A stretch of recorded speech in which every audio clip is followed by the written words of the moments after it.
2, 1. Blast off. Small And... dish beaver without tail? What?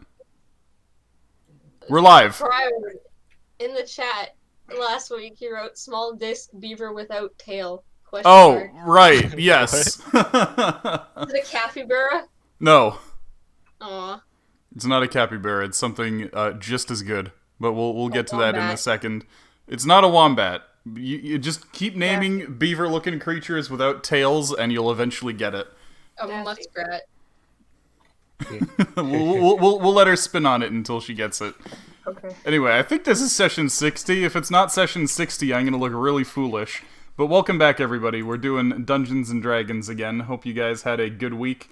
Let me actually go to my YouTube videos. No. Okay, good. We are on session 60, so I didn't fuck it up. Yay. I thought you would have looked that up earlier. Oh, it's a woodchuck. No. How much was a woodchuck? It's not a woodchuck. It's not even a rodent. It's not a groundhog? It's not even a rodent. Oh, it's like a quokka? It's not a quack. I'm pretty sure. What is a quack? Is it a marsupial? I'm pretty sure this thing isn't. You post pictures of their fucking faces all the time. No, I don't. Those aren't quokkas. What are they? They're rock hyraxes. Oh, okay. Also known as dassies. Right. They're the closest living relative to the elephant. Wait, so it looks like a beaver, but it's not a rodent? No, they have elephant teeth. Yes. It's related to the elephant. They have tusks. Yep. Yeah, even is it one of those things? Yeah, that's what was on the disc. Yeah. Yeah, you call it the Dassy disc. Hyrax or whatever. Yeah, rock hyrax disc. Their family is let's see. Rock rabbit. Pika. Oh, they're superficially similar to pikas and marmots, but are closely related to elephants and manatees. What the fuck? Sorry, every time when I sign on to Twitch, I have to mute it real quick. Hyracode. That's hyraxes. So then we'll go to the clade. Okay, so Painungulata. Oh? Pain undulata. Or subungulates.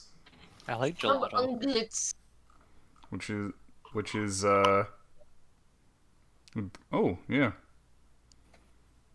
So yeah, the only three things in there are proboscids, like the elephant family, hyraxes, like the dassy, and sirens, like dugongs, and manatees. Oh, I thought they were proboscids. They just didn't have proboscises anymore. Yep. I have a strange understanding of biology. So those are the I don't know how the dassy fits in at all to those, but it's there. It has to do with the structure of their feet. Yeah, I guess, but feet are not something that manatees have. So ungulates are things with hooves. Yeah. So subungulates are things with think of an elephant foot, right? Yep. Now I am thinking of Chernobyl. Okay, we'll have this discussion later. We can have this discussion now. No, I want to play a game. Okay, fine.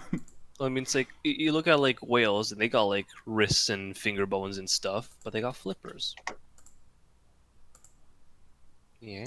I heard a Discord noise. My Discord should be in streamer mode. In fact, it says it is. I probably heard that from somebody else. It's okay. Not it. All right. Anyway, welcome back to D&D. Welcome back to taxonomy discussion. We usually have taxonomy discussion, though usually it's about fruits. The taxonomy of fruit. Today we're discussing a special kind of fruit, the rock hyrax. But yes, welcome back. This is session 60 of our D&D campaign. 60. I had no idea what to call this one because it's going to be pretty open as to what we end up doing. You guys have a few options as to what you want to do. Anyway, let's get our introductions underway. So Arugi and Cryo, we were actually discussing something a second ago, which is that what was the advice that you gave Cryo, Arugi? You'll never get hangovers if you drink at least like 2 water bottles worth of water after every shot. I have had 2 shots of liquor. Great. Something I Get 4 bottles of water. And also, I Or at have least a fill a cup cider with, here, like- and a lot more booze in the fridge. So Today my I die. my brother used to like to get really, really drunk occasionally. And when he was really drunk, he would say all sorts of amusing things. And one time when he was really drunk, this reminded me. He showed me his cocktail. He invented a cocktail while drunk. Oh, And Arugi, you're gonna have to let me know what you think of this cocktail. All right? sure. Okay. So here's the cocktail. You take a shot of rum, and you put it in a gallon of water. That's the cocktail. I don't know if that. Does that even taste like anything afterwards? But I saw my brother pouring a shot into a massive glass and then just filling it up with water. And he was like, dude, this is the best fucking cocktail I've ever made. And he just drank that shit down. Wow. Hey, Froggo, how's it going? Yo, make that a wisdom. Alright. Hi, Fargo. I made some. Great wisdom. I've made some absolutely cursed cocktails also. I mean, I could When I was, probably make a drunk. cocktail right now, but like, I'd rather not die yet. The worst one I've ever Came made into was my room earlier, and she was like, "Can you go on Steam and see if you can get the Dark Souls remastered for half off because you already have Dark Souls, and then gift it to me?"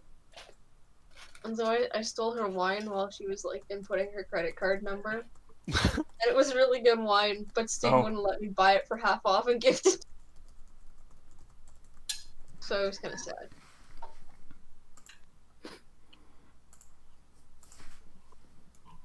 I tried.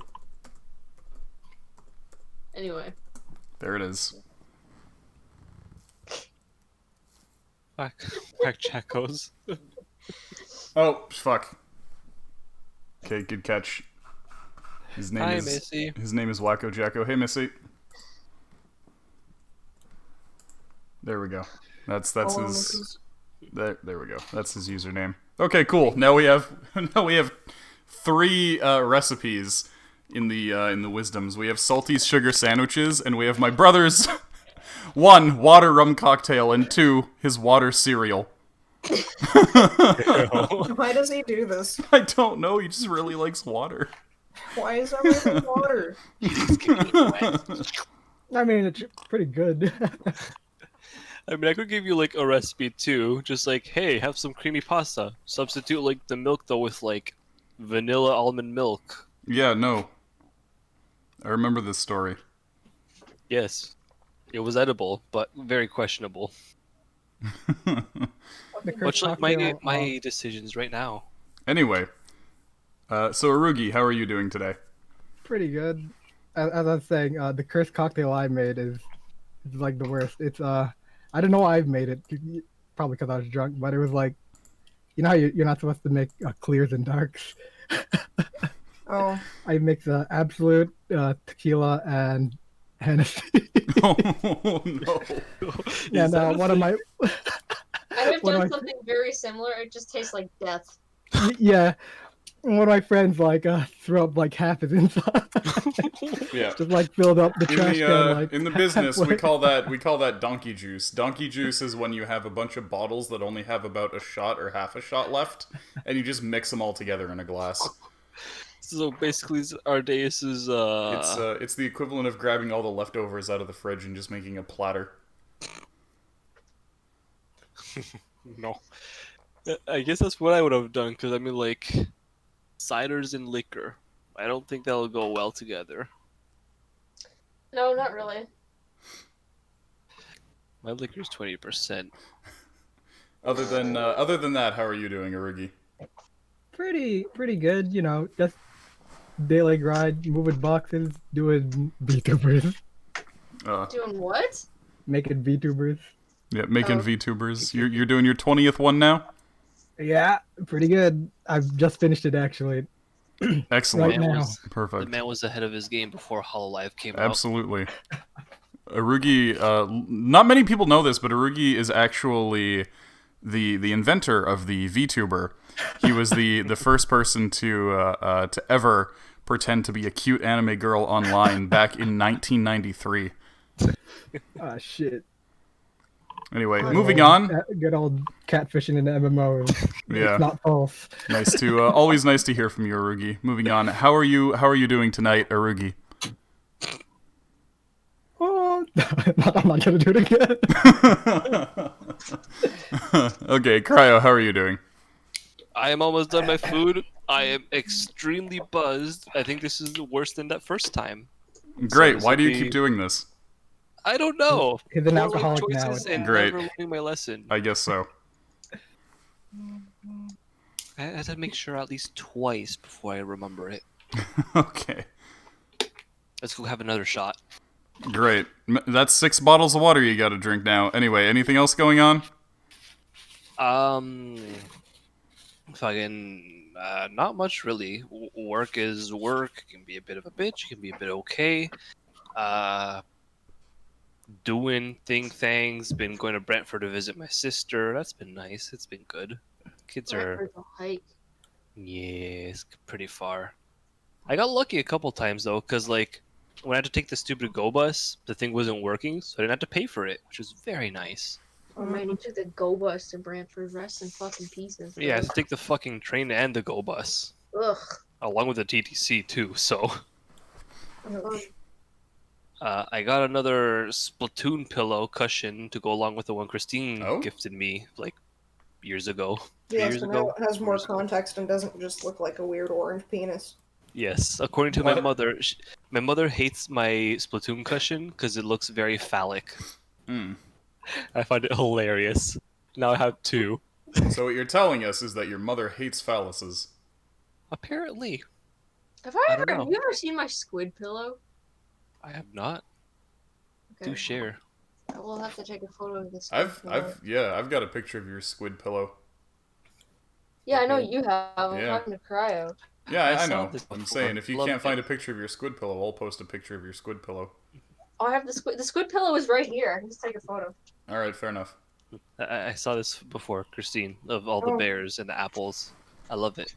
Bears and apples? Yes. How does bears know? Oh my god! Yes. Wait, I have to see this now. Oh my god! That is an alarming number of bears and an alarming number of apples. You just have the one in the background. Just, hey. That's They do. bears Oh, yeah. for you. There he When is. there's food. Just lying in the food. How did they get this many apples? Yeah, I don't know. Oh, From hi, an Sarah. apple tree? I don't think it's an apple tree, though. No, I don't think so. Probably just some person just dumped a bunch there and it's like, Yeah. here you go, enjoy animals. Yeah, they're someone just probably, emptied like- a bucket. They're probably windfalls or something that they wanted to just clear off. Let the me farm. let me show stream these bear apples. I really like the one that's just like collapsed on top of it. Yes. Yeah. Here you go. Here's the bear apples. There's Bapples. bear in the background. He's just like hello, and yeah, this guy's just lying down. This guy's having a snooze. The rest of them are just like oh yeah. I could probably just blend right in. Probably. Yeah, just sit in among the apples and be like sup. Take all your Rotten clothes ass off apples. first. You know, here's a random fun fact. Did you know my first stuffed animal was a bear? His name is Spanky. Hmm. Fucking love him. You're a spanky. Oh. Oh, baby, I'll give you a Spanky. Oh. Okay, anyways, I need to go grab a DoorDash, so be right back. Okay. She So, running. Somebody like bring me up to speed. All right. Before that, Sarah, how are you doing today? I got like 1,001 things going on, so I'll just say I'm okay. Okay, that's fair. Back in I could school, spend school the things rest of happening, the work night- things happening. Talking about shit. Did you meet any other like quest giving NPCs today? Oh. No, but I did meet some yesterday. I was driving home from the fabric store and I saw a couple of women. Their car broke down on the side of the road. So I was like, hey, I know nothing about engines, but are you guys okay? And they're like, yeah, we called CAA. And I was like, okay, have a nice day. It's good that it's a nice day out. So They didn't have a quest for me. Yeah, missed the opportunity for that quest. You arrived a few minutes too late. Yeah.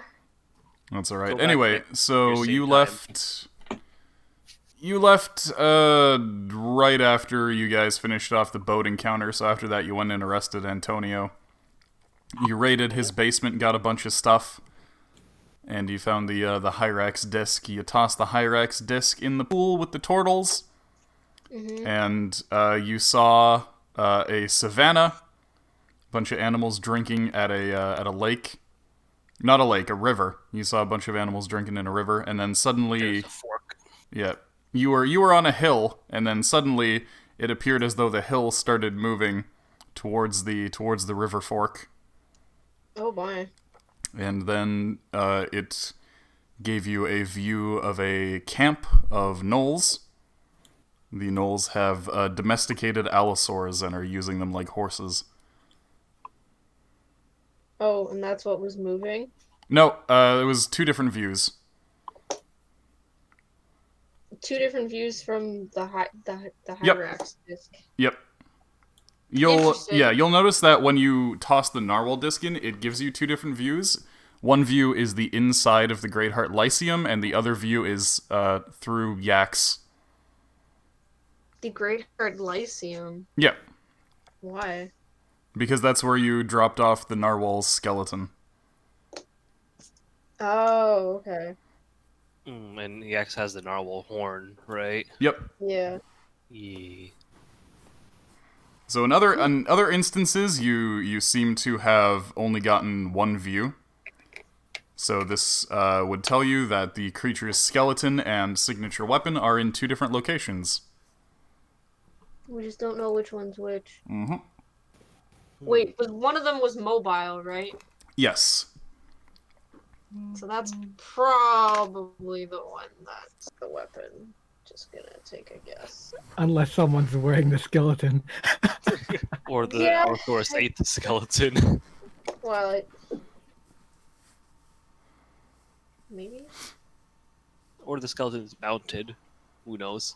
If my character dies to an Allosaurus, it's officially a trend, and I will never fight another Allosaurus. I'm pretty sure Yax could one-on-one an Allosaurus unarmed right now. Oh. Wait, a trend? It happened a long time ago. Like I think Yax has more health than an Allosaurus currently. Oh, really? Yeah. Okay, well, I guess Allosauruses might have been a little bit beefier in 3.5. I mean, Yax is really beefy right now. Allosaur has 51 hit points. Yeah, they were definitely beefier in 3.5.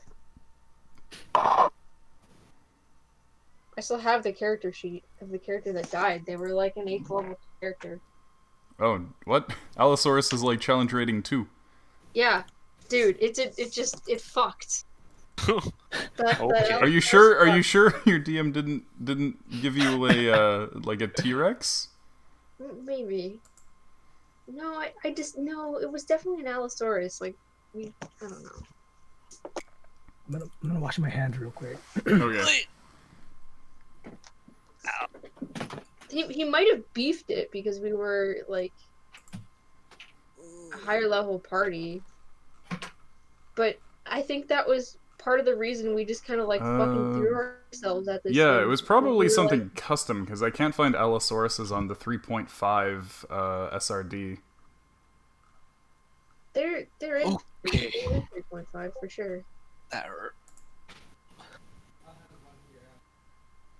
You draw a head today. Jesus Christ, what is wrong? You what? You can't draw a head? I can't draw like a fucking head. Yeah, I can't find 3.5 Allosaurus stats. But look, I'll pick my friend's brain about it, Okay.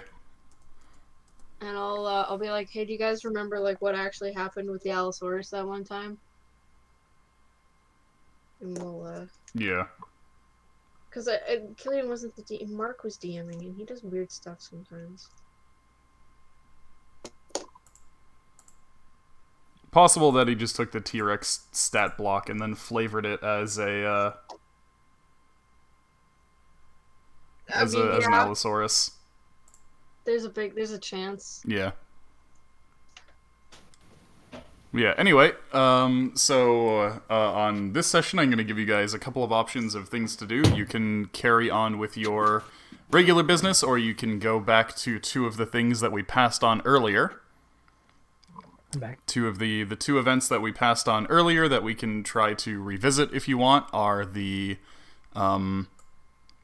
location in the desert that you've named Bitch Land. What? In the mountains down possibly over to the to the southeast. Alternately, you can do the Perryton hunt over in Castides. Oh, that's my vote. Okay, you vote for Perryton hunt? Yep. Yeah, I feel like we could do some Perryton. Yeah, we're much closer to that anyway. I'm pretty sure. Well, it's I'm gonna take you back in time to whatever you decide to do. Oh, what do I do? Why is this over here? Okay, we could kill whichever first. It doesn't really matter which. Okay, so in that kill, I guess.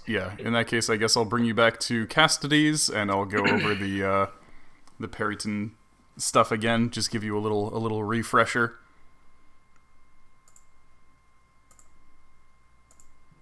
There we go. So bring you on over to Castides. Let me open up my Castides stuff. That's not Castides. That's Castides. Castides. My diction is horrible right now. I didn't do any vocal warm-ups. Oh, my big thing today was I learned that apparently the two main guys from Pendulum had another project called Knife Party. And I was like, wait, so you're basically telling me there's like more Pendulum that I didn't know about? You're gonna have to let me know what you mean by pendulum. It's a band because it's a drum and bass band. Oh, I see. They don't make music anymore, but it's Well, apparently they do, as whatever you just said. yeah, even that side project doesn't really make Oh. music anymore. They need a side project. They were like a Dead Mouse apparently. But I mean, I'm still like, fuck yeah. I was listening to it. I'm like, yeah, it's just more like slightly more experimental Pendulum. This is great. I've never heard of them. Well, Then again, the only like drum and bass I've ever listened to is my good friend DJ Physics. Oh, DJ Cryo Physics seems to have probably was Pendulum. Yeah. disconnected. No, I'm here. Just fucking give it a second.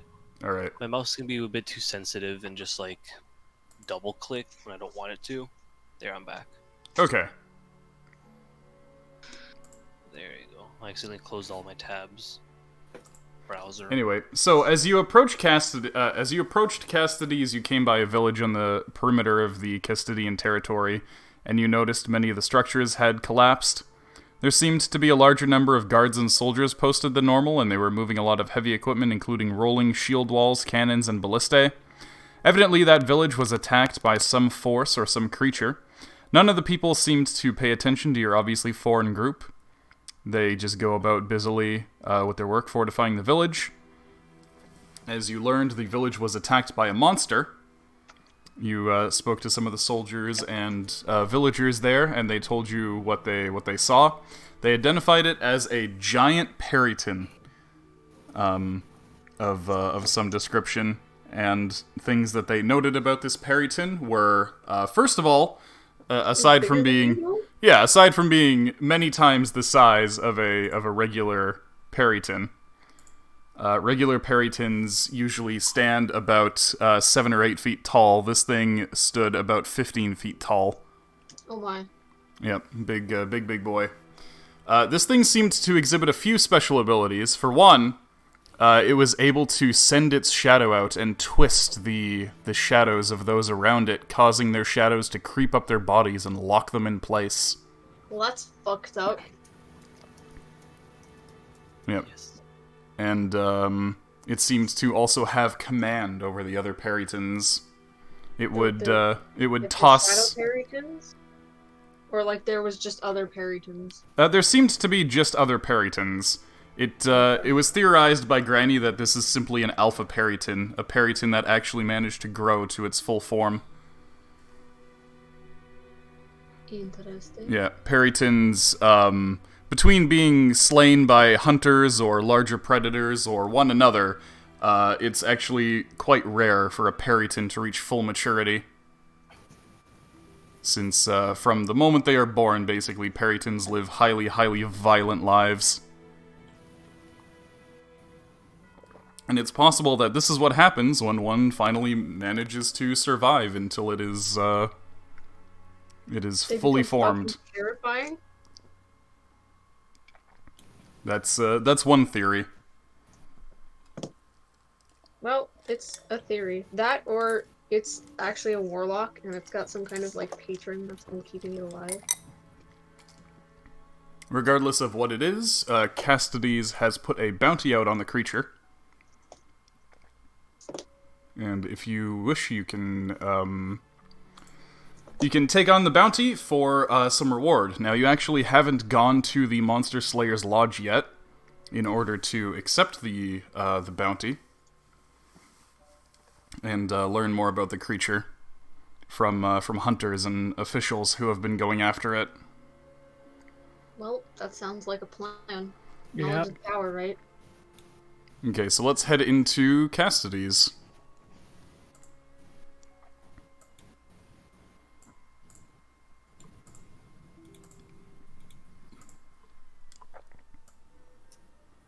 Okay, so here we are in Castides. Castides is, of course, a large naval coastal town. It is the most populous city in all of Canaan, and it was once the seat of the old Castidian Empire that was torn apart during the War of the Chains. To this day, Castides is the most dedicated military power in all of Canaan. Though they are quite old-fashioned, and in the War of the Chains, they were actually shown up quite a bit by Greatheart and Greatheart's technology. It is still a rather traditional place. It is the seat of Fulgoran worship in Canaan. Castides kind of sees itself as the bastion of law, order, society, and civilization, and whatnot. Oh, there's the squid pillow. Hello, squid pillow. I love it. Squid pillow. So speaking of like I've seen like those hats at Dollarama, and like I'm just tempted to grab one instead of different friends. Dollarama. Dollarama.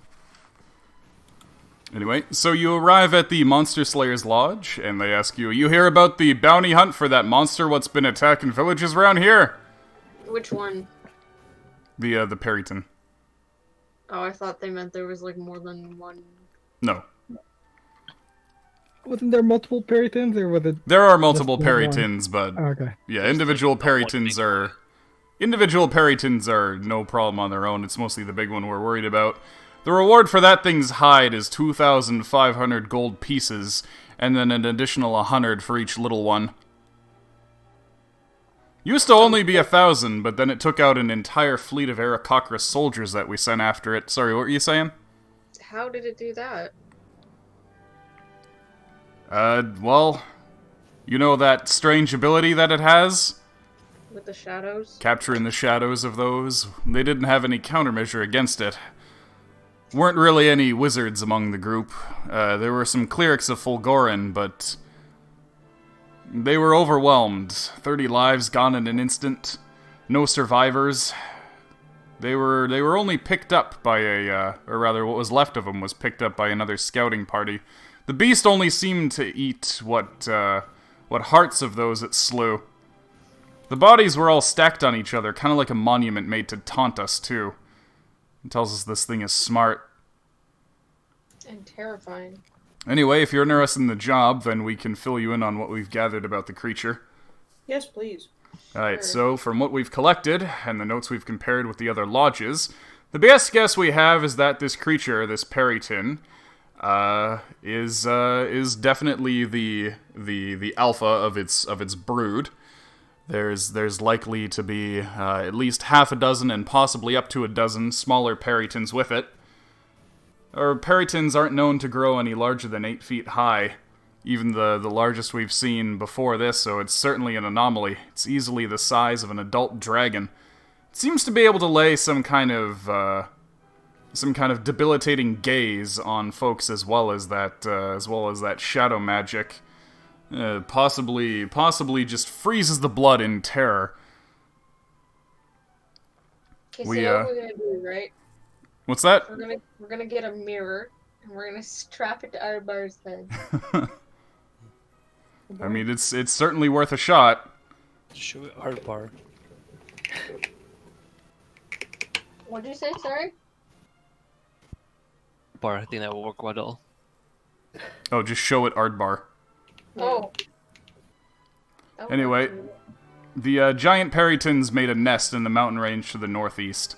If you're planning to attack it there, then watch out for other monsters who make that their territory. Actually, there have been reports of another flying monster out in that mountain range. There's a company of mountaineers that ran into them. You should be able to find them at one of the local pubs. Anyway, good luck out there. I'd suggest you take out some life insurance policies just in case. This is why I wanted a wyvern. Again, wyverns don't reach maturity until 8 years. Yeah, oh well. I guess we should go check out the pub then. Okay. Meep, meep, meep, meep, meep, meep. Okay, so you head on over to the pub, and you meet with the mountaineers. The bub. The bub. Yep, the pub. We go to the bub. Yep. That's where we're going. Yep. So they introduce themselves as the Skyline Mountaineering Company, experts at navigating the mountains around the Ambrose region. Cool, we're experts at booze. Oh, I see. Well, you've come to the right place then. And lubricants. Oh. I guess you could say you've come to the right place then. Oh my god, yeah, because you want your mountaineers to be slippery. I thought are we at the pub or are we at like the expedition headquarters? You were previously at the expedition headquarters, now you're at the pub. Oh, okay. We're just question marks. We're the ones who first scouted the location of the giant flying monster that's been attacking the villages around Cassidy's. You guys bounty hunters? Yeah, Yeah. can be. In that case, we can mark where we found the nest on your map if you're planning on trying to exterminate the thing. Now, there's actually something else you should be aware of if you do venture out there. Around the area of the giant peryton's nest, we encountered another flying monster. The thing seemed to be just about as big as the peryton. Like's about the size of a dragon, I'd say. Perhaps about 15 to 20 feet tall. The thing, it looked like a great black crow. Much like the peryton, we took it for a rock at first. However, this great bird had a few peculiarities. Most strikingly, the thing had front limbs, which also ended in talons. It means this thing has front legs, back legs, and wings. 6 limbs total, just like a dragon. Like a great, feathery black dragon. Or perhaps you could say it was like an Aarakocra. Be sure it's not just a dragon? Well, I've never really known a dragon to have feathers or a beak. It's half dragon, half peryton. Is it a bastard? Thing did look and screech like a crow, though. When it opened its beak, this was another strange thing. Normally, he kind of makes a motion with his hand to resemble a beak. You see a bird open its beak, it kind of opens like this. Kind of like lips. You got your top beak, your bottom beak. Well, this thing, nasty. I can still see it in my mind. Its beak, when it opened, it split into 4 rather than 2. Top, bottom, left, and right. That is nasty. And most terrifying of all, the monster very clearly had 6 eyes. What the fuck? I don't think this is a peryton. We saw the I think creature. There's a peryton and something else. We saw the creature perched on an outcropping of jagged rock, and I could swear that it noticed us. But it didn't seem to actually heed us any mind. We didn't stick around to wait for it to find an interest in us, however. Another thing, from the time that we saw that creature until we finally left the mountain range, our entire group had been having strange nightmares.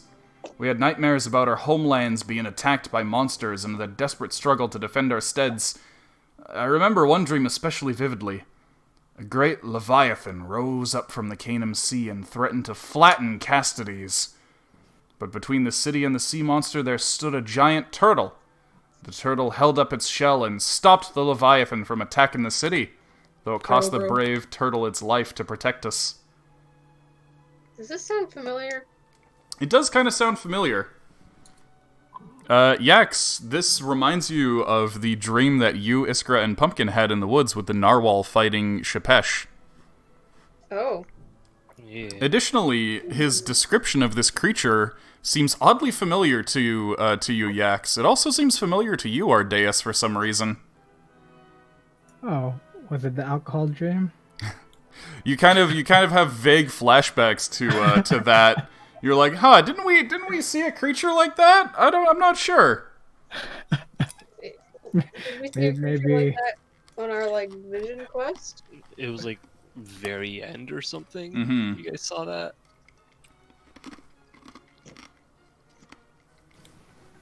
Anyway, at the end of the dream, I saw that black flying monster, the four-armed giant crow. It descended and picked up the body of the turtle, letting out a baleful caw before carrying it away. However, it left the shell behind. And I think about that dream every night, though I've not been able to make heads or tails of it. Anyway, if you plan on heading towards those mountains to take on the Periton, I'd recommend that you take one of my company with you as a mountain guide. Yeah. Okay, Yeah, how much do you want for that? The mountain guide introduces himself as Corridon. He is an Aarakocra. He is Shit. a bird bro. Bird bro. Yep. What's his name? Corridon. I'll type that out in the chat for you. Yes, please. I finally have someone I could talk bird to. Oh. Oh. What? I took that as my second language. Art Cockra? Yeah. Okay. Yeah, Corridon reaches out a hand to shake and says, "How are you now?" Now? I'm Yeah. pretty good. How are you now? Now we're pretty good. Well, that's good to hear. I'm not so bad. I'm excited to go hunting. Oh, I'll leave the hunting part to you. I'm mostly just a guide. I can take you up and around the mountains. I can do some scoutings for you. I can fire a bow, but I'd prefer to stay behind some rocks if possible. That's okay. That's valid. So we've got our nets. That's probably going to be useful. I don't know. Do we want to do an exploding goat tactic? So bait the sheep. Yeah. Mm-hmm. I mean, hell, why not, I guess.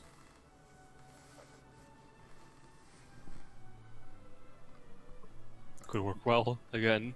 Okay, so how do you guys... Hold on. It would eat the hearts of the things that it slew, yes? Yeah, Yeah. And did it eat the hearts of animals? only humanoids. Mm. Okay, so we've got to put the sheep in a dress. So we put the sheep in Iskra, and then we put the... In Iskra. Yeah, and then we put the thing into the sheep. It's just minor illusion. Just make the sheep look like a person. Do you have anyone that you do knows have how to, you do have magic mouth. Right. Yeah, you could just kiss the sheep on the mouth and make it say, "Ah, I certainly am a poor lost little human maiden. I sure hope nothing big and scary rips my heart out." Would if what's it called? If Smalley does it, will it take his deception check? Just asking. I believe so. Asking for a friend. Yes, it would. Okay. Here, Smalley, we're gonna need you to kiss this sheep. on the mouth. He'll be like, Right. I'll do it. Let's do it. Let's go get a sheep and Some I'll, fucking. I'll dress it up so we can make it look even more human. All right, 5 gold for a sheep. Mhm. Let me open the dock. This is going to become your reputation, the Funky Crunch, not to be trusted around sheep. It's a good thing there's no like sheep people. Yeah. As much as I would love there to be, as much as I love the concept of like sheep people and little goats. Brandon's gonna make them. Have you seen the movie Black Sheep? No? Oh, okay. It's a movie with were-sheep. Wait. It's like a movie from New Zealand, I think. Maybe I. It's a really weird concept. Yeah. It's a It's- really weird it's- movie. Fucking New Zealand indie film, yo. Yeah. One of these days, I will have to find the weird Irish zombie indie film I watched one time, and we can show it on stream because it's something else. Do you remember anything about it? Like its title? I don't remember anything about the title, but I remember that the kid is turned into a voodoo zombie by his mom after she accidentally kills him, and he turns most of his class into zombies and mulches them. with Oh, a oh. tractor. Oh. Oh. Nice. Okay, so you, It was actually, like, it was bizarre. It was like a bizarre fucking film, but it was like not bad in the end. You're like, huh, that's a neat little Indigo right there. Speaking of, so you guys have procured 1 sheep. Excellent. I found the movie itself, and I'm just reading the plot, and oh my god. What movie? Like the one that I was, or Black Sheep. Black Sheep. Yeah, Black Oh. Sheep. One day some one day some sheep or goat demon is gonna try to get its revenge on you. Cause you fucked up the black goat of the woods as well. We did. We did that. We fed bait to the dragon. Yeah, we're just fucking up all the demons. Also, I think that fucking crow thing is a demon. Possibly. Is there a way to like do a check? Didn't You could Granny do Greenhook Arcana. tell us it wasn't a demon? She was speaking of the Perryton. You didn't tell Granny Greenhook about the crow thing. Oh, right. I didn't know about the crow thing. Hold on, I need to check his shit. Arcana +8. Okay. Oh, whoa. Hold on, I almost typed that into the chat. Let me just do my supposed to be portents, because I might triple as here. well. Okay, I'd like to Fuck! I'd like to get a 20. Huh. Oh my god, 19 and 20. Yeah, so I can know exactly what the fuck it is. Okay, in that case, you are absolutely positive in all of your research into things, creatures, and monsters around the history of Canaan. You have never heard a solid account of this creature. You are pretty sure that you could potentially be the first ever to document this creature. Oh shit, we gotta murder this thing. Damn. That feels like a waste. Well, it tells you that this thing is so elusive that not even the most proficient wizards and researchers in all of Canaan have heard of this thing before.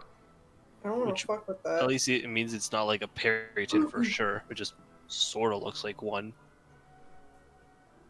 So in all of the accounts of monstrosities and demons and otherworldly beings, ghosts, spirits, magical chimeras, and whatnot, there has never been, as far as your knowledge tells you, a creature like this. Mm-hmm. Well, that means we can name it after ourselves. Let's name it the Funky. The Funky Crow. Funky The Crunch Funky off Crow. The Funk Crow. the Fun Crow. That or I mean, it seems intelligent, so maybe we can just make friends with it. Funkro Crunchitus. A funky bird. The funky bird.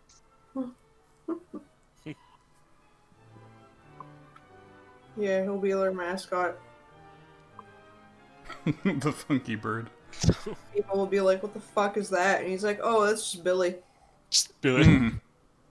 Billy. Excellent. Anyway, so your guide is going to mark the location of the Periton over on your map here.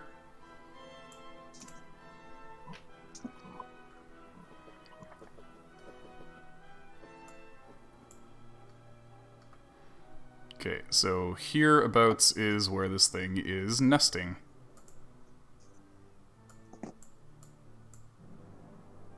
I'd rather ride him into battle. Ride the crow into battle. Keep in mind, this thing is like 15 to 20 feet tall. Hell yeah, I get to climb right onto him. You could have We can all ride multiple him into people battle. on him, like fucking Falcor the Luck Dragon. Okay. Where on the map? We're near Castle. Oh, okay. I got a banana milkshake and I'm happy. Oh. That sentence got more exciting as it went on. Yeah. Because first you were like, I got a banana, and I was like, hmm. And then you were like, milkshake, and I was like, hmm. Mm-hmm. You guys are on the map now, yeah? Yeah, you should be on the map. So yeah, that red X in the mountains there, that is where, what was indicated for you by your guide. Alright, let's head out. Mm-hmm. Hopefully Okay. we don't have sheep on the way. So it is along that, like, belt.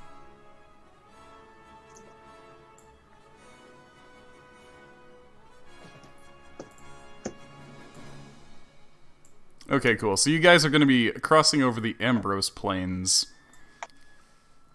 This area kind of resembles the forests of Central Europe in its climate to kind of give you guys an idea of what this place is like. So it'll take you about 4 days to reach the spot. So let's do one good harvest. One good hunting session, foraging session on the way there. Hockey donkey. Alright. So yeah, we'll start with Yax. What does Yax want to look for out there? Or it's like, sorry, describe the forest that. Yeah, so like the light forests of Central Europe. Lives there. Boars. You can certainly attempt to find some boars, and in fact you do. With a roll of 21, you do indeed find a pack of boars. A six-pack? Or Well, I 12? don't think I can get all of them, but it's a good thing you boar hunt with spears. Usually you're on a horse, but we don't have. We've like forgone horses in this campaign. Your horses are draft horses for pulling the wagons. We're more practical campaigners. You have an Ard mule and you have a robot goat. But Yax can basically run like just as fast as a horse. Yeah. Well, pick off the fattest looking. Maybe not like the meanest looking, but definitely the juiciest looking. Alright. Do you want to get any more than one? That's gonna be hard to do. Once you hit one, the other ones are gonna run away. They are. But once you Yeah, hit you got two hands. once you hit one, it's not going to continue running. So you could disable one and then chase one more. Just snap its legs. No. Kill it quickly, please. There's plenty of meat on one of them. It's fine. Okay, so you get one boar. Alright, Arugi, what are you looking for? I am gonna be looking in the ground for like roots, herbs, and whatnot. Okay, roll me a survival Mo- check. Mostly, I'm looking for. Oh, Ah, wonderful. Can I portent that? Roll your portents for the day. Also, he kind of went ahead and did it. Okay, never mind. Yeah. But those will be your yeah, for if you need them. So what happens to Arugi is Arugi steps on a wasp nest on the ground and ends up getting chased by wasps, and his feet get all stung up by wasps for a total of 4 damage. Oh. They crawl into his boots and just start eating at his feet. Jeez. His feet swell up to the point where he needs help taking his boots off. Oh. You just kind of lay him in the back of the wagon and rub some ointment on his feet. This is like fucking. I actually stepped on a wasp nest once as a kid. Oh, It's no. not fun. I've almost stepped on a wasp nest that's on the ground. Why are they on the ground? Stop doing that, wasps. Oh, What? no. You're listening. Yeah, like the garden my sister has, it's like a little community garden thing. It's really nice, really cute. All that. I took the photos. You see that on Instagram. But Yeah. nearby, wasps decided to make their nest on the ground. I thought, like, my sister mentioned them. I thought she meant like they made their like nest in the friggin' tree. You know, like normal, like bees Paper and wasp? wasps and shit. Yep. Nope. Nah, they made it in the ground. I almost stepped on that shit. It'll basically just look like a little hole in the ground. Yeah, you'll just see like wasps floating about here and there. Yeah.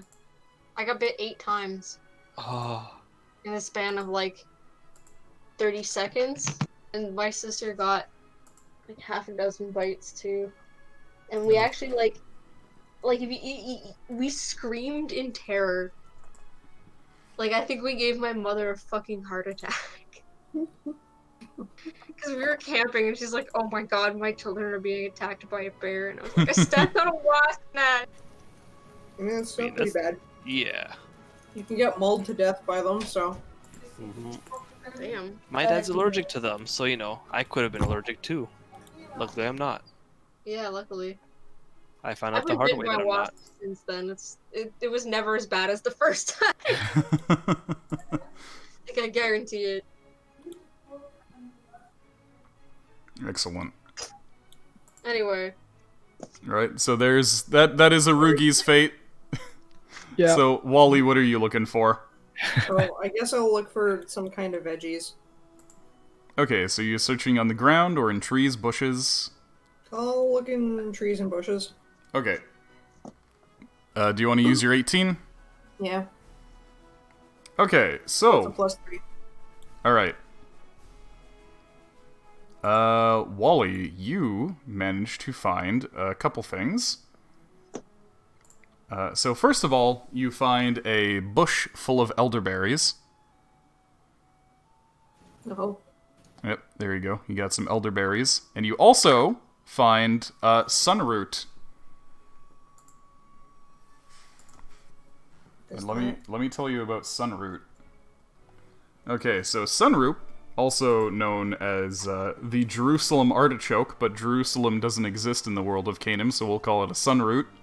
Also known as a sunchoke or an earth apple, is actually a species of sunflower. And, yep, it is known for its tuber, which is used as a root vegetable, very similar to a potato. Mm-hmm. You can also eat the flower heads, but the roots resemble ginger roots. They have a crisp, crunchy texture, and they've been used in food around the Castides area, and they've been also used as a folk remedy for diabetes.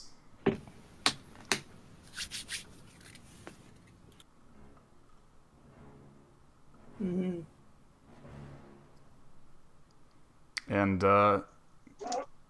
living up to their name, the roots actually do taste a little bit like artichokes, and they are super, super high in fiber. We're gonna shit well tonight, boys. Alright. So yeah, you got sunroot and elderberries. Okay, so, we're gonna fucking roast a pig. We're gonna split the sunroots open like baked potatoes to go with it. Yeah, they're also called sunchokes, and you can actually roast them too. Yep. With like salt and pepper and stuff. And then we And, can either put the berries on the baked potatoes, just eat them, or make them into tea. Cryo, what are you looking for out there? I'll take a stab at what Arugi tried to do without getting stabbed myself, Okay. and we'll look around the ground. All right. So, you managed to find. You managed to find a couple things. First of all, you find a big old patch of dandelions. Okay. All right. And second, you find some sumac. Sumac? Yes. Edible. Yes. I thought it was poisonous. Sumac is a species of flowering plant. It, let's see, it's used as a spice. They're used to make traditional pink lemonade beverages by steeping them in water and straining them. But they, let's see, what's the taste like? They're also used as a dye. They're apparently very sour and acidic, and they taste like lemon juice. There you go, so that's why they'd be used to make pink lemonade. Huh. Some beekeepers use dry sumac bobs as a source of fuel for their smokers. Interesting. So, some species of sumac are indeed poisonous. However, you are able to identify which of the sumac that you find is good to eat and which is not. And so you add some sumac to your to your basket. Yeah, I've actually had it before as a spice on kebabs and stuff. Oh. Yep. It tastes a little funny. I And just, I then- guess, I remember learning in Robads, don't eat that shit. Yep. And other than the sumac and the dandelions, you find some goat grass. For the sheep? I guess you could feed the sheep some goat grass. What is goat grass? Enlighten us. Goat grass is kind of a wheat. We'll feed it to the sheep. Apparently it's got CBD in it. Oh, CBD? nice. Yeah, it's like, CBD in it? yeah, it's got CBD in it. Go to shit well tonight, guys. Should we like keep some to try and like grow on the farms then? Yes. All right, there you go. You can start extracting CBD from the goat grass. We should just start growing weed. Yeah, I agree.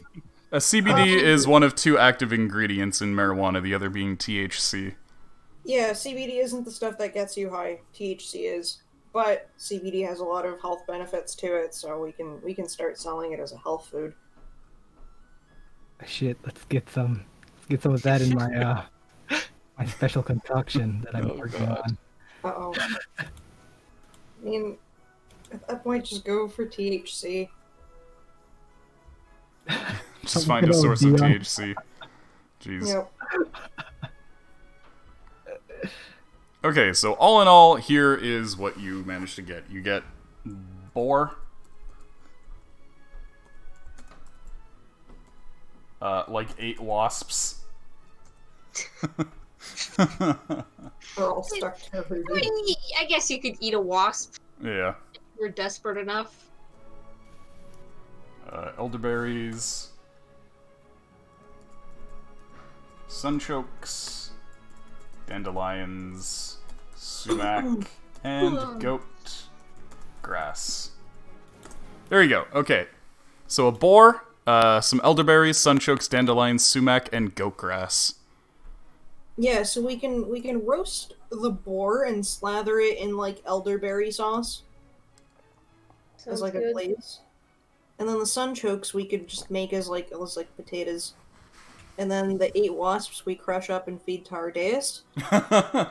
Yeah, as a remedy, basically to get over the stings and the fear of the stings, you eat the Just wasps give our days the goat grass to help with his fucking foot. Yeah, the CBD should help you take care of the pain. Yeah, we can also make like dandelion salad. And yeah, and then the sumac. I don't know, tea or Yeah, lemonade. you could also mix it with the elderberries for your elderberry sauce. Yeah. Okay. Okay, And then there you go. the rest save for later. Okay. All right, so there you go. And I guess you share some with your wilderness guide friend. Well, I mean, obviously. Yep. Yeah. Does he like it? Yes, he does. He's used to just stocking up on rations. He's Yeah. like, wow, I never thought you could cook so luxuriously out in the wilderness like this. Try for a guide. doesn't We've do that learned. himself. I give our guide a pat on the head. Excellent. Little bird bro. Yeah. Oh, yeah. Now he says enjoy. Wait.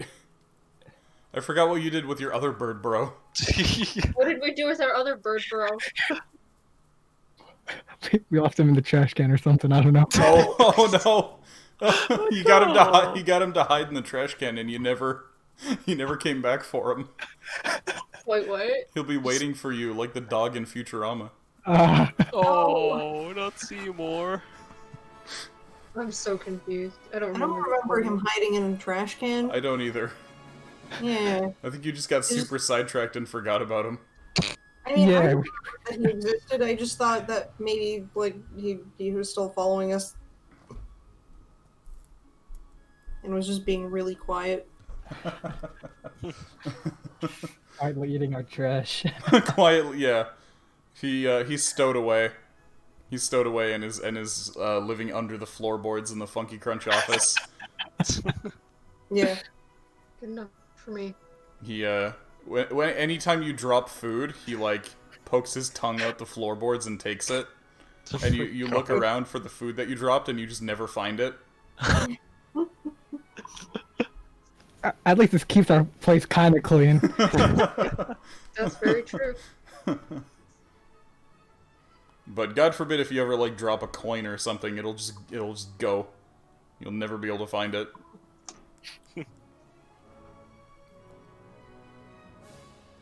We should have him at the bar so we could pick up those little coins. Anyway, Yep. Okay, so, with the help of your guide, you manage to navigate the mountains. He shows you the best paths to take up and how to identify places where you can get good footing and whatnot. It's very easy for him since he is actually able to fly. I see. Yeah, so he kind of floats above your heads and points out good places to stand as you make it up the mountains to where the Perryton's nest is.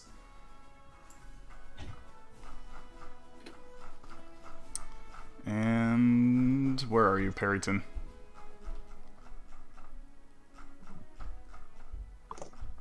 It's very easy for Wally because he also can fly.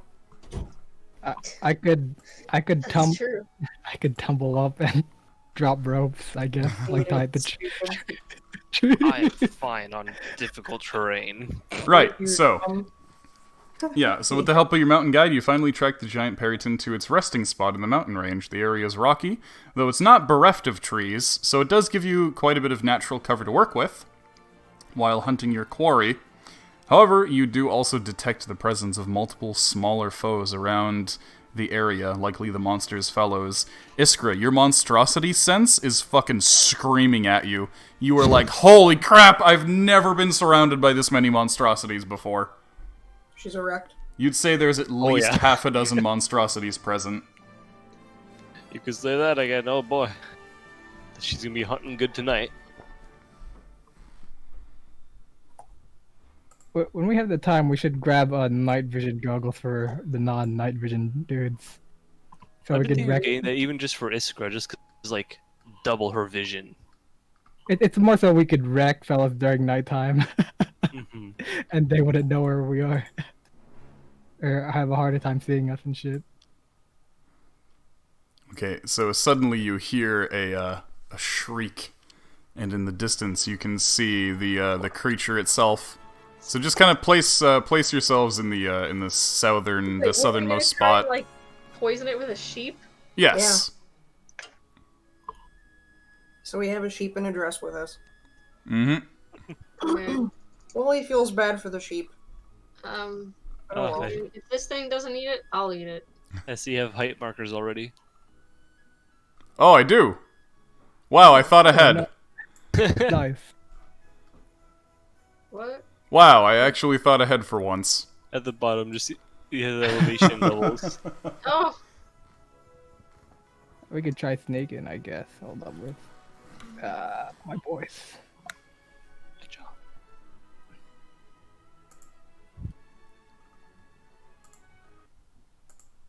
a pumpkin. I'm like not on a. My grid snapping is off. How do I turn that on?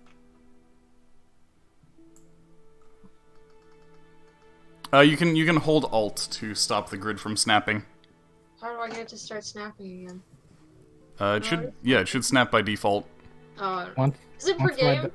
Because sometimes on Mondays things get messed up. I don't know. I haven't seen a setting to turn it off. Okay. All our maps are Legend of the Five Rings maps are messed up. So we have to turn the snapping off. any of the squishy fellas wanna ride the mule? Yeah, Nah. Pumpkin does. Okay, here you go. Oh, No, okay, put back. Excellent. Hmm. No, it looks like Ardmule has a little pumpkin. Well, it looked like it for a second. Had a little pumpkin ribbon. I should make that ribbon. Yeah. 'Tis the season. there we go. Yeah. Excellent. Ardmule's adorable. Ew. Yeah, make sure you're on either elevation level 1 or 2 at the bottom here. It looks like the raccoon is like passing along a bow tie ard mule. And it's like, "Here, have 'em." It's fucking disgusting. I don't want it. Please just take it. All right, I didn't see the 90 feet. How it just spikes up. Yeah, so it's 15, 30, 45 difference basically.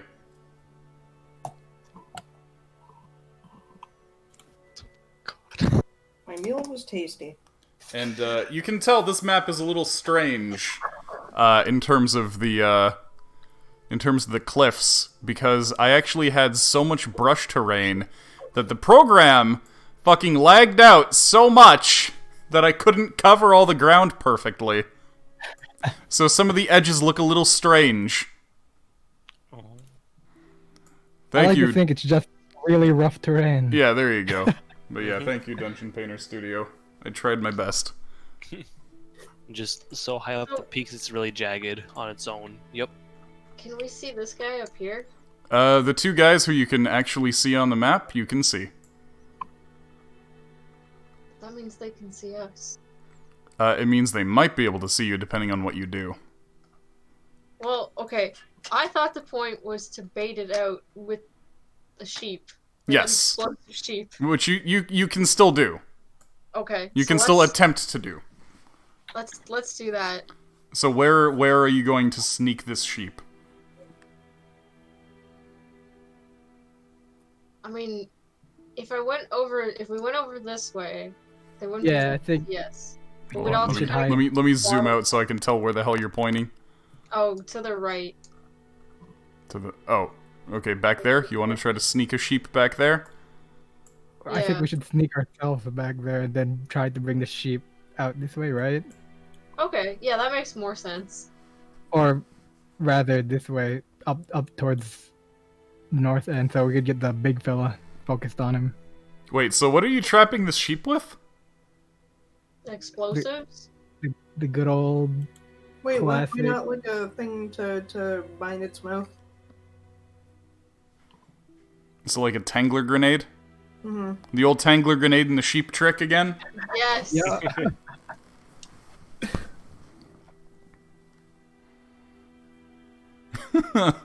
Okay, Yeah. you know what I need you to do?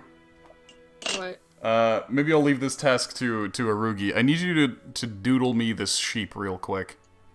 For This, sheep. yeah, this disguised sheep. Because I want to see how good a job you guys do at disguising this thing Okay, as let's a do it. humanoid.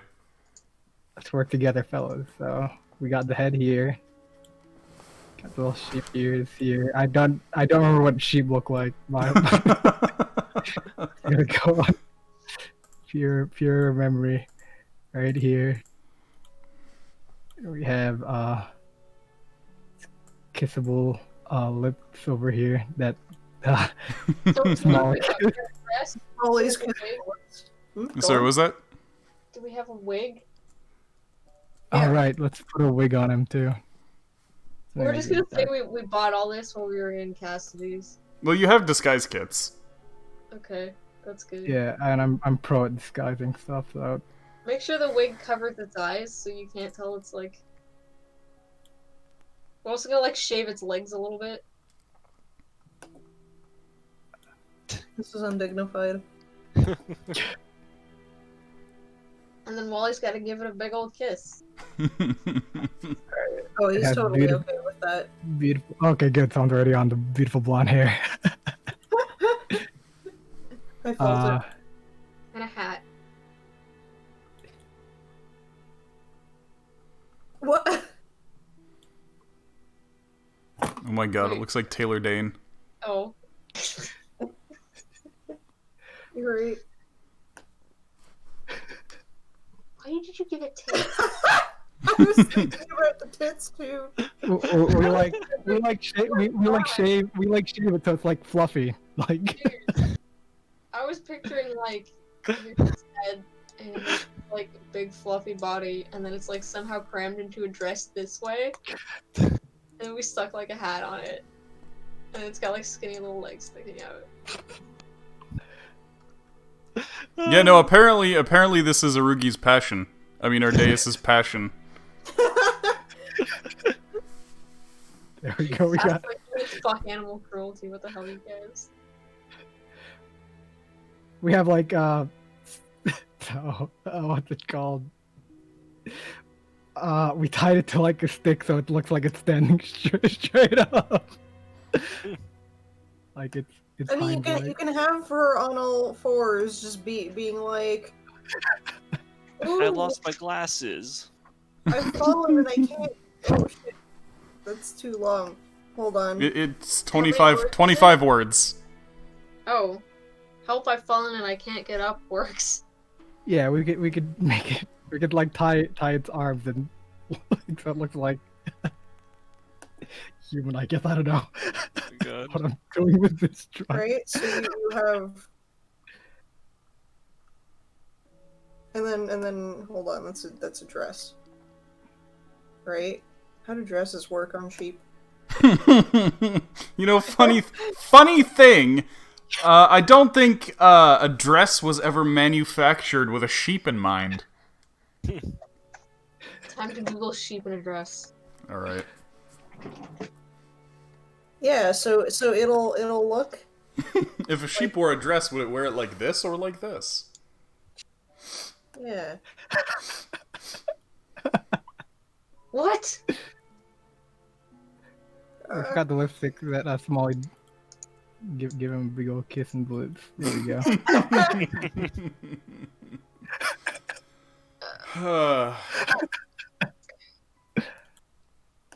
I'll post it in Twitch chat.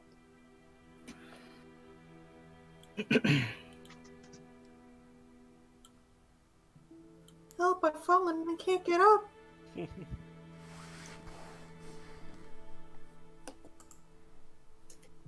Oh. I see. It's very small. It's a small image, yeah. It's even got little high heels. Here's multiple sheep in clothing.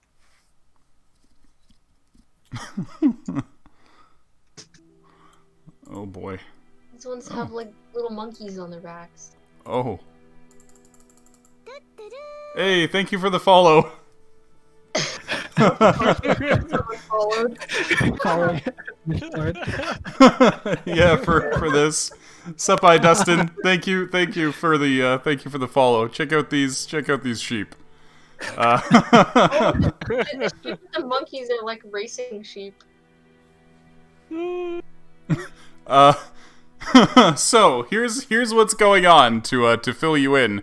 The party was they took on a bounty hunt request to hunt this big old Perryton here, and they're like, all right, we need a plan. This thing eats the hearts of humanoids. I know what we do. We're gonna buy a sheep, dress it up like a sexy lady, use magic mouth on it, so that it says help, I'm a helpless human. Please don't eat my heart.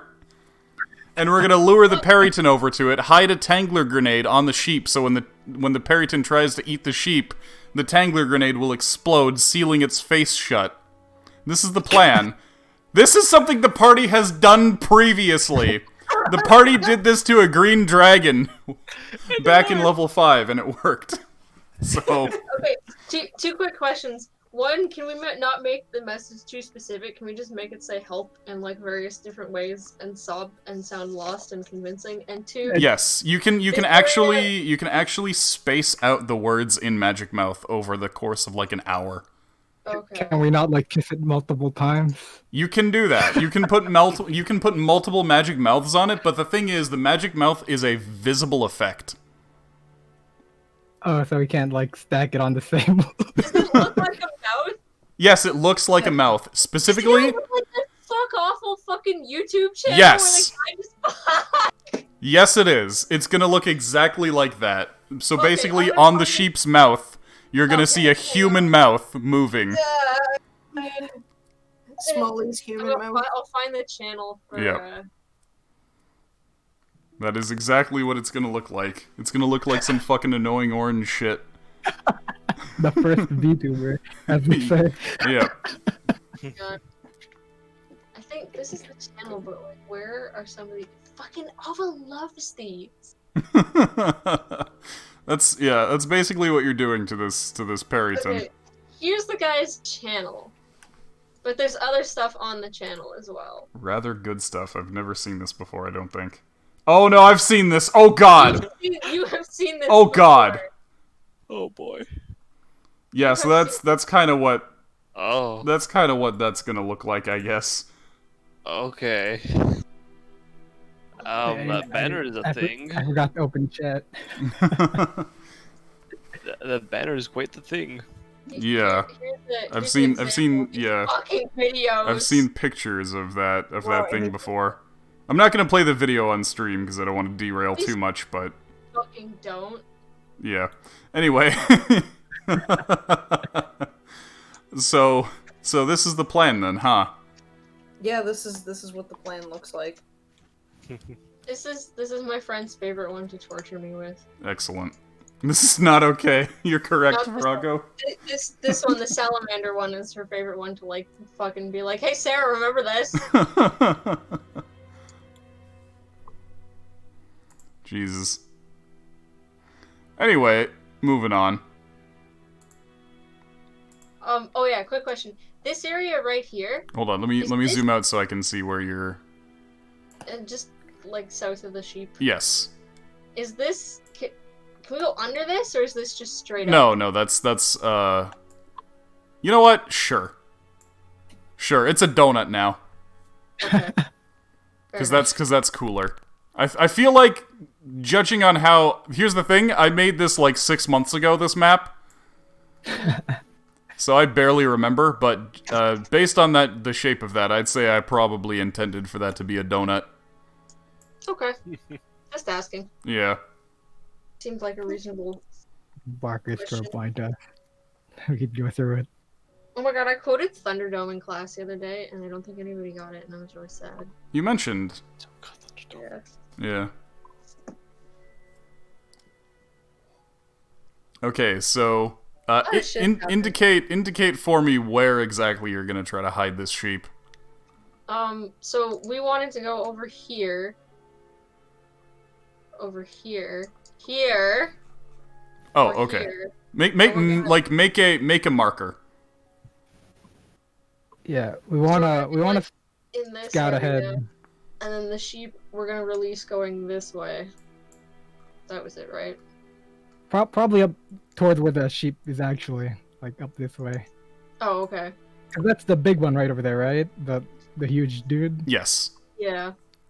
We don't want the tiny peritons going for it. Okay. We'll do it that way.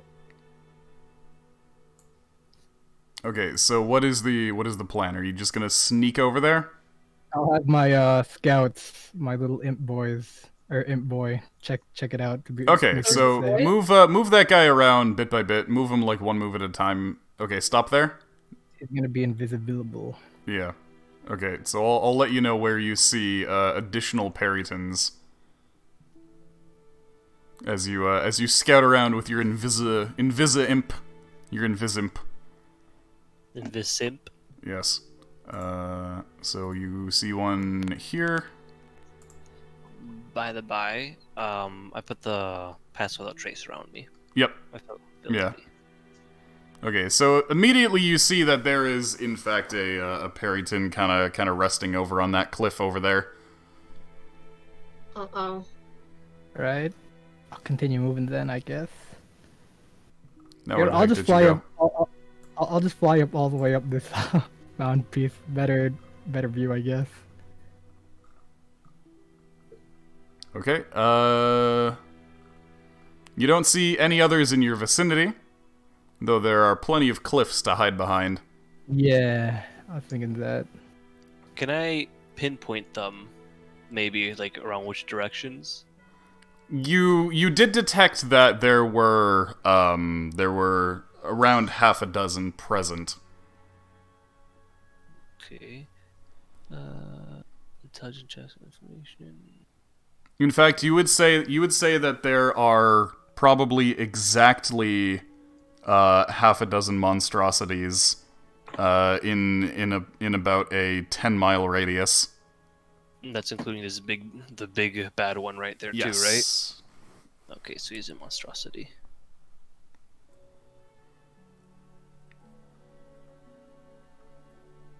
I think I'll cast what's it called? I'll cast Flock of Familiars and just have them fly around. Okay. So I don't need to move around with them. Alright, in that case, scouting the rest of the area, you see another one here. And another one here. We should also keep an escape route open.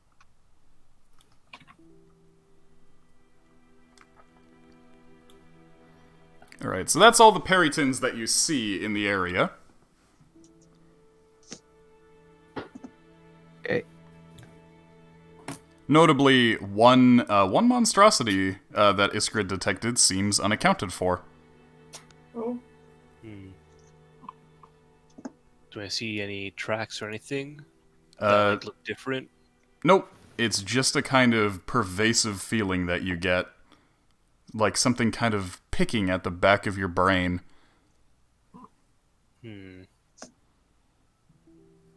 Can he do like I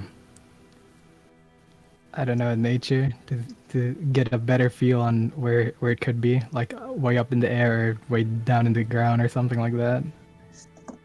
Like camouflage. By default, he kind of has a sense of this, as he has monstrosities as his favorite enemies. But there's something very, very strange about this this feeling that he's getting. Unlike any other time that he's hunted monstrosities in his long career monster hunting. Oh, right. Yeah, it kind of creeps you out, this this feeling that you get. I think that might be the crow. I think Is it, that do I might feel be it a like new from one. the crow itself or What was that? something else? Was that? Do I feel this from the crow? You- Like the crow periton or something else? You okay? First of all, yeah. What is the crow periton? The big bad boy one. But The rock boy. Yeah. Was it rock boy? The thing is, Iskra, you've never seen this thing. Unlike Yax and Arugi, you don't even have an image of what this thing looks like. That's true. Yeah, 'Cause they were drunk. you don't know the creature. All you're getting are weird flashes of a spooky feeling. I don't feel that there's any other kinds of monstrosities either, right? No, those are the only ones that you detect in the area. You get a very, very specific feeling of, aside from these guys, there being one more around. That's it.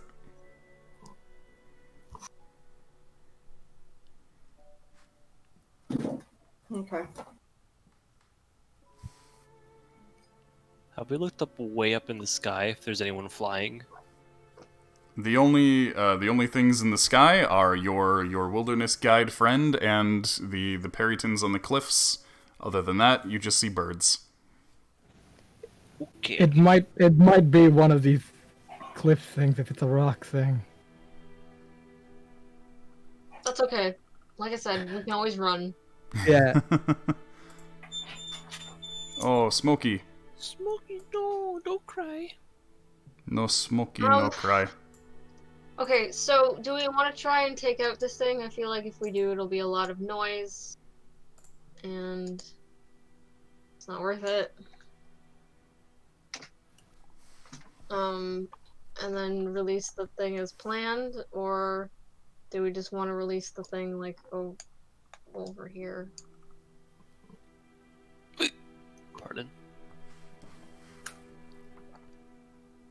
Do we want to try and take out this Periton quietly so we can release the sheep over here? Or do we want Are they alert or they're just like resting, like closing their eyes? They're not alert. They're definitely not alert. They haven't detected your presence yet. You guys aren't exactly down here. This is just to represent that you're present. Okay. Yeah, that's not where you are in a literal sense.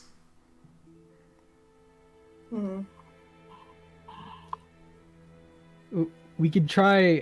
Yax is pretty strong, right? We could try like grabbing its beak so it doesn't yell, and then just a bunch of dudes pulling at this bird, like I'm just thinking grabbing of the onto goat him yell right now. What was that? Bringing him down level. Was that Iskra? He just said he'd yell. I'm just thinking of the goat yell. Oh, goat yell.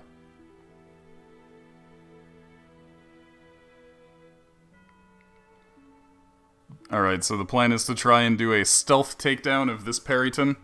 I don't know if that's gonna work. We'll probably get a little attention on us. Mm-hmm.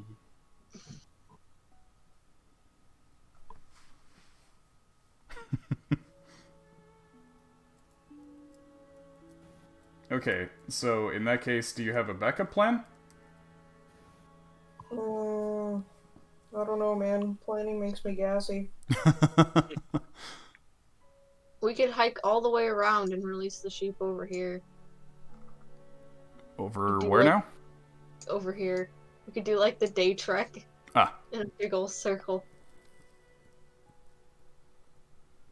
We could also go this way. Well, keep in mind there's a Periton, like, right there. Yeah.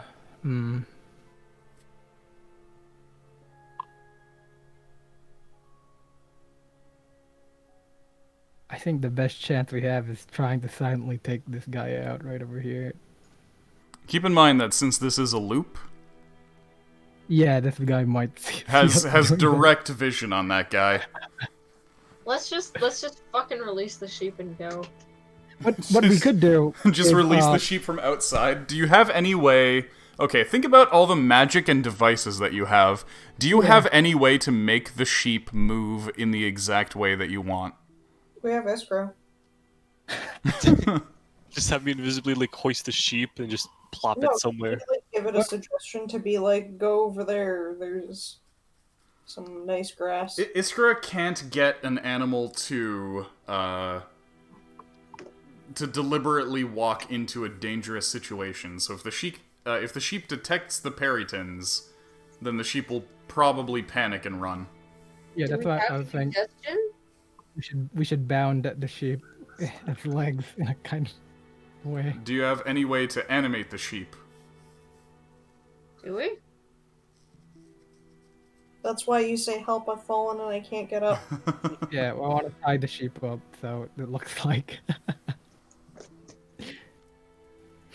an offering or something. But what we could do is to distract this dude over here, on this little cliffside from seeing us, is maybe Istra kiss an arrow with the magic mouth and try shooting it behind him right over here. So he hears like something and checks it out or whatever. Okay. That's turns yeah, around. that's certainly something you can do. Magic mouth arrows. Yeah. I'm a little bit confused about animating the sheep here.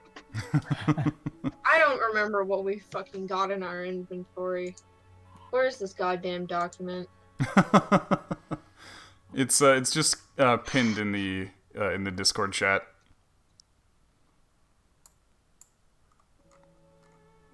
Which Discord chat? The one that we're using for the call.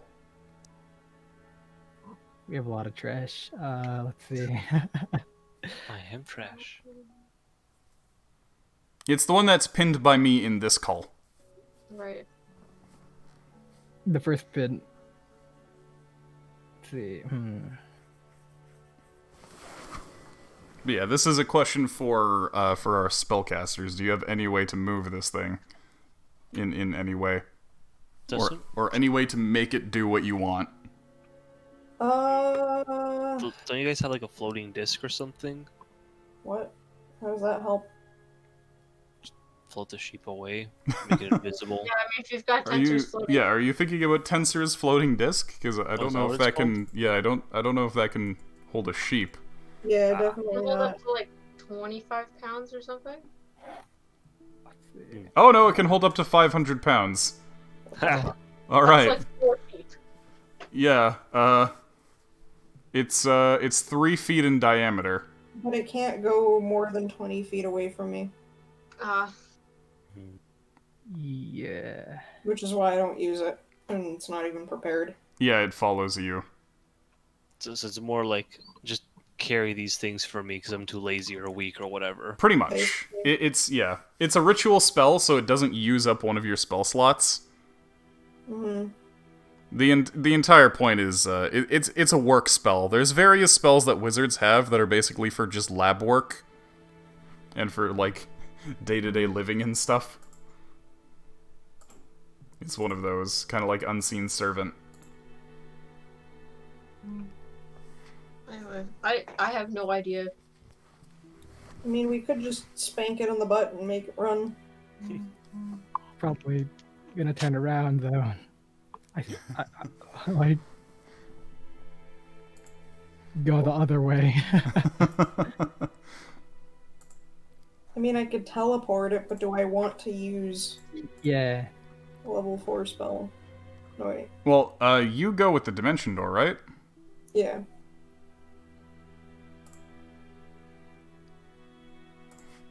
What about a rope trick? Wait, I we don't have think a no rope trick would door? help you here. Maybe you'd like stuff it up the Wally has Dimension Yeah. Door. rope.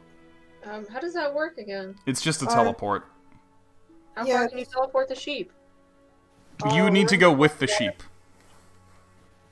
Yeah. But wherever the fuck you want, basically. Like, I can teleport really fucking far away, but I need to know exactly where. It's 500 feet. Mm-hmm.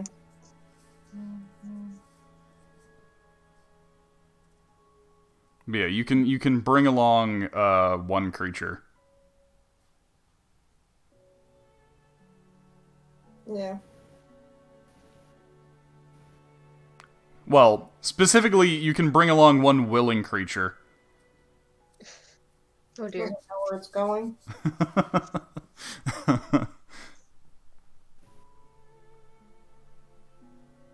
I mean, what's wrong with just spanking it in the butt? Be like, move. It panicking about Perrytons, I guess. Wait, do you have like minor illusion or something like that? We Me? do. Make another sheep. Pretty sure we do, because like, didn't we use minor illusion or something for the kaiju battle? I have Then- prestidigitation. And then while we have like catapult, Just catapult the sheep. What? I like kill fucking sheep. Is there a way to make Yax look like another sheep, and then I can get the sheep to follow me and also You have a can tank you with can me? you can disguise Yax as a sheep. Yes. Okay, we're gonna fucking disguise Yax as a sheep. I will have a Tangler grenade in my hand, so if it dives to me first, and then let's get the sheep to follow me, because that's what sheep do. Okay. That's my plan. That's sounds like a fine. really So bad idea. okay, so we have Let's break this down. Also, hey, Elliot. So we have a sheep disguised as a person and a person disguised as a sheep. Okay, maybe it's a bit of a stupid plan. No, this is the best thing you guys have ever done. So if you say it's the best thing, So- it definitely is. We have a sheep disguised as a person, and then we have a person disguised as a sheep, leading the sheep so that they can pretend to be a person. What is Yax gonna do after the sheep is in position? Okay, you know what? Fuck it. Just cast invisibility on Yax already, and I'll lead it. Actually, that doesn't sound too bad because they don't attack animals, right? Yeah, they don't. They go after humanoids. Well, they do attack animals, but they only rip the hearts out of humanoids. Yeah, okay. So it's Okay, maybe- oh my god! You know what this is? It's it's little Bo Peep. She's lost with her one sheep. Yep. Just little Bo Peep, but the sheep is a Yax in sheep's clothing, and the sheep is in actual clothing. Can we, for the love of God, just cast invisibility on Yax instead? No, because then you can surprise them and be like, haha, I was not a sheep all along, and they'll be like, what the fuck? Alright, guys. Time to do the stupidest thing we've ever come up with then. Okay, excellent. Okay, so Yax is currently disguised as a sheep. Actually, I think it would be good if we all dressed up as sheep. What do you mean? Okay, fine. The entire party is disguised as a flock of sheep, and the sheep is disguised as your shepherd. Yeah, let's make it look like a shepherd. Now, here's the question: what's the advantage of having the sheep disguised as the shepherd? So it attacks. All right, fair. and All right, us. fair. All right, fair. So the sheep is now disguised as a shepherd, and the entire party is now disguised as sheep. Yes.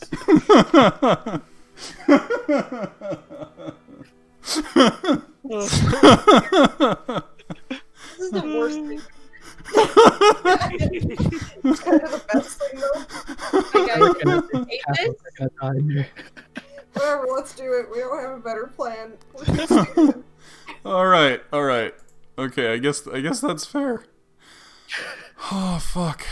Tiny wizard sheep. And then really big minute. really big Olivier sheep. I mean, Dude, are his horns sticking if you out? want, you could like Yes. put the Tango Grenade on Wizard, have him dress up as a sheep and walk along. But that's such a loss of advantage, not the Wizard. Oh my Lizard. god. Okay, so who's got the Tangler grenades? I guess Yax has one, and then one is gonna be where the sheep's heart is. How many Yes. do we have? 2? I think you have two. We only have 2? Yeah. Okay. That's It's alright. fine. The smaller Perrytons are jabronis. Okay, so how are you getting the sheep now to be this shepherd? If we all huddle together like at the sheep's legs and like have a pole like so it looks like it's standing up. Like, Wait, tied honestly, its- dude, tied to it's a its stomach. fucking sheep. Okay, one sheep goes for a walk, the whole fucking flock goes for a walk. I have witnessed it. Yeah, but you're disguising it as a person. Right. Yeah. like It'll just be walking behind us. That's fine. Or like, Yeah, Oh, so like- it's just crawling along and saying help. So Wait. it's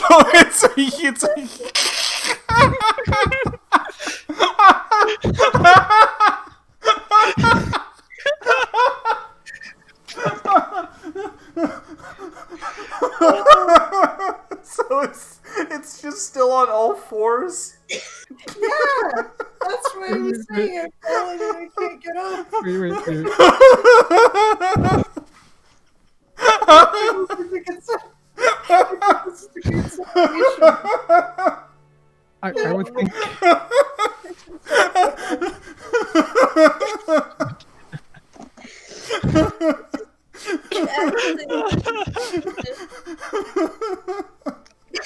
I can't fucking breathe.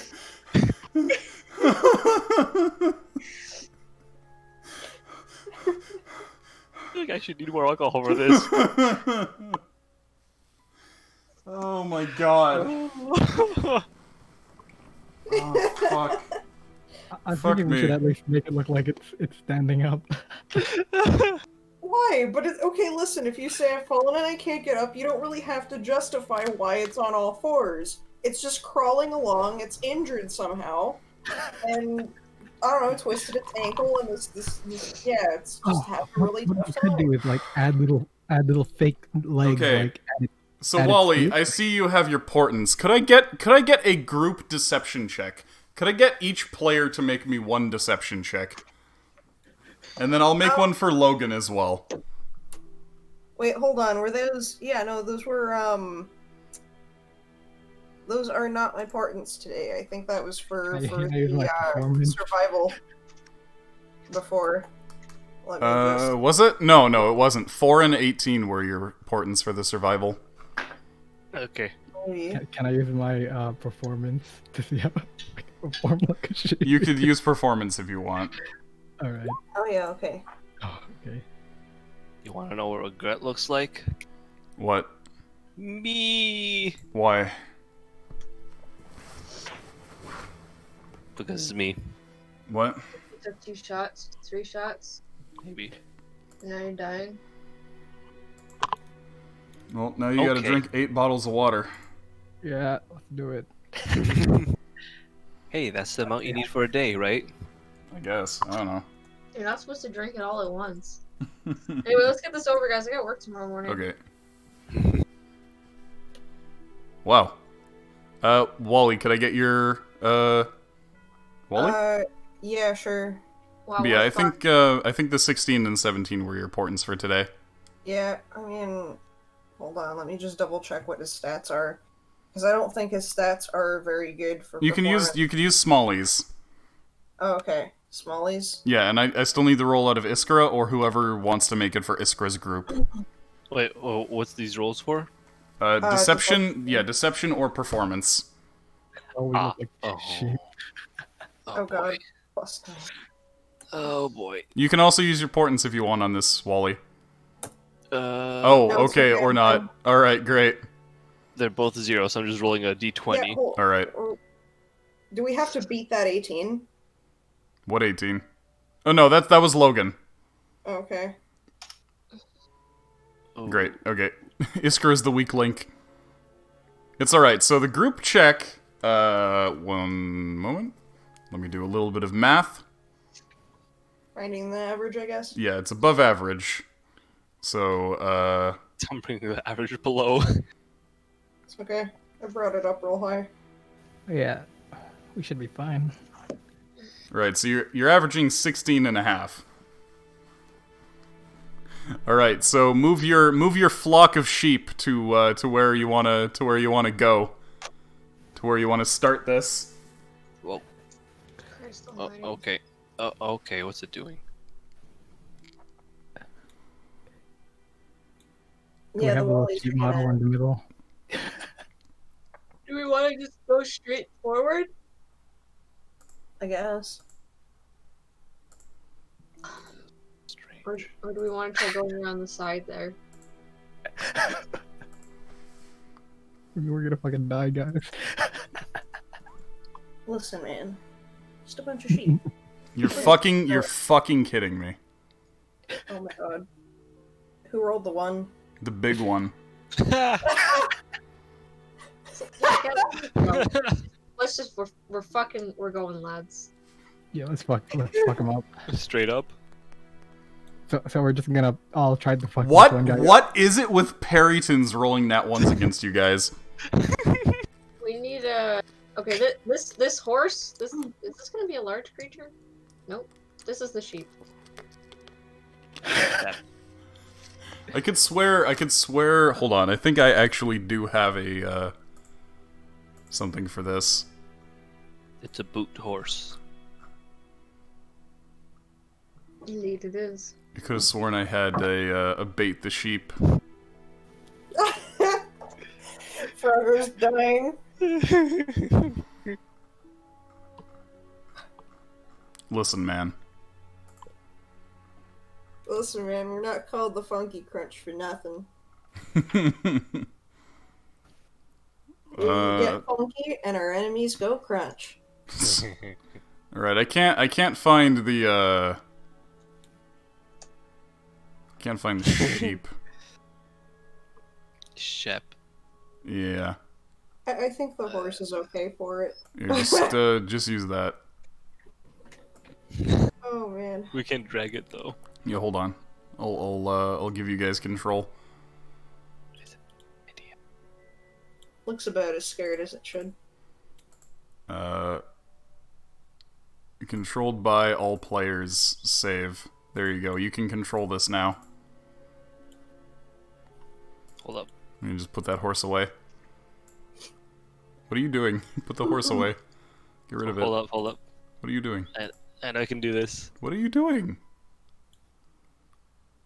Trust me. I don't know what you're doing. Yeah, it's just slightly shifting around. Are you okay? Am I ever okay? What are you doing? What are you doing? First, I'm killing this damn fly in my face. Why are you running? What are you doing? You're just shifting it back and... What are you doing? What is your plan? Come on! Work, damn it! Maybe this is not on the grid. Here, hold on. Let's try to fix it like this. Maybe now we can make it. Come on, fucking work! What are you trying to do? What are you trying to do? God damn it, I can't get it to work. I was trying to fucking expand it. Oh my god. Here. Please hurry up. You're expanded now. I don't know what you're fucking trying to do. Okay, anyway. So, Way bigger than that. here is Sheep. I guess, yeah, Sheep is on all fours being like, help, I can't get up.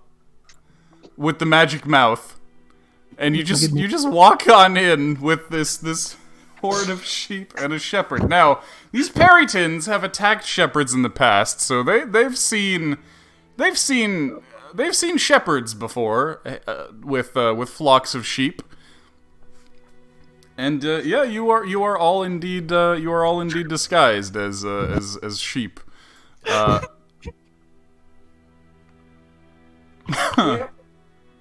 All right, so this Peryton here on the cliff sees all of you and gives out a cry, alerting the other Perytons as to your position.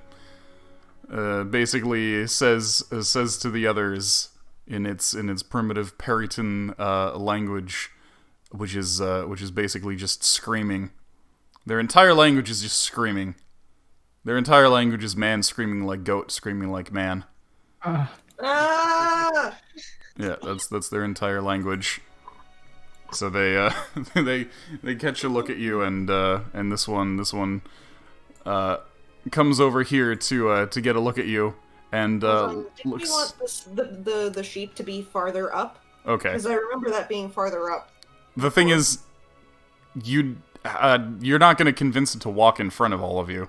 Yeah, we have to have it somewhat in the middle, like where Logan is, maybe. Yeah, we could put. Yeah, that's what I was thinking. Because otherwise, they'll probably just try to break grab it out. without us getting mauled. You could have whoever's in front just kind of like. Basically, you're not going to be able to get this sheep to lead the pack. Could we like make Wizard a will do dip it. and surround it? Just kind of No, like. Wizard will do it. We'll do what? He'll lead it. Wizard He'll is. lead it. Oh wait, do you want to have Wiz in his wolf form, or rather in his big form? Yeah. Become like a dog. Lord. Yeah, shepherd dog, right? I mean, Yeah, like okay. I mean, like disguised as a sheep in his Yeah, okay. That works too. Okay, so he's normal size now. So now we also have wolf in sheep's clothing. Yes.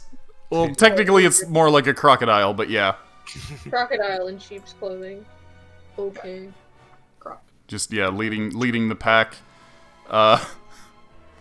And yeah, so that Peryton comes and looks down, and another Peryton. These are the two that have taken the initiative, that rolled well on their insight. These two coordinate it so that this one kind of looms over you menacingly, and this one back here comes back here to cut off any kind of escape sneakily. It's actually very perfect. And the others, this one kind of hops up here. This one hops up here, and the big one doesn't seem to really mind.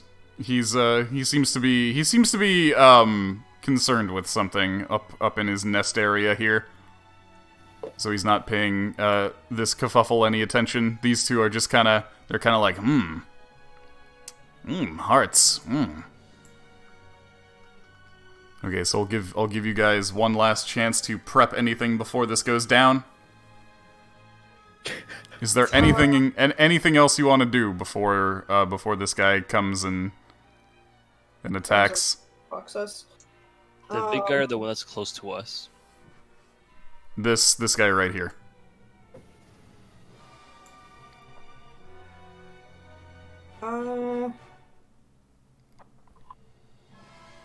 I honestly don't know what the plan is after this. I mean, the big one was supposed to come after us, but I guess it didn't. So I guess the only way to do this is to shove the sheep down his fucking throat and kill the other Perytons.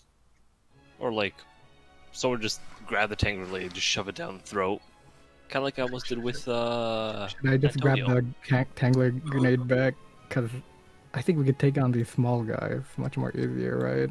Yeah. Oh, I guess I'll go. We'll grab- wait and see what happens. I mean, we're gonna get attacked. That's for sure. Yeah. Yeah, so I'll grab the Tangler from this dude. Yeah, for Should we now. move our positions around? Just have like a wall of beef surround the squish on the inside? Wally's okay right now. Smalley is pretty alright. Yeah. Ooh, squishy. Pumpkin's kind of squishy. She's a meal. Anyone else we're missing?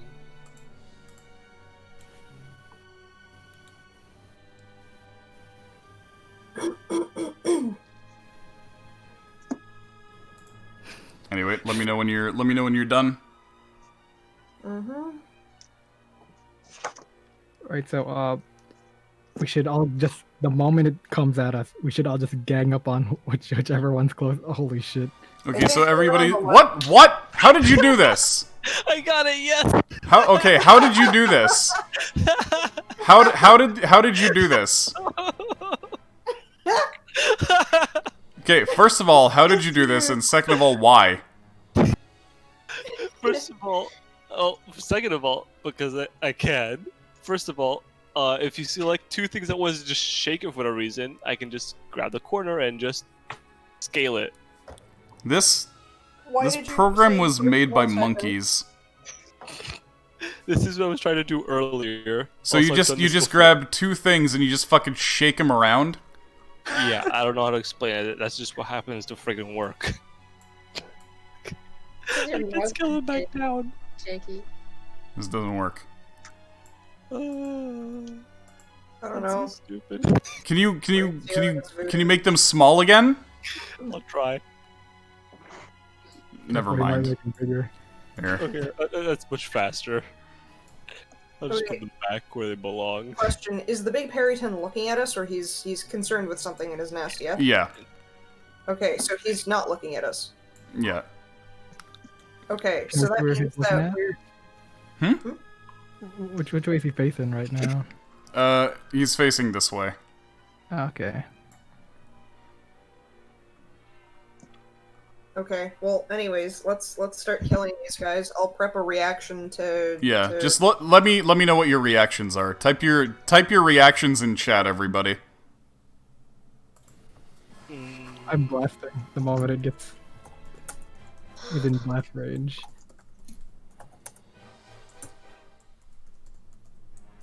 Or, like, the closest to minimum range.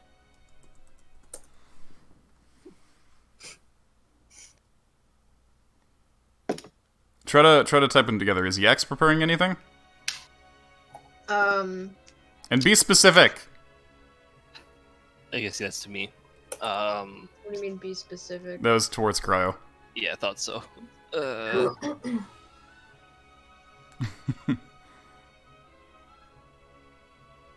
Okay, so Light Hammer and Eldritch Blast, Magic Missile, Toll the Dead, Flaming Sphere, Shoot Closest Enemy. So just with your crossbow? Just crossbowing closest enemy? Okay. And Yax, does Yax have anything? Grab on. Okay, cool. Operation Sheep Meat. Excellent. Alright, so that's everybody's reaction. So this Perryton drops to the ground in front of the what do I even call this? The ostensibly the shepherd, and makes scary noises at it, trying to see how it reacts for its own amusement. Teasing and scaring and taunting the sheep, and the sheep continues on saying, "Help! I've fallen and I can't get up!" The sheep is very clearly nervous seeing this large predator, but is in and among the crowd of sheep, and doesn't see any of the other sheep bolting, so it's very confused as to what to do, and is panicking, and is making a whole bunch of sheep noises. Now, luckily, it is in the middle of a crowd of sheep, so the sheep noises don't seem too strange. Yeah, okay, so... I guess that means that... So you went in front of... I mean, we could probably start attacking it, right? We can. Do you want to start killing this guy then? Yeah, let's I unload want to all... wait and see what it does. Okay. Once it maybe gets inside of Ardbard's and Yax's range. Could I get wizard to intimidate using strength? He's a sheep right now, what do you mean? You're right, but he can very menacingly flex at him, and he can see his bulging Drake muscles through his fur and be like, "Whoa, shit." He's a beefy sheep. He's a beep. Okay, try to intimidate this guy as a sheep. He honks at him. How's that?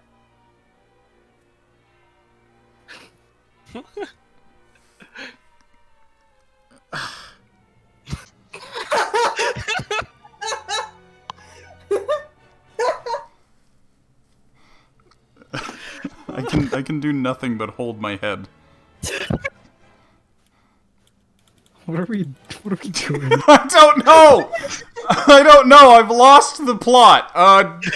Okay, so this thing attempts to intimidate the shepherd, and the sheep loyally protects the shepherd and goes wah. I mean, he's got fucking teeth. He does. The sheep with a mouthful of lizardly fangs goes wah, and the Perryton goes what?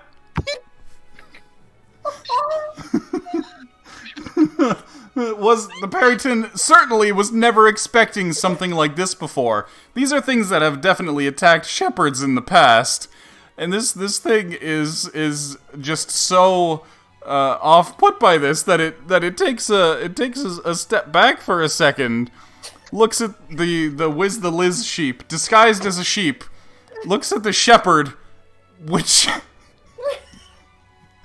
is actually a sheep in a dress, and then looks to his friend very confused as to what to do. And his friend looks back like, what is the problem? And his friend kind of comes up and swoops up here and looks down at the crowd of sheep and sees this one sheep intimidating his buddy. And he's gonna attempt to come down and grab at Wiz the Liz. You can use your reactions now if you want. Hell yeah, everyone unload on the one swooping. Let's do it. All right, so roll initiative, and we're gonna go from whoever gets top initiative is gonna get their first reaction. Holy shit. Oh my god.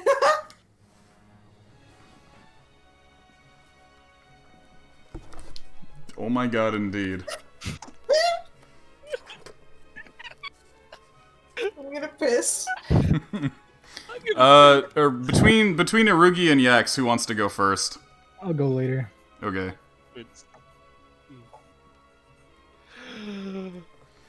Okay, so Drawing feet as well tonight. I finally What? got the head. It's like no. Now What? you're not allowed to do feet tonight. Okay.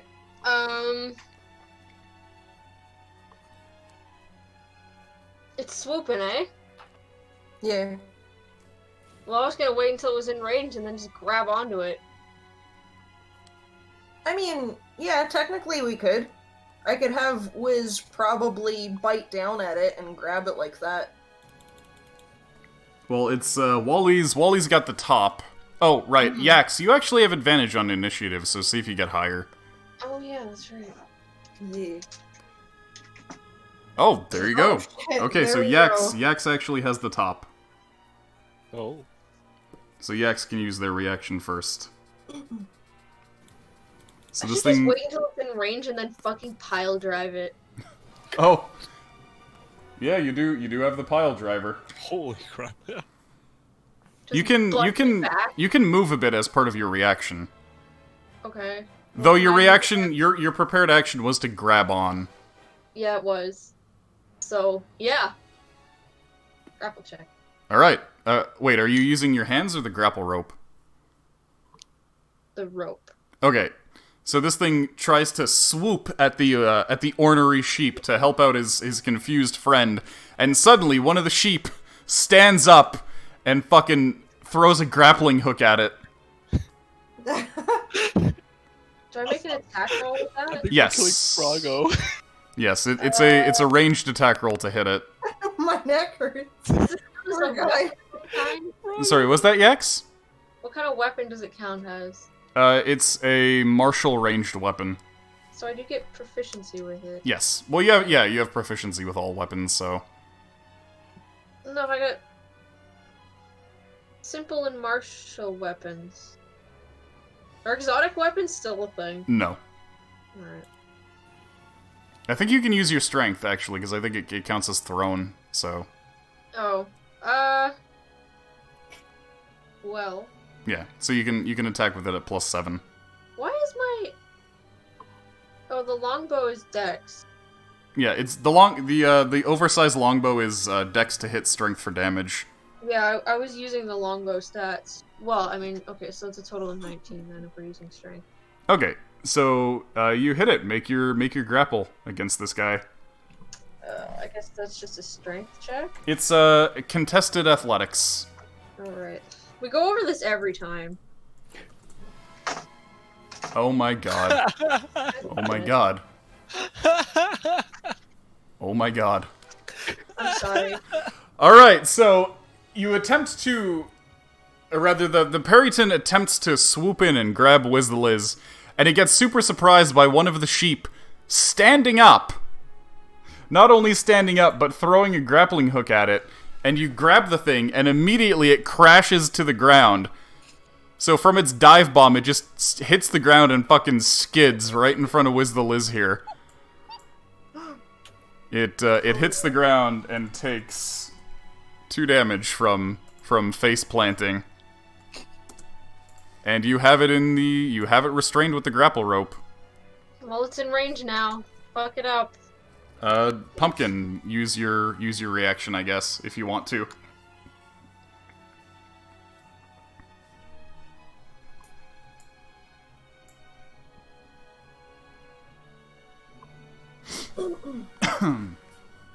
Does Pumpkin want to use her sphere?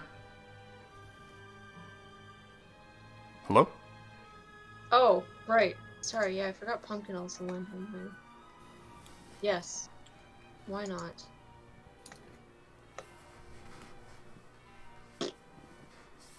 Oh, Right. okay. You need to summon it in an unoccupied space. Okay, Though you could say you summon it above its head.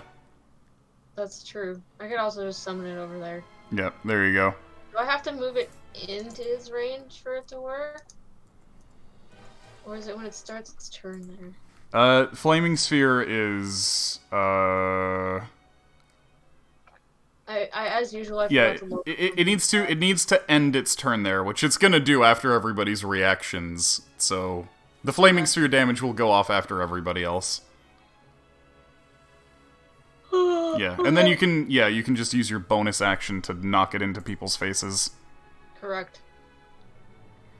Yeah, the food the food is pummeling you. Okay, Wally, use your reactions now. Okay, let's see. So my reactions are 3d4 plus 3. Yep. Who are you directing the magic missile at? Same guy? The one diving, yeah. Okay. So he takes another 8 damage from magic missiles. Mm-hmm. And then your Toll the Dead. It needs to make a wisdom save. Magic missile. It fails. Roll your Toll the Dead, 2d12. 12 damage. You know, it's average. This thing has now taken 22 damage from all of your sudden attacks against it. Can Wiz also bite? Did Wiz prepare a reaction? That's true, I did forget, but whatever.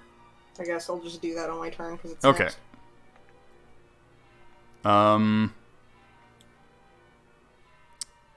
So yeah, after Wally's reactions, Iskra's reactions. Shoot Iskra. Oh. Oh, okay, there you go. You critically shoot the thing. Holy shit. 2d8 plus 4? That's it, right? Yeah, it's double the dice. Yeah, so 2d8 plus 4. It's an additional bonus because it is a monstrosity as well. That's true. It's an additional that'd plus be- 4, yeah? Yes, that'd be 18. So 18. So it only actually takes 9 damage from that because it is resistant to physical attacks. You remember that. That is a feature of Periton's. I do. Yep, and then Loishka has Loishka shot. Loishka shot. I don't get the double weapon shot either, right? No, it's you prepare one attack as your reaction. Yeah, so I thought. D8 plus 4. Alright. What So was it? that Adamantium that Periton actually goes down. Holy shit. I'm a my friend dead. Yeah, so Perryton these got yeah, intimidated this by yeah. Wizard, and then we killed its friend in seconds. Yeah, its friend was like, "What the fuck are you doing? Here, let me show you. This sheep ain't no shit." And then it comes in, and then the rest of the sheep just get up and fucking blast the guy's ass in. And his friend just watches this. Poor fucking. Fucking nuclear explosion. We might kill Froggo today. The fact that each turn is like 3 to 6 seconds make this scenario 10 times funnier. Yeah. Okay. Yep. Arugi. Yeah, I'm blasted. Okay, blast away. Still pretending to be a sheep. You only get the one.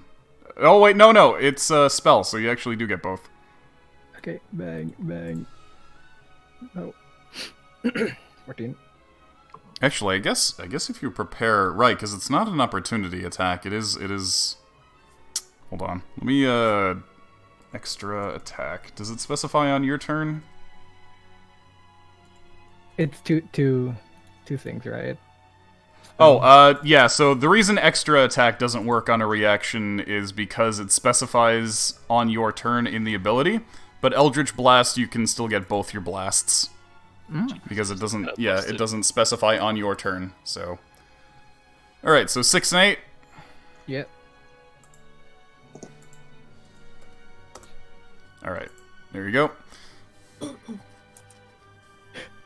And, Casting it from my knees. yeah. Ardbar? Ardbar's gonna throw a hammer at him, I guess. I Okay. don't remember what. It's just a strength attack. Okay, that should be D6 also. Nope. Oh, great. Roll me another d20. Okay, you're fine. No detrimental effects occur.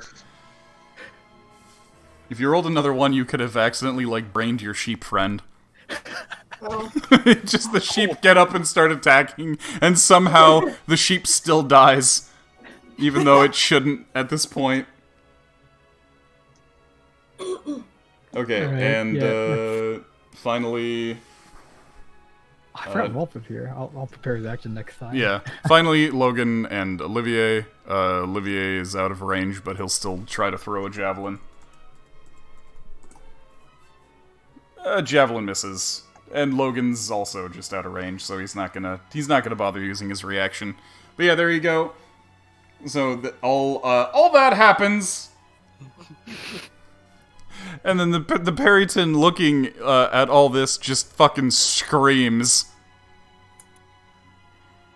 Just friggin' shrieks in terror, and makes to get the fuck out of there.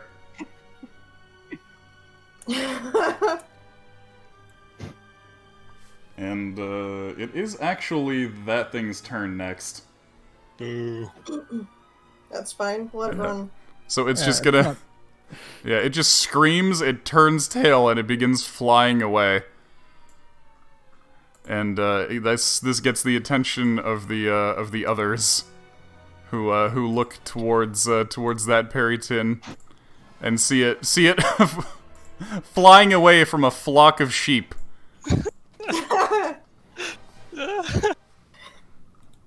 Okay, Logan and Olivier will cut form off up words, with by the everyone. way. Yep. Just get up real quick, and then just everyone... Everybody just assume the sheep position again. But of course. Alright, excellent. Position S for sheep. Or And the, formation S. Formation S. The big Perryton looks up and sees fucking mushroom cloud on the horizon. No. Just here's what's going on. Here's fucking Perryton screams and is now alerted and looking down this way, and then we'll go back to the top of initiative for Yaks. I've assumed the sheep position. Yes. Pretending to be a sheep again. Mm-hmm. Pumpkin's gonna fucking hide this. Hide the flaming sphere behind a tree.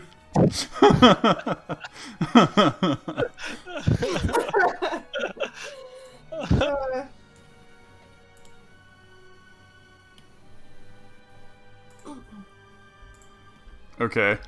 What the fuck's going on? Alright, Wally? Pretending to be sheep. Yeah, you're just staying still pretending to be sheep. Oh god. The flaming sphere. Yep, we're still gonna keep pretending to be sheep. Everyone prepares an action. Yeah, everybody prepares an action to attack this thing when it gets close.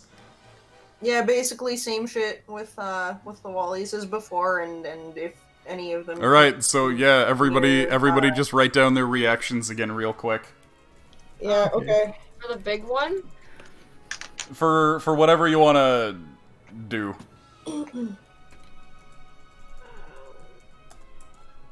Could I have wizard bite and grapple? No, grappling is an action. But like, if he bites down tight enough. He doesn't have that feature. Okay. He would grapple with his mouth, but it wouldn't do the same damage as a bite. Mm-hmm. Okay.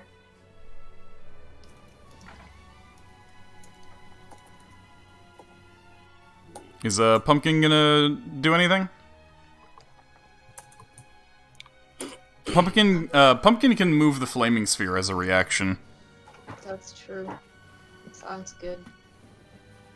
Okay, blast and flame and keg.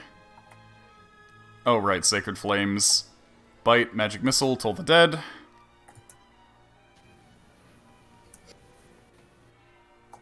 Yeah,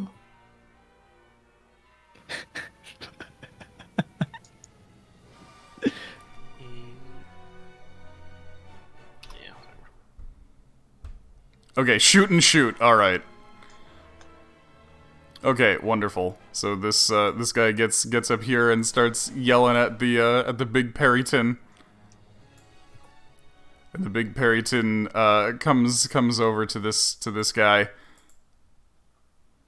And kind of grabs this thing's head with its talon. Oh shit. Fuck. I feel bad for this guy now. And then looks over this way and sees the big old flock of sheep. Ah, Bah. Yep. And then these two start coming forth. All right, I assume you guys are just holding until they get close. Oh hell yeah. Okay. So he looks to the others and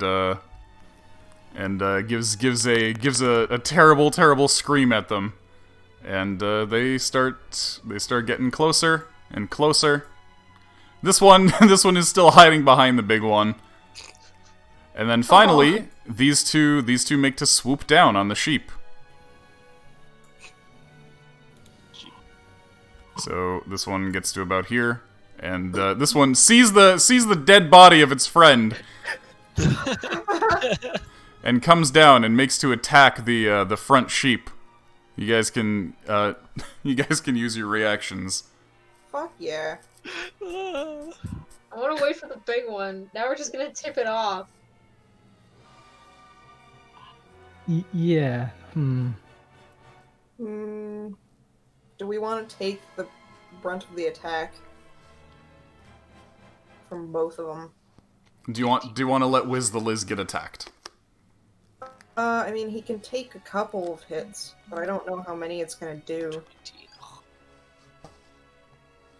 We don't want to hurt Wiz the Liz, so.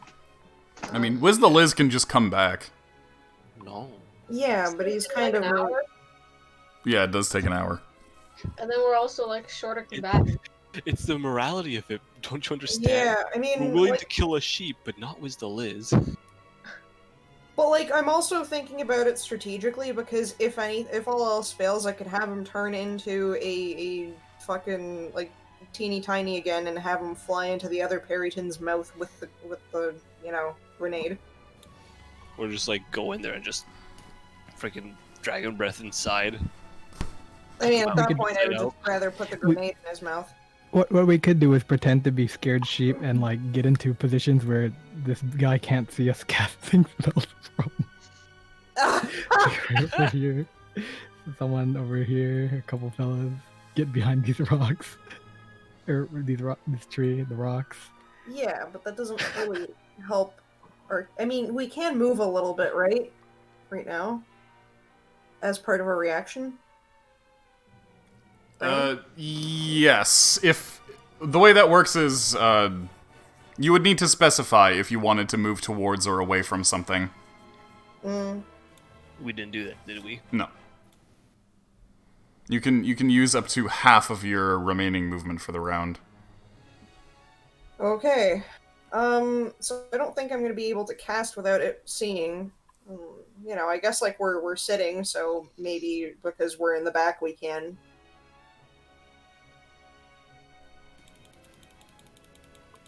I mean, regardless of how you kill the Perrytons, if you're killing the Perryton is gonna see the Perrytons dying. Yes, but he won't know how they're dying. It'll only make him more confused. Is that important to you? Well, I mean that might change the way that he behaves. Like he won't know what to attack.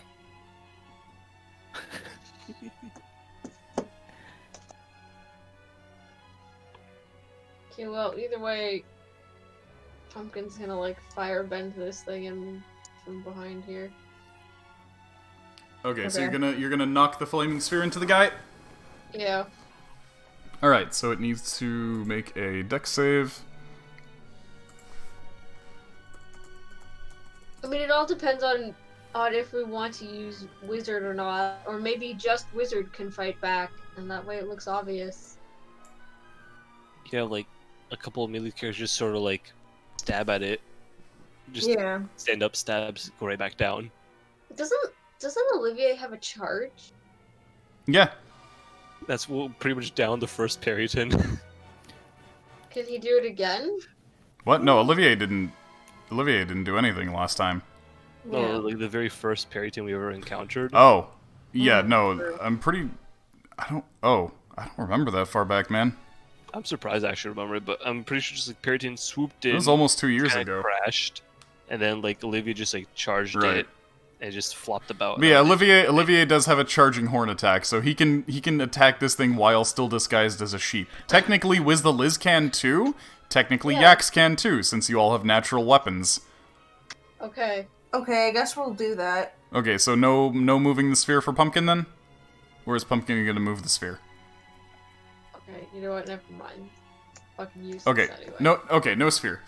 All right, so just Wiz, Olivier, and Yax are gonna attack pretending to be sheep. Yes. All right, so I guess Wiz, use your bite reaction. Yeah, okay.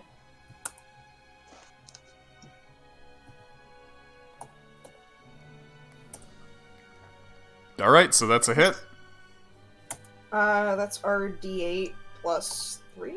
Yep. I think it was? Yeah. Okay, so the thing takes Okay. 5 damage. Its hide is very tough. Wiz has a hard time biting through it, but you do crunch onto it. The Perryton screams as you bite into it. Now, Yax and Olivier didn't have this specific reaction prepared, so they'll have to wait until their turn to do it. That's valid. But the Perryton is going to make its attack against Wiz the Liz. Oh no. Can I, is it possible to shield? You can't shield Wiz the Liz.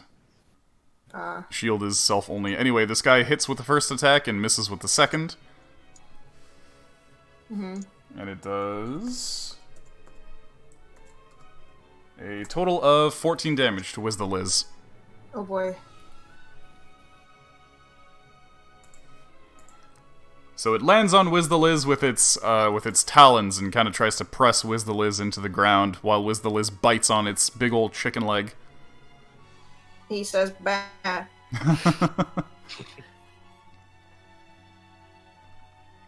Okay, and that is it for that Perryton's turn. Big Perryton sees what's going on and is looking as confused as it can. It's never seen a sheep bite anybody. Especially not like that. I said obviously doesn't have that much experience with sheep. Yeah, they do bite people. I like to imagine that, what's that Monster Hunter monster? The one that buries into the ground. A lot of them. The one that, in the desert. Cephalos? No, the other one with the mouth. Nebelsnarf. Yes, I like to imagine that that's what the inside of his mouth looks like now. Of Wiz's? Yeah. Oh my 'Cause god. he's a Drake now, right? I guess so. So, Alright. he's a little different in the skeletal Yeah, structure. he's got Nebelsnarf face. Yeah. Just Okay. a big old bear trap of a mouth. Just Okay looking then. up. So yeah, moving on down. Olivier is going to attempt to gore this thing. Olivier is going to try a goring rush and is going to try to stab this thing with his horns, which looks very, shit. very, very natural. Unlike most. Oh, that's shoop. Get over here. Oh, Put that on the wrong screen. Right. So horns. That's going to be a +6 to hit.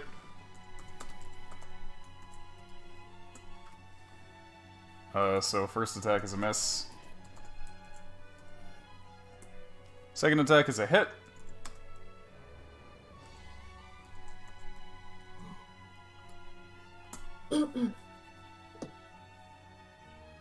7 damage, and he can actually do another horn attack as a... Oh no, that's after dashing, never mind. So this thing actually needs to make a strength save.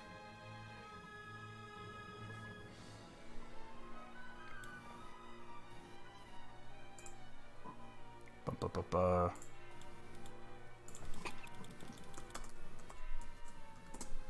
Oh, okay, it makes the save, so it just takes the damage. So Olivier hits it with his horns, and then we move back to Yax's turn. Do I have proficiency with this unarmed attack? Yeah, you have your claw attack as a tabaxi. Do I have proficiency with it? Yeah. You always have proficiency with your natural weapons. Is it D4? Yep, I think it's D4 plus your strength. Oh. So that'd be a total of 5, and then it gets reduced to 3. Make sure to position yourself so that you can actually hit it.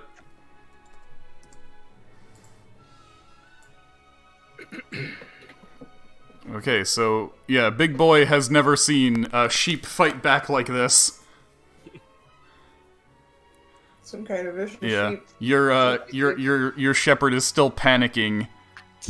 We got that sheep Yeah, and just shouting, "Help! I've fallen and I can't get up!" in Wally's voice.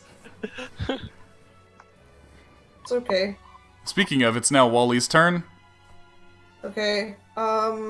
So Wizard is gonna triple attack, I guess. Okay. I have to do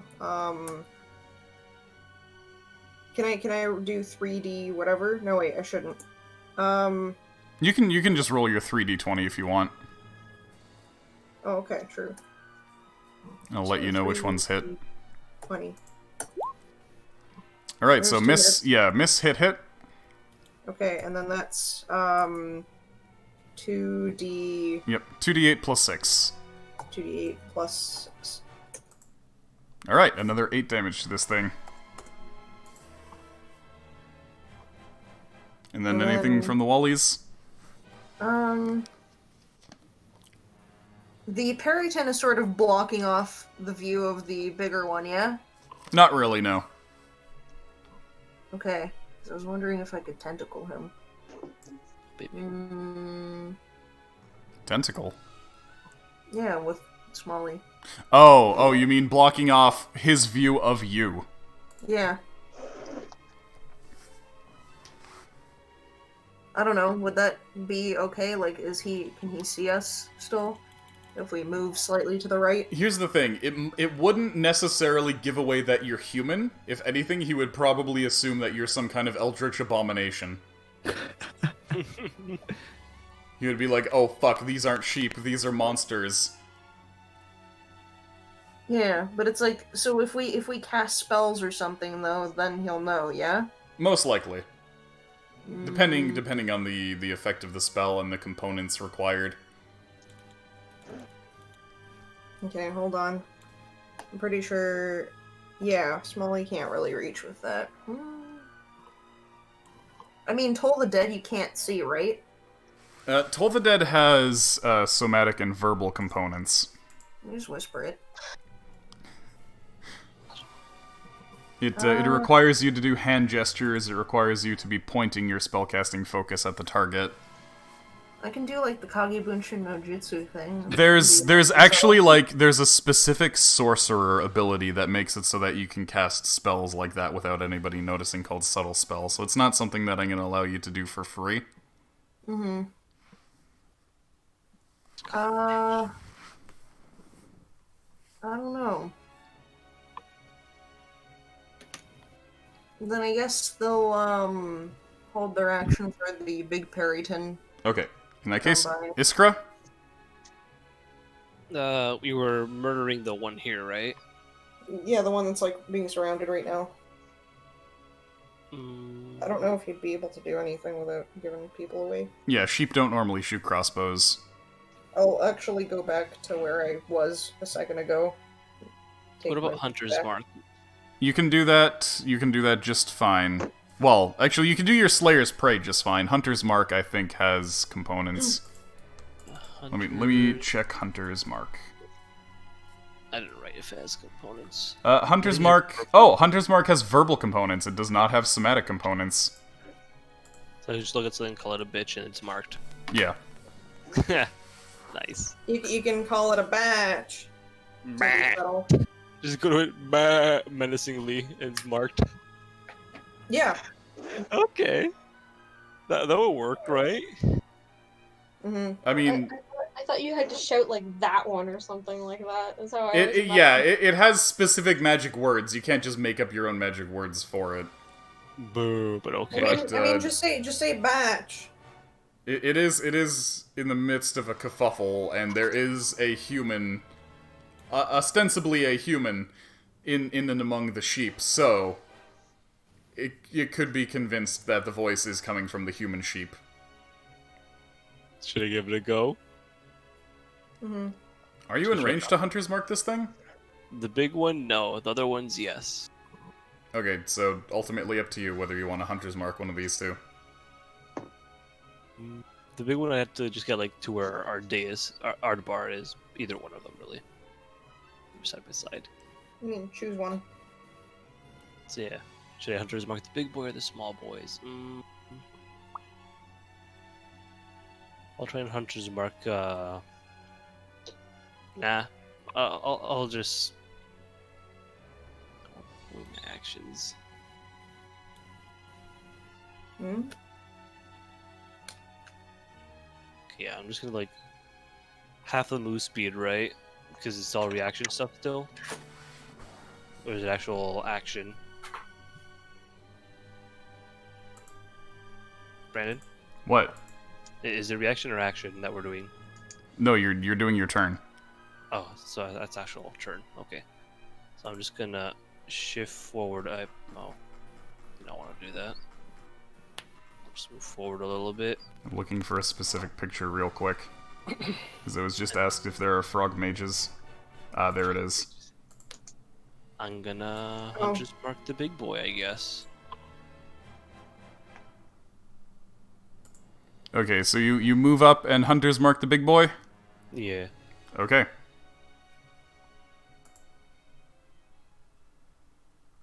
Anything with Loishka? Actually, Loishka will hold action to attack. Check Slayer's Prey. Okay. We do have a To attack lizard what? named Wizard, though. Yes, we So- do. Loishka, to attack what? Next Periton that gets too close. Okay. So move a little closer. And Arugi. Alright. If I were to go here, would Big Boy be able to see me if I were to hide Big behind Boy! the guy? Big Boy sees the entire, thing going on. He's on top of a cliff right now. Alright. If I were to turn my back and cast a spell and then turn around again, would I be able? You would need to be looking at your target in order to hit it.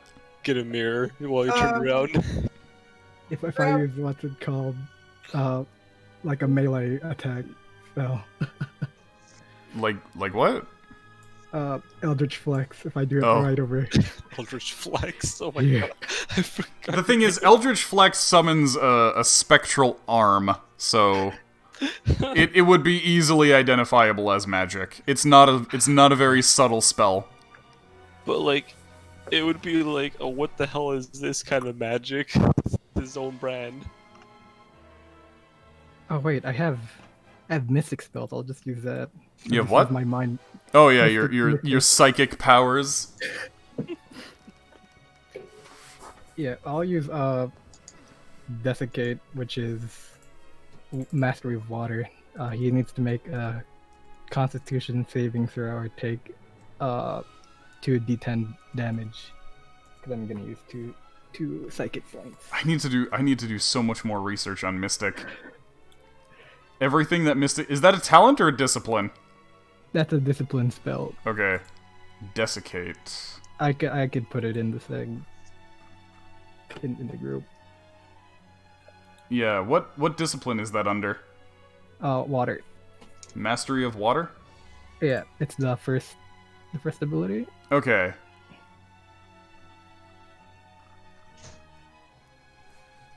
Yeah. Per psi point. How many psi points are you spending? I'm spending 2. Okay. So it needs to make a con save. I have no idea if these have, like, verbal components or somatic components or anything. I assume it's all mind stuff, so I don't know. Oh, nice. Good job getting the honey from Nugget. Yay. Hey.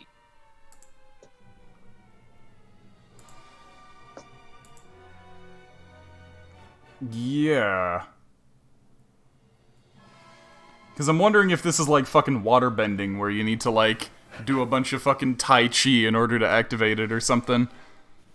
Yeah, this particular one doesn't really say anything Yeah. about what it does. Though this is also because this is completely unearthed arcana, unplay-tested, Oh, so... can we All- say I'm like fucking with the water inside of the body? Yeah, that is what you're doing.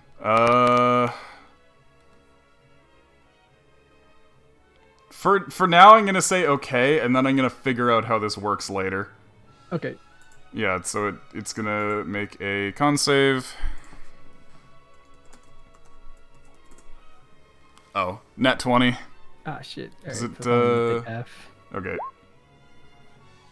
Still pretty good. Yeah. Pretty okay.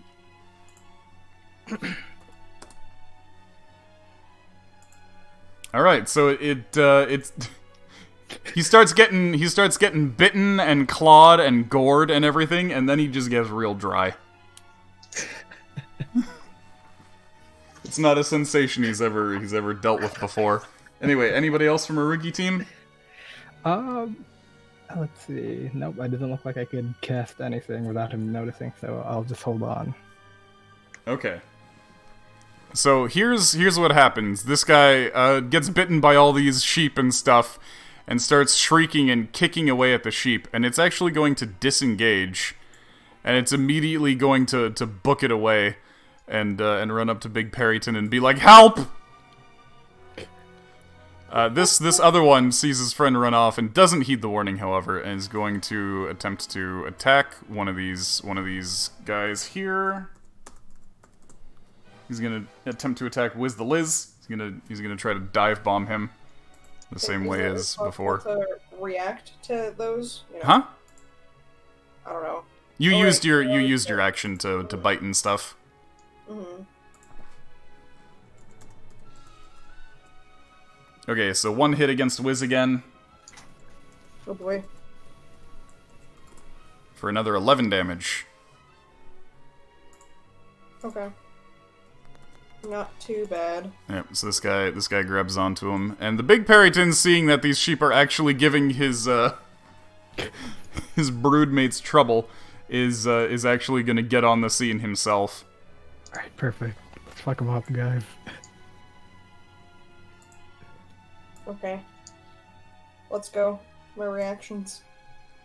Okay, Yeah, so also my fellows' reactions too from before. all right, so this guy runs up here, I'm not and these three right here, Olivier, Wiz, and Yax. I'm gonna need each of you to make a Wisdom save.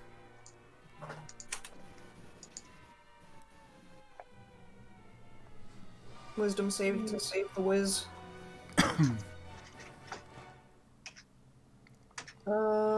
His wisdom is +1. Hold on, what were my portents again? I think they were 16 and 17. I'm just gonna give him a 17, and then it'll be 18 altogether.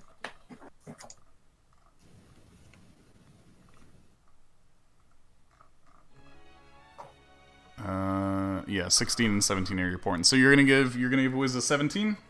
Yeah, so he has 18 total. Okay. And then Olivier needs to roll his Wisdom save.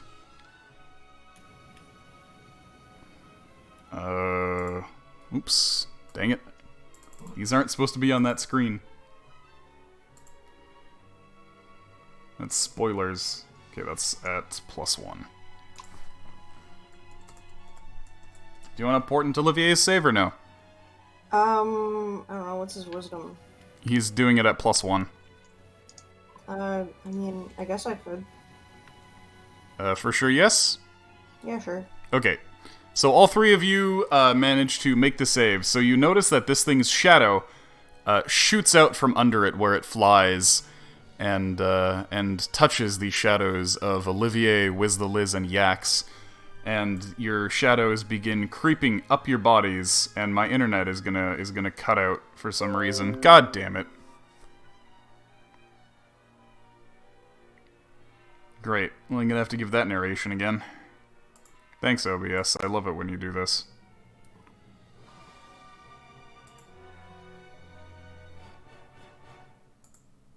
Gotta disconnect and reconnect from the call, too. Oh, I love it.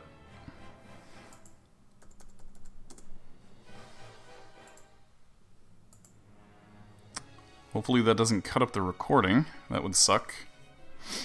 Anytime OBS wants to keep responding, that would be good. There we go. Hello. Then hit start stream again. Great. I love it. Hi. I had to exit the call because I stopped being able to hear anybody. Oh. Rip. We're back now. I'm gonna have to upload this one manually, which is a pain in the ass, but oh well.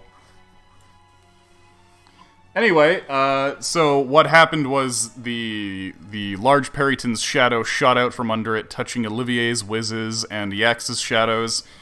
Your shadows began creeping up your body, but you managed to shake them off. Hey, okay, hold on.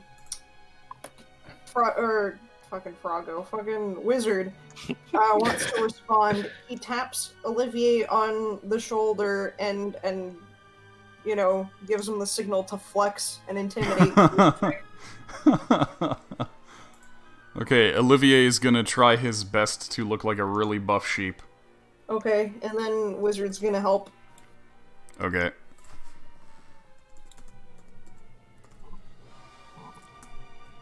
Wow, nat 20.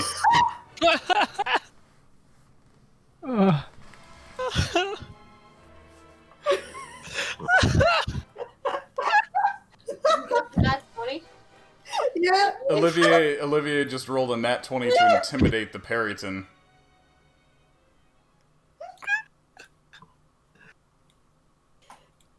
I don't understand. I think at this point you just should like retire Peritons from your control. It's alright. The weakness of the Parrington is a funky crunch. It's alright. Anyway, it's now Olivier's turn. And Olivier is gonna take this momentum to attempt to gore this Periton next to him. Are you still pretending to be sheep? Yes. Yes. Okay. Okay, hit and a miss. 5 damage. So Olivier flexes his sheep muscles and gores this Periton here.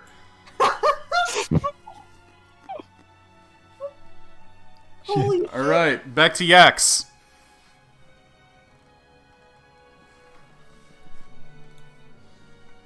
Back to I want Yax. to sort of like amble forward and see if I can draw out the big one.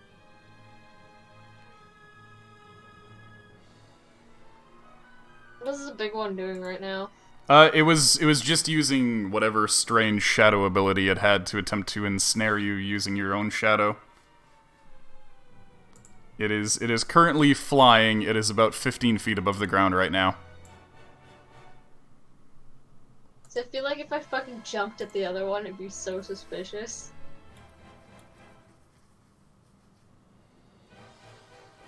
What if I just fucking dart over behind it and then just claw Maybe- at it? Maybe you could throw your Tangler grenade and fuck it up. Fuck Oh, it this from flying. Yeah. I'm afraid I'll miss and waste the grenade.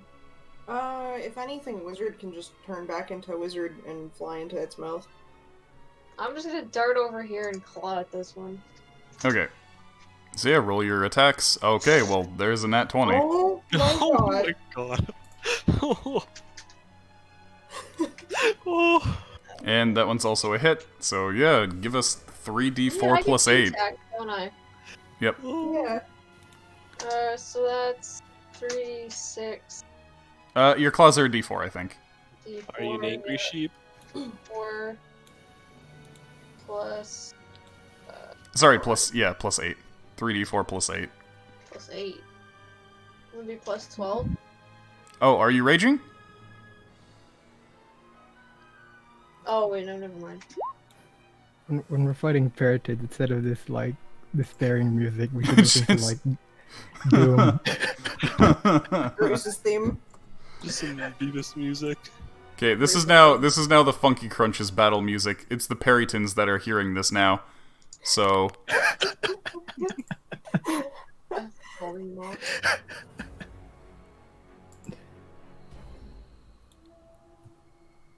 What's this?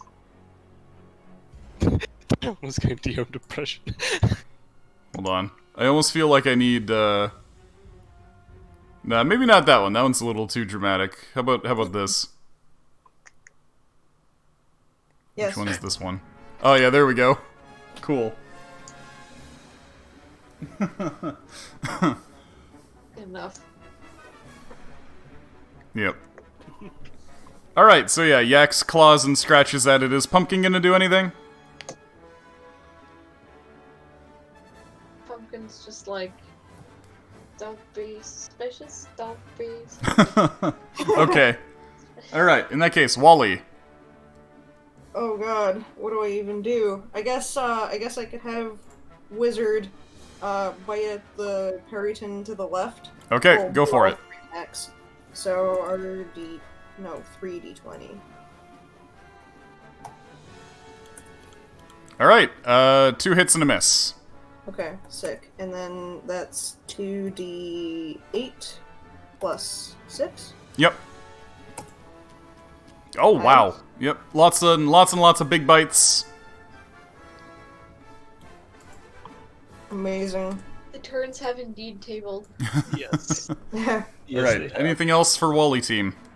We're gonna hold action to see to attack the Perryton. Okay, so readying actions to do Magic Missile and Toll the Dead? Yeah, basically. Okay, Iskra, same thing, holding actions to fire crossbows?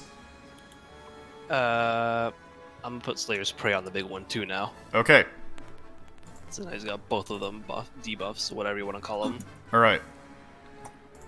And hold action Loishka To do what? to shoot Big Boy. I can still hold action with Iskra, right? Yeah, because you only used your bonus action. Yeah, okay, so, So yeah, you could there's- still, yeah, you could, to be clear, it's preparing an action, not holding action. True. Okay, so I will basically do the same for both of them. Just prepare to shoot. Alright, so yep, you're gonna prepare your reaction to shoot, and then Loishka, same thing. Yeah. Alright, Quick question before yes. though. The adamantium arrows, do they still do half damage on Yes. Perrytons and things? Okay, so I thought so. I'm not gonna bother them. There's certain things that adamantium arrows get past resistances on, usually constructs. Yeah, because those are like buildings and those kinds of things. Robots, but yeah. Okay, that's what I thought. Just double checking. Okay, Arugi? Okay, let's think.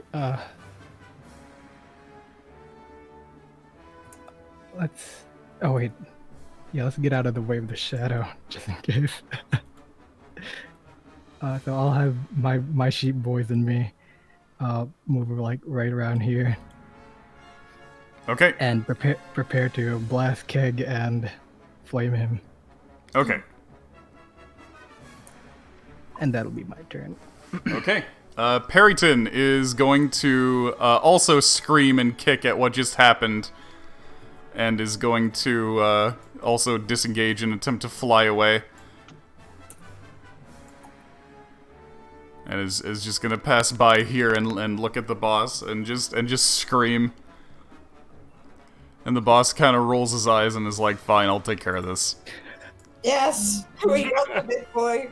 Alright, let's fuck him up. All right, and Big Boy is gonna dive in. He's gonna continue his attack, and all right, let's see those reactions. Oh, fuck, yeah. Iskra and Loishka reaction. Shit. Hold the dead me, my dude. D. Okay, so Magic Missile. Magic Missile goes through just fine. You're Toll the Dead. So...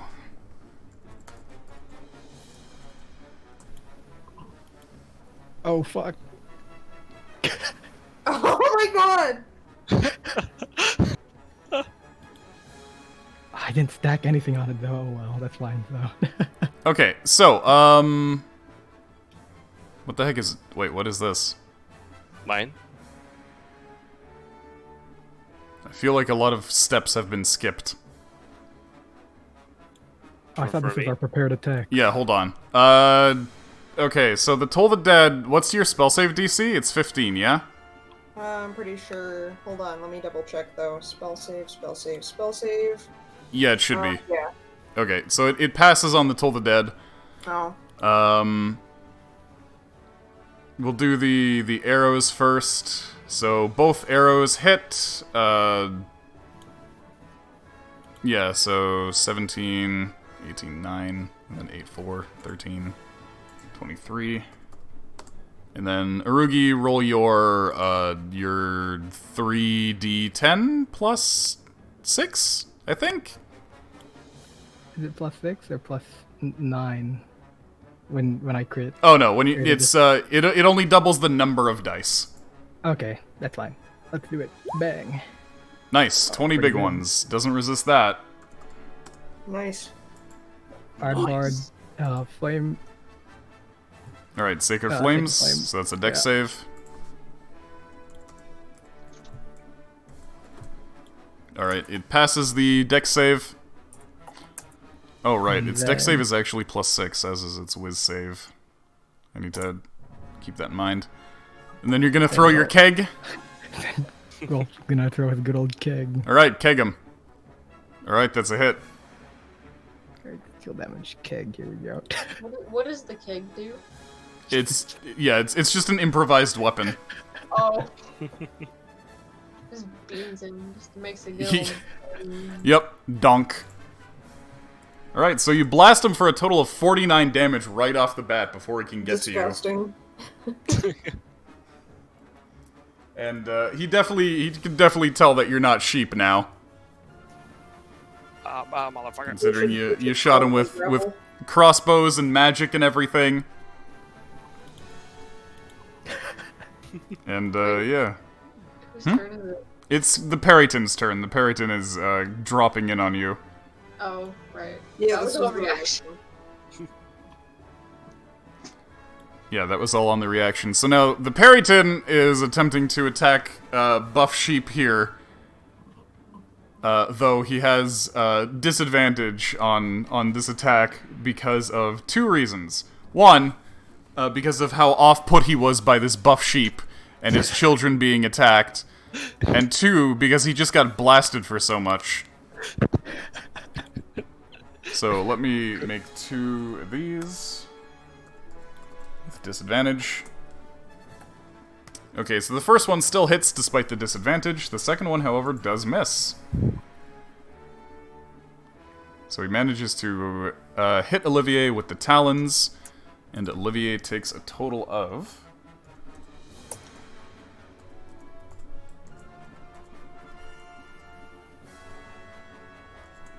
Olivier takes a total of 26 damage from this guy landing on him with his talons. Jesus. Jeez. And Olivier is going to need to make a strength save.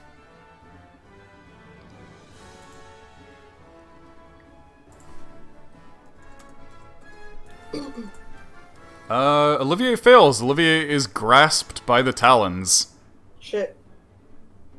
No. Alright, so that's it for the Perryton's turn. Now we move to Olivier's turn. Olivier can attempt to free himself. Olivier successfully frees himself from the Talons. That is Olivier's action. What the fuck? Logan comes up behind Yax and starts blasting at this guy with his pistol. 2 hits. One of those is with the dragon, though, not the pistol, so...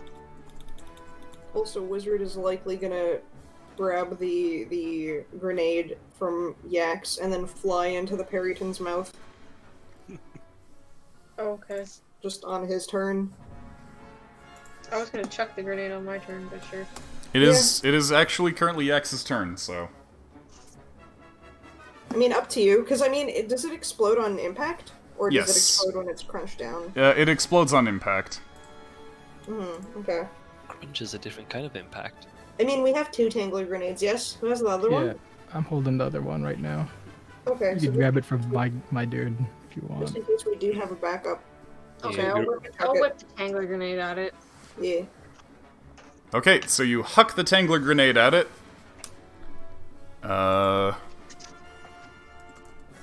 Just plus dex? Okay, so, the Tangler grenade, seems like it's going to hit the thing right in the face, but at the last moment it veers off its target What? and explodes, behind it. What? I didn't even get to roll. What the fuck is that shit? The Tangler grenade, forces the target to make a dex save. Ah. Okay.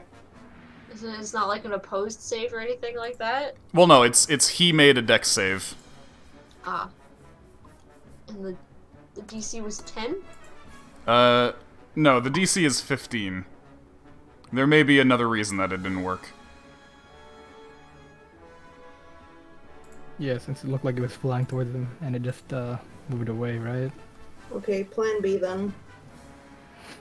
Kamikaze. I'm sorry, that seemed like a very reasonable thing to do. It certainly was. Yeah, it was, definitely. Yeah. Can like any of us tell why? It's not like a force field or something, or just wind from its wings? I can roll Arcana. It seems to simply be bad luck. What? Hmm. Can I roll Arcana? Sure. Second. Certain massive legendary creatures can seem incredibly resilient to any attempts to keep them locked down. They are incredibly defiant, but it's possible that if you try long enough, eventually one of them will succeed. Oh, it's fucking bitch boss move action. So, like the whole layer effect thing, or legendary effect, or whatever it's called, right? Oh.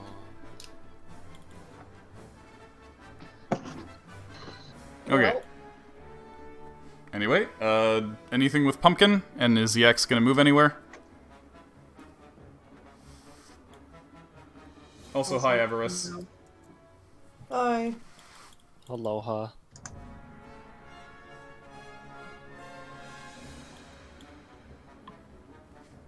Oh, okay, so it needs to make a dex save.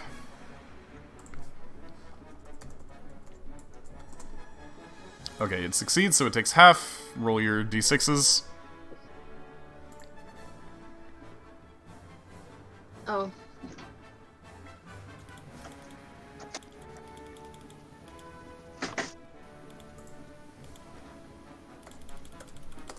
Okay. I guess that's it for Yax. I guess. And it seems weird to be making a second attack after that, so... Yeah, throwing the Tangler grenade is the action.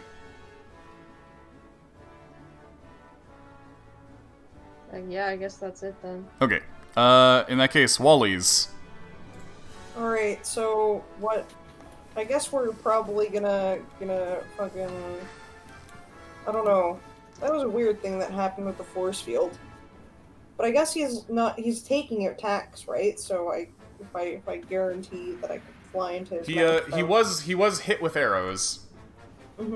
Okay. So, Wiz is gonna swoop down. He's gonna grab the grenade and bite. Oh, no, okay. just turn So it you're releasing the Yeah. Okay. So I guess Ardeus, do you just hand Wiz the Liz the Tangler grenade? Yeah. Okay, Wiz, attempt to fly into this thing's mouth. Okay. All right. So this thing is going to need to make a dexterity save.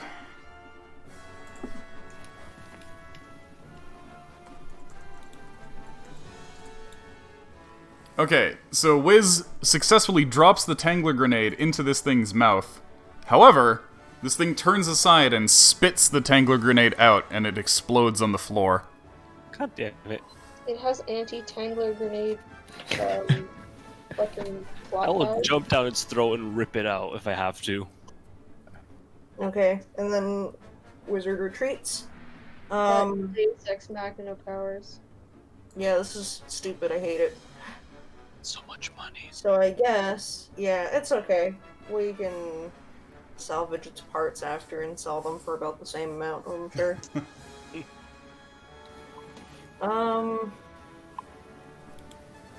Hold on, let me take a look at what this is. Hold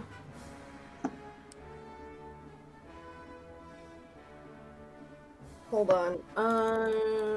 What's Blade again?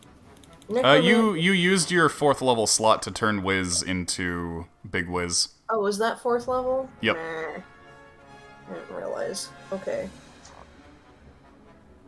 Okay, so I can haste someone. Who wants haste? I'll give Yax haste. Okay, Yax now has haste.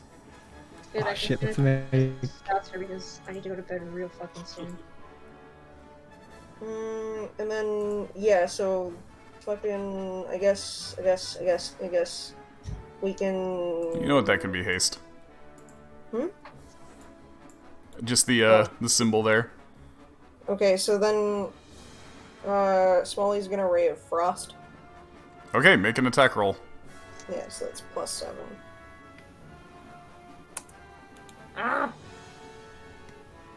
R D20 +7 equals. Oh, critical ray of frost. Oh, Okay, what the fuck, dudes? Yeah, So that's so 2d8? that's you're already doing 2d8, so it's 48. Yeah, 48, okay. Holy shit. 13. Don't have a chance. Fucking Barringtons. All right, an additional 13 damage, and it is slowed down. Wow, why do my rolls suck?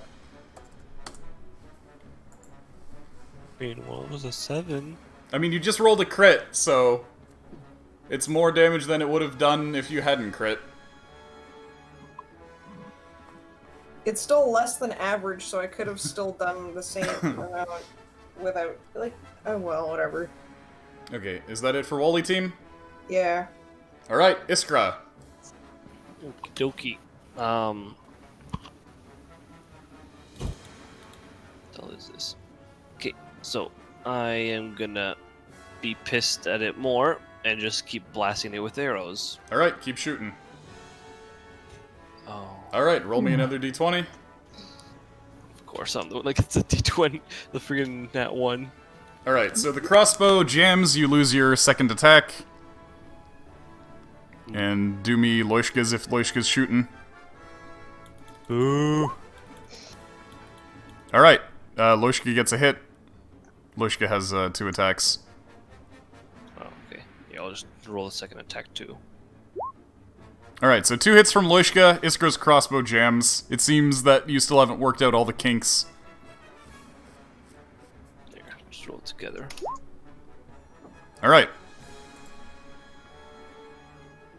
How long would it take for me to unjam it?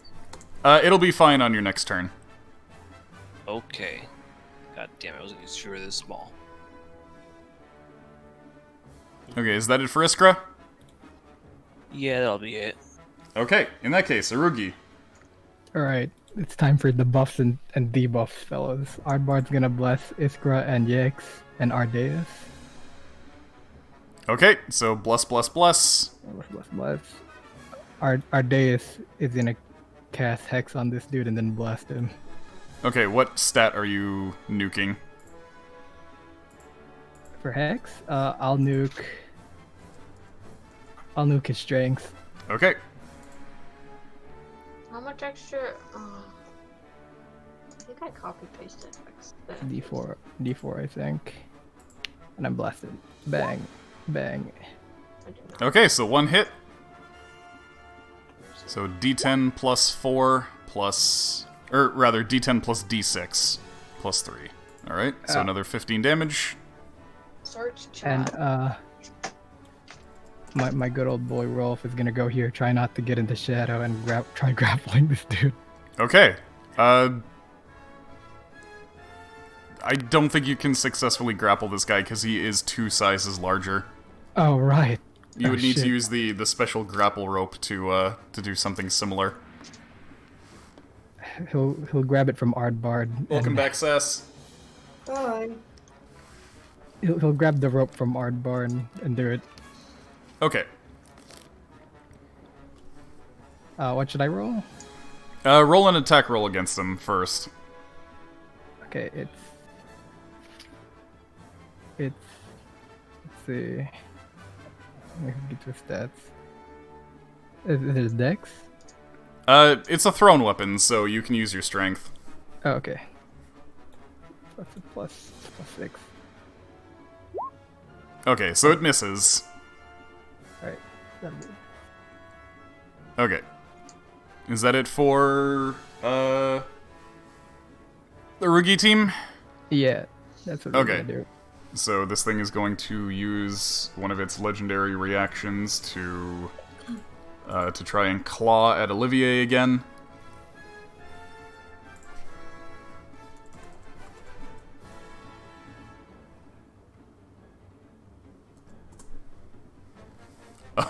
Wow. Good. Alright, he fumbles it, but he doesn't critically, like, super critically fumble it, so he just wastes that one.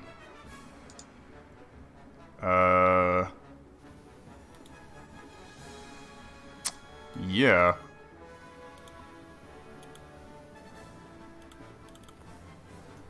So it's going to take its regular turn now, and let's get wisdom saves from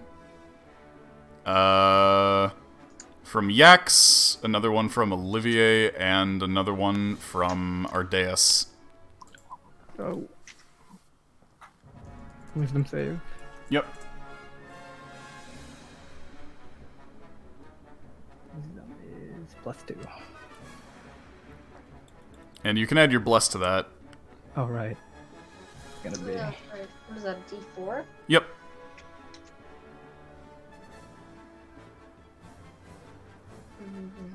Yeah, 17.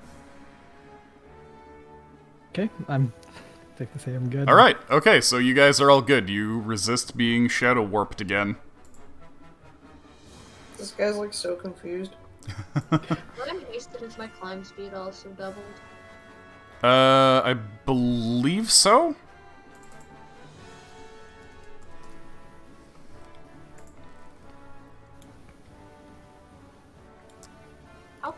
How far up your jump? Yeah, it just says your speed is doubled, so that would be all of your speeds. So theoretically, I can like climb up here, go to here, fucking jump on his face and attack it because I'm hasted. Alright, so you're gonna fucking bounce up and shoot it in the face with your Holy shit. with your pile driver? Fuck yeah, I'm gonna land on it and pile drive it in the head. Okay. Yes. It is currently Olivier's turn, and this thing is gonna use some legendary reactions to keep trying to claw at Olivier. Also, can I just say that when this sheep survives, we're gonna bring it to the petting zoo and we're gonna put like gold medal on it. Can we keep, Survived Perryton battle and name it Perry. can we Excellent. also keep it in its dress? Yes. We have like, so we have Bartholomew, and we're gonna have this sheep that's Oh, gonna be like. I'm a dumb. This thing actually has a completely different to hit than I thought it did. Oh. Also, welcome, Bretward. Thank you for the raid. How are you doing tonight? It's still a miss, but it is supposed to be +9, not +5. Oh no. Oh. How was your stream tonight? Welcome to Perryton Things. How are you guys doing? Pickle, welcome. Nawaria, welcome. Drastic, welcome. Nachan, welcome. How are you guys all doing? Bretward, hello. Oh yeah, join the hunt, everyone. What was that, Sarah? I said everyone showed up, and I want to get going. I want to go to bed. Okay, you can go to bed after your turn. Well, I'll wait till we kill this thing. Okay, Olivier is going to attempt to start battle axing this thing. He is going to use his second wind, however, as well. Alrighty, wow, he recovers 16 hit points. Good job, Olivier. And here come the axe swings, 2d20. Missing a hit. 7, 8, 4. Only 4 damage. This thing is resistant to the axe swings. But he does manage to stand his ground and start swinging. Alright, and with that, it is now Yax's turn. Excellent. Alright, so describe your action. I'm gonna run up here, over here, jump, and then because I have an extra action with haste, I can pile drive his ass. Alright, so you jump up and use your pile driver, so make that first pile driver attack.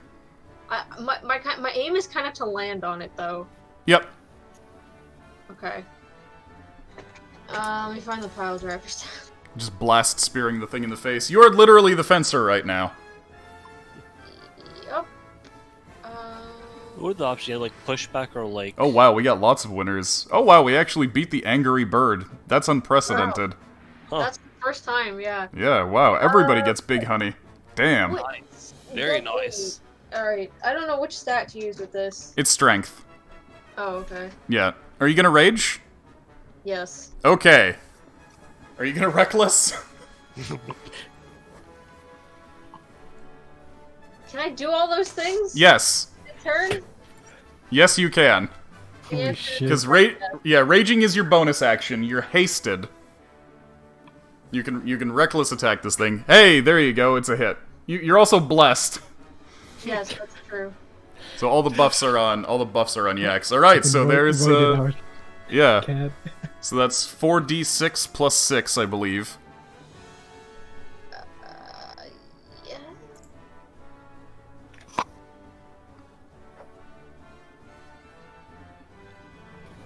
It says 4d6 on your little sheet. Yep. And then you add your strength and your rage. Oh my god, 4d. All right. So you blast the thing in the face with your pile driver, cracking its beak. It explodes with such force that it cuts right through this thing's resistance. And since you're hasted, you manage to quickly crank back the pile driver and unleash a second blow into it. So go ahead and roll your second one. Oh, I thought Your my second. action, I thought my first action was jumping. No, that's not an action. That's just movement. Oh, okay. Holy Oh yeah, shit. Batman, You, let's you go. just zoom in. Let's Nice. go, bitch. See if you crit. Not quite. Okay, so roll another 46 plus 6. All right, another 16 damage. So you pop off the pile driver weapon, the narwhal's horn, twice right in this thing's face, causing its head to fly back. Give it a fucking concussion. Or 41 total damage out of Yax. Jeez. I mean, that thing's just never eating again. Or Let's get through a straw. Yeah, basically. Away from Olivier. Okay, and it's gonna need to make a dex save against that. We're just moving away from Olivier. Okay, it fails the dex save, so you can do your 2d6. Okay, and then Pumpkin's gonna take her actual turn. Okay, An additional 7 damage from the flaming sphere. Pumpkin's going to...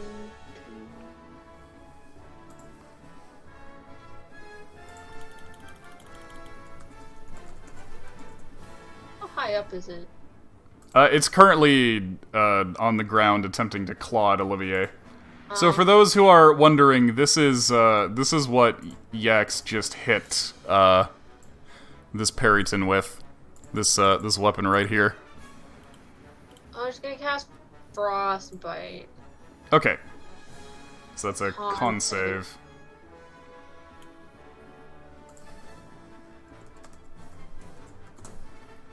Alright, it fails. Do your frostbite damage. I think it's 2d6. She's level 5, right? Yeah. Yep. Finally.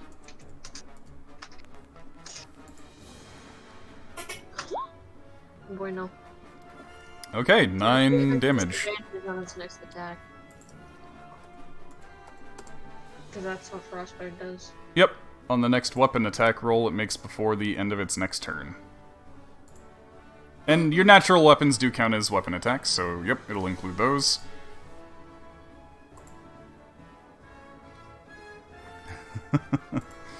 Oh jeez. Smellcasters, yep. Alright, and I guess that's it for Yak Squad. Yep. I think we just left Old Brick behind somewhere. They're guarding the wagon with Tim and Greta. Yeah, that makes sense. Yep. Alright, Wally. Okay, I don't know if I want to fireball it, because I don't think I want to damage its parts. So I can only do, like, chip damage, basically. I can cast slow on it. Yep, you can attempt to cast slow. I mean, I fucked up its head pretty good. Yeah, okay, slow They're it pretty down. slow in the head now. Okay, so it needs to make a wisdom save. I like how the other Perrytons are just like, fuck it. Okay, it succeeds on the wisdom save, so it does not get slowed. Hold on, hold on, what's the fucking range on that shit? On slow, it's 120 feet, right? No, like in terms of, like the fucking block that it influences. I tried to get the other one. Yeah, that's Oh, exactly it. I don't think it'll be able to hit those two. Let me just check real quick. It's a 40-foot cube.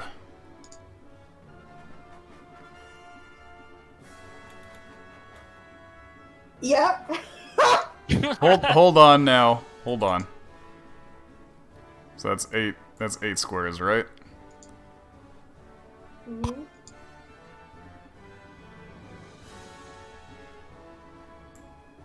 We're getting them. We're doing it. You know what? You can do it.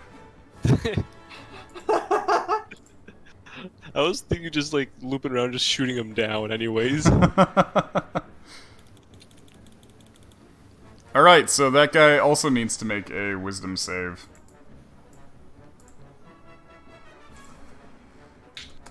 Ow. And that one fails. That one I gets get my slowed. consolation prize. Amazing. Let's see what Wallace will do then. Alright, so this Perryton is slowed. Okay, amazing. Oh, does the stream see our beautiful sheepbirds? They do now. I don't know what else to do. Because I don't have any level 3. Oh, I can cast something like a level 2 spell as a level 3 spell. You can. Yeah, okay, so I can do that. So I'm probably gonna do that with... I didn't prepare any level 2 attacks. Fuck. Aside from Dragon's Breath. But I can't do that. Because I'm hasting. So... It's gonna be a level 3 magic missile. Okay. 5d4 plus 5. Okay.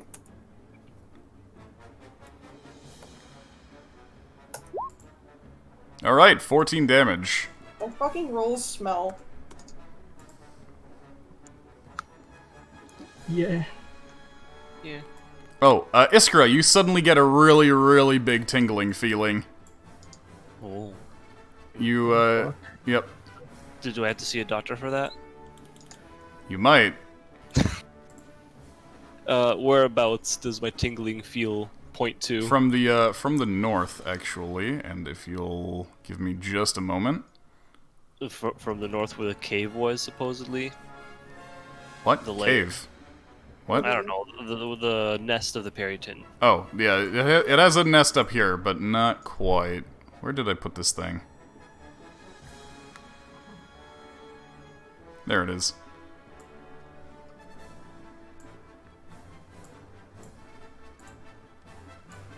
You actually suddenly become aware of a creature perched over in the north. Oh. What the shit is that?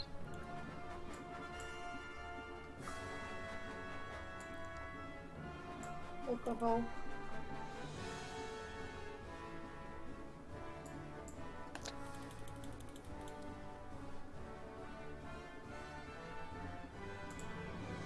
How hurt is our Parrington looking? Lloyd? It's not happy. It's not looking happy. Anyway, Iskra, you notice that thing come in as soon as it gets to be your turn, which is now. That thing is just kind of perching, just watching. I'll just kind of like tell everyone's like through Wizzle like, hey, big black crow, Perryton, over there. Okay. Is that simple enough? Yep. Yeah. Okay. He'll just be like, Crow. Did this happen after Yax used her weapon? Or no, wait, never mind. That happened a little bit after. Never mind. Okie dokie. I'm gonna try and blast our big boy Perryton at least. Okay, just continuing to shoot him with arrows. Yeah. Yeah, I'm just gonna shimmy over here though. Shoot him with some arrows. Okay. With Fury the Small too. Okay, that's a miss. And a hit. Okay, let's go. Some.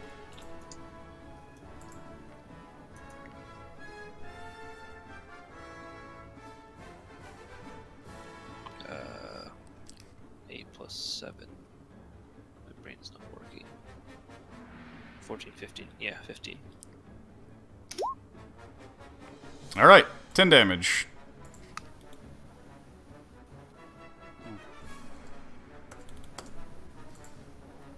Good job. Anything with Wishka? Yeah, she'll shoot it too. Move for the pumpkin. Alright, there's a hit.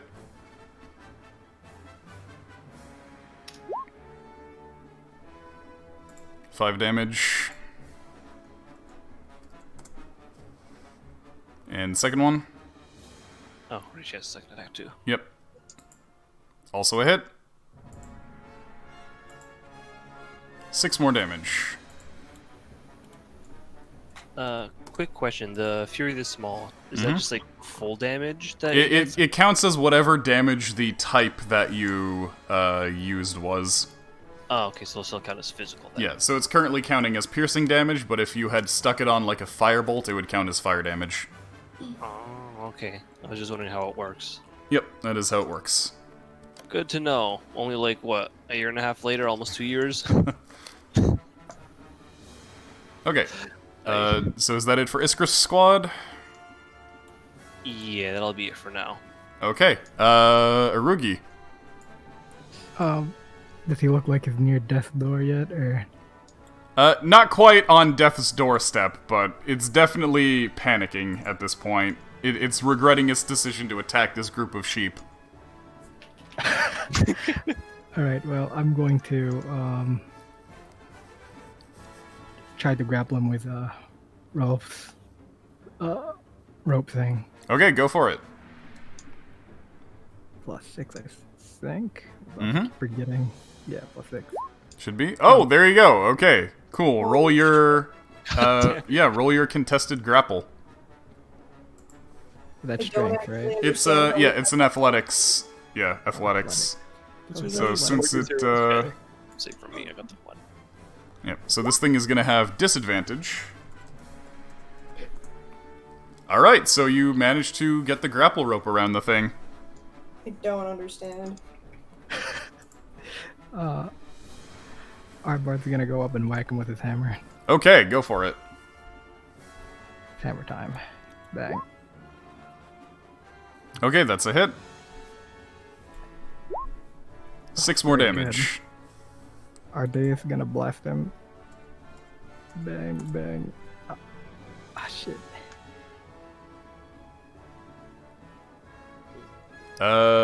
That's 2 misses. Somehow. Alright, and then I'll tumble somewhere, let's see. Tumble right around here.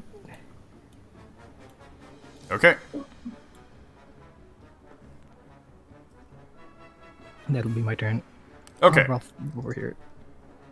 So this thing is going to use its legendary reactions before its turn, and it's going to just start attempting to claw and talon at everything around it. Alright, so it gets a hit on Yax and Ardbar. Aardbard's gonna defend. Olivier. Yeah. Okay. So Yax takes 10 damage.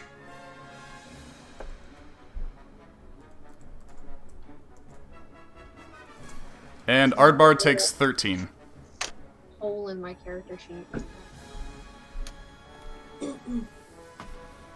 And then the Peritons, this one is slowed, so it's gonna flee slowly.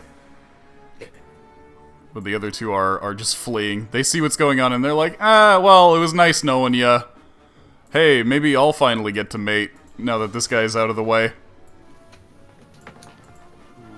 Well, Yeah, and they start flying this way. ultimate betrayal. Are they flying towards the other thing up there? Yes, they don't seem to have noticed it.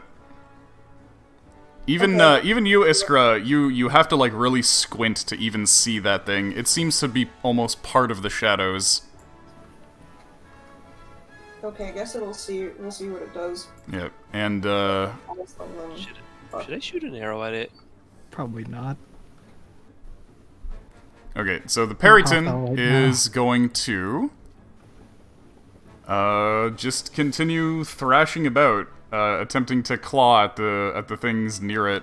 Now, since it's roped, what it is going to do is it is going to, let's see. It's going to attempt to claw its way this way.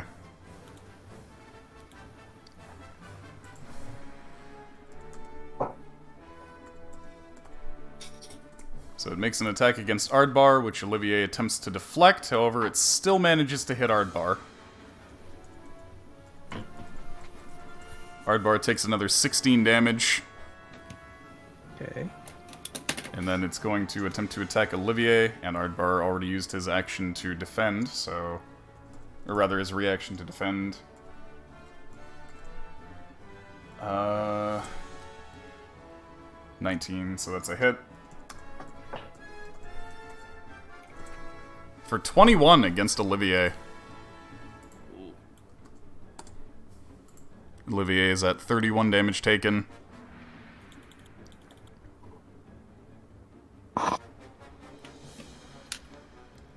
And it's going to attempt to pull on the grapple rope. So make an athletics check on Rolf. Okay, 25.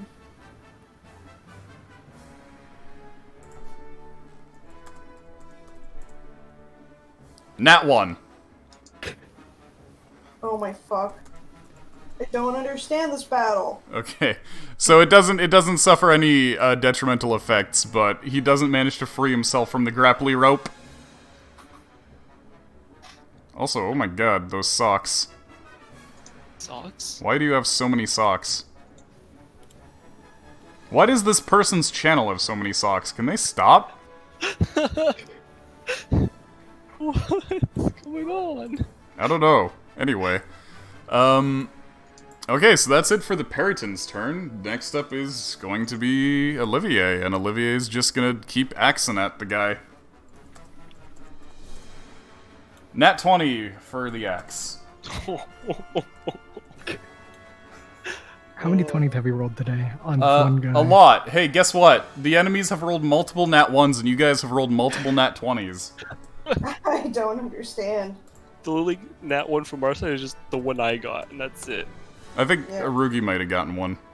I also maybe. got one, yeah, but it wasn't Yeah. too bad. Yeah. You know. Alright, so yeah, Olivier hacks and chops. Yax, you're up. Am I close enough to... I'm still hasted. Yeah, you are. Fucking eat pile driver. Alright, roll your blasts. Just give me like 40-20. Okay. Would it be 2d20? If you're attacking twice. If you want to reckless. Right, yeah. Alright, 2 hits.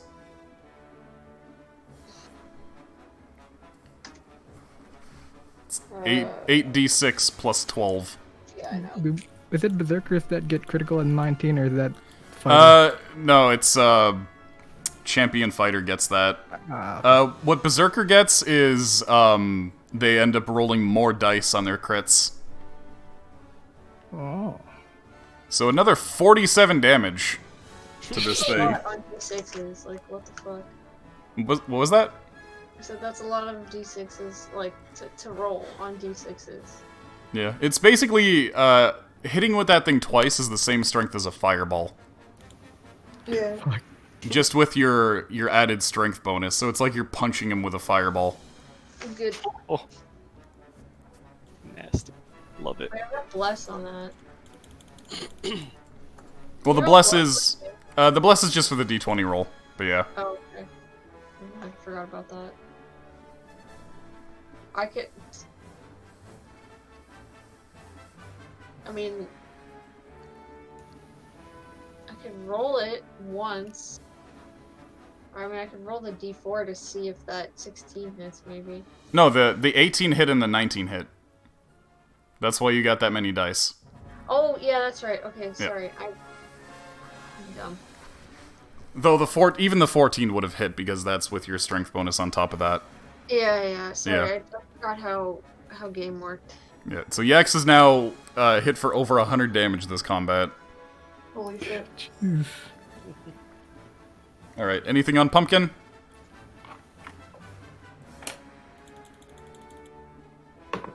Yeah, I'll cast Frostbite again. Okay.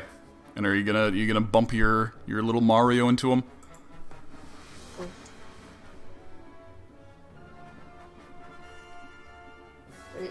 It's just there. You don't have to bump it into them.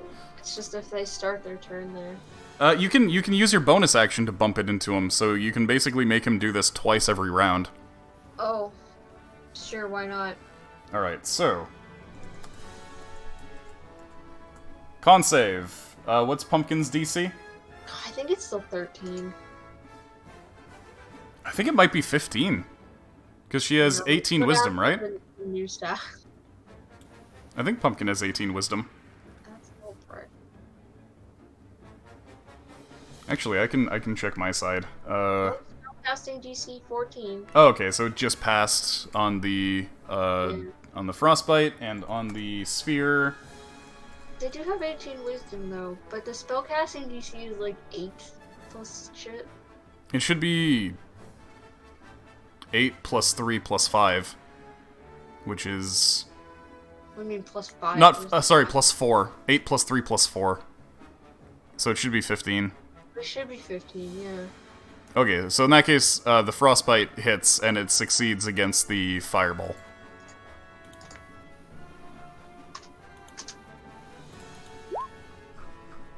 Nice.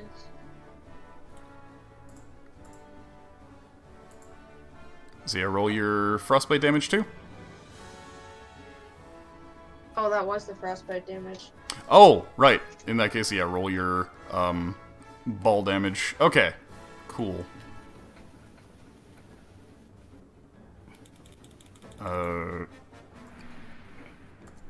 A 69.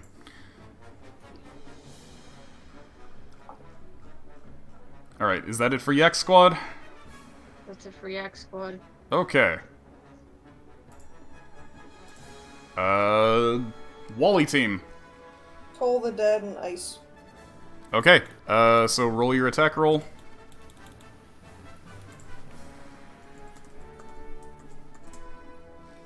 Okay, it succeeds against the Toll the Dead. You hit it with the ice. And that's, 2d8. Yep, Yeah. 7 damage. of Okay. course. Always below average. But I'm gonna turtle now because I don't wanna fuck around with the other fucking guy with no mana. Mana.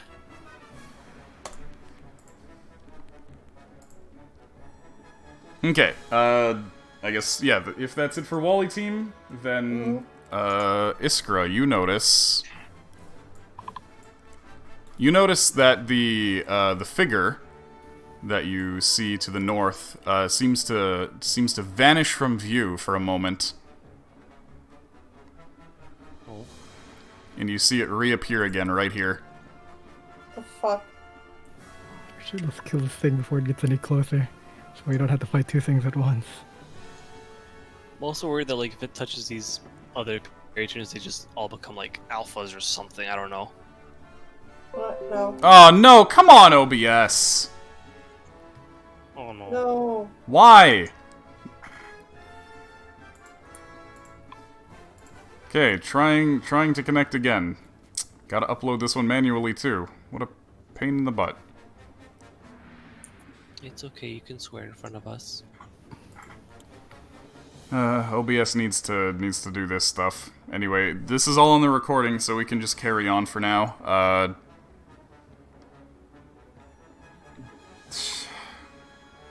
Iskra, it's your turn. Yeah. Like, I have no idea what this thing is, right? This shadowy figure. You've never seen such a thing before. You've never heard of such a thing before. This is completely new, off the record, off the books. It gives me, like, monstrosity vibes, though, right? Yes. Okay. I'm gonna try to kill this guy right in front of me first. Alright, do your shoots. Roll your d20s. First, I'll go with Loishka. Alright, hit. Honestly, just roll them all at once and sort them out after. Okay. You gotta, yeah. Expedite things. Iskra. 2 rolls for Iskra. Alright, so hit. Roll the other one for Loishka. You still got an attack with Loishka.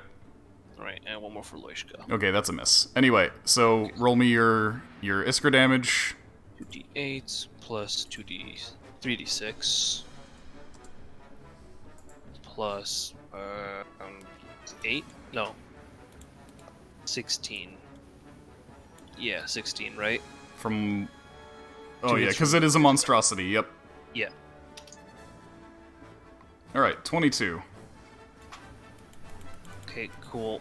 And I'm just gonna... Well, that's a lot of 6s and 5s. It is. I still have bonus action with Iskra, right? Yep. So I'm just gonna kinda go up and just kinda disengage right here. Alicia's just gonna get a little closer to Logan. Okay. Okay, is that it for Iskra team? Yeah, that's it. Okay, Arugi. Okay, Rolf is gonna spin around this tree Okay. with his rope. Alright, so roll an athletics check, because keep in mind the rope is only 50 feet long. So you're Yeah. gonna basically be attempting to pull the Perryton. Let's see, athletics plus 6. 23. Alright. Alright, it fails, so you are able to move half your speed while pulling this thing, so you move 3 spaces. Oh, okay. So it would only be going around this tree, so right around here. Okay, so you managed to yoink this guy. Oh no, I'm not pulling him. I'm just like what's it called? going around the tree, so it's a harder grip on him. One sec.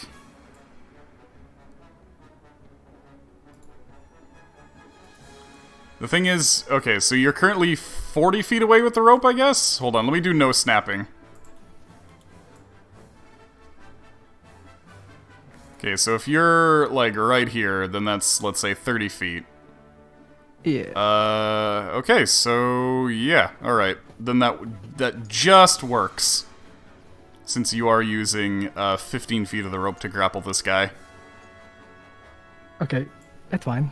Okay, so yeah, you're Yeah, on the that tree side, and yeah, the attempting rope. to anchor this dude. All right, anything for the other Roogs? Yeah, hammer time. Okay, go for it. Bang, All right, there's a hit. bang. 5 more damage. Our day is gonna bust. Okay, Ooh. yeah, roll me another d20. All right, you're fine. Wow. Bad luck on the blasts the last 2 turns. Yeah. All right, is that it for Arugi squad? Yep, we're done for that. Okay. This thing looks like very much just on the verge of death. It's going to thrash and flail and attempt to do all it can to escape and just kick at everything it can. Actually, that's going to be... Okay, so, Yax is protected from a crit by Olivier. Amazing. No. As long as he doesn't take the crit instead. No, he uses his reaction to enforce disadvantage on this thing. Because I was preparing my fucking transference. So the crit just turns into a regular hit, and is Ardbar gonna use his deflection? Yep. Okay, so Ardbar deflects an attack against Olivier, this fucking shield wall, and the attack against Ardbar misses. So with his reactions, he only manages to do. Wow, double ones, hurrah! He only manages to do 4 damage to Yax. Love it. And then on his turn, he's How's that 4 damage? gonna just keep kicking. Oh. I do have damage resistance. Okay. Olivier takes another 13 damage. Olivier is now taken 44. And then Ardbar also takes another 13 damage. I don't know how much damage Ardbar has taken total so far. I lost count. Hardboard. He took 13. He has like, I think 18 more. Okay. And Yeah, he's, gonna attempt to get out of the rope again with disadvantage. Alright, so roll your contested athletics there. Try to beat a... Oh, okay, so he actually finally manages to free himself from the rope.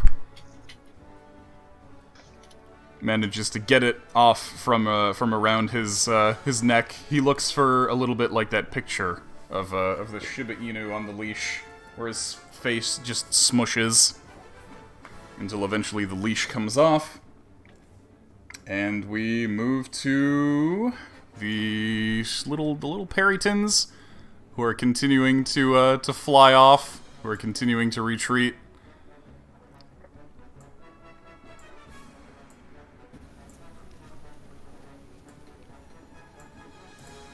Okay, and then we go back to Yax. Actually, wait, Olivier needs a turn. Olivier is gonna just start chopping. Okay, Olivier misses his chops. Yax, Yeah, I'm here. go for it. Go for it. Still hasted? Yep. Just double smash again. Finish this. I'm tired. Sorry. Okay, hang on. Ignore that. That's what we're doing. All right, so hit, and I guess your 3 can go on that 11. On my what? Oh, Yeah, yeah, the sure. bless 3 on the Let's do 11, and then plus your Yeah, strength. we'll So fill out the bless. yeah, 2 hits. Okay, excellent.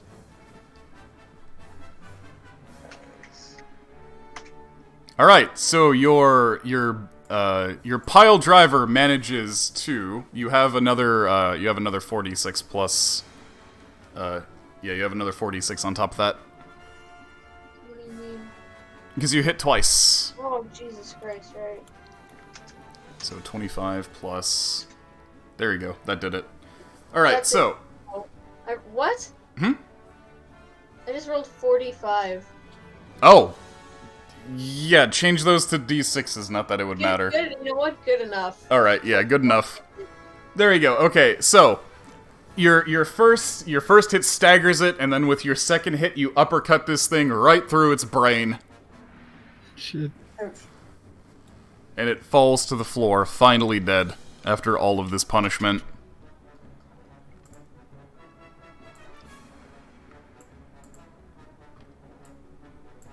Now, Iskra, here's what you see. You see these 2 Perytons continuing to flee, just flying off into the distance, into the mountains. And you see, for just a moment, this one freezes in mid-air, and suddenly the crow creature is upon it. It grabs the thing with its talons and instantly squeezes the life out of it before fading into the shadows again.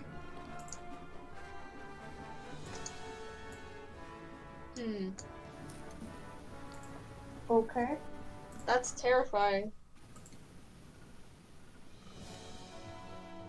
Anyway, those two Perytons flee the scene, never to be seen again, and you manage to bring down the big one. Yeah, I'm okay with that. All right, congratulations. The fucking crow thing doesn't come after us. Oh my god, another one? Wait, 2 of them? What the hell? What? How? Oh. Dead. Dead. Yeah, there've been a lot of these fucking things lately.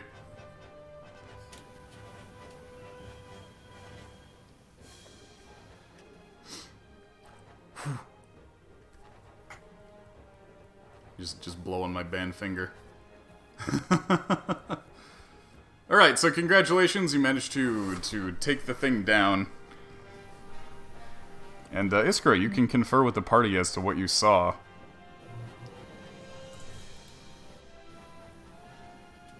I'm gonna vote we don't go after it. Look, the sheep is still alive.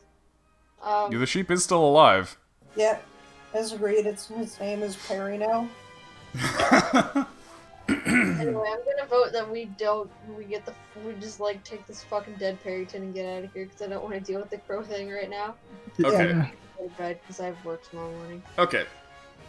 Yeah, we have to make sure to report that to the Monster Slayers. It apparently feeds on Perrytons. We've just given it back its food source. We've disrupted the balance.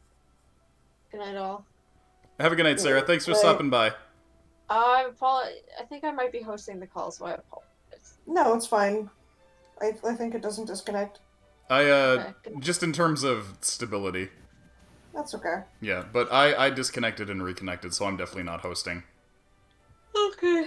Good night, guys. Good night. Yeah, see ya. Operation Sheepmeat is an unprecedented success.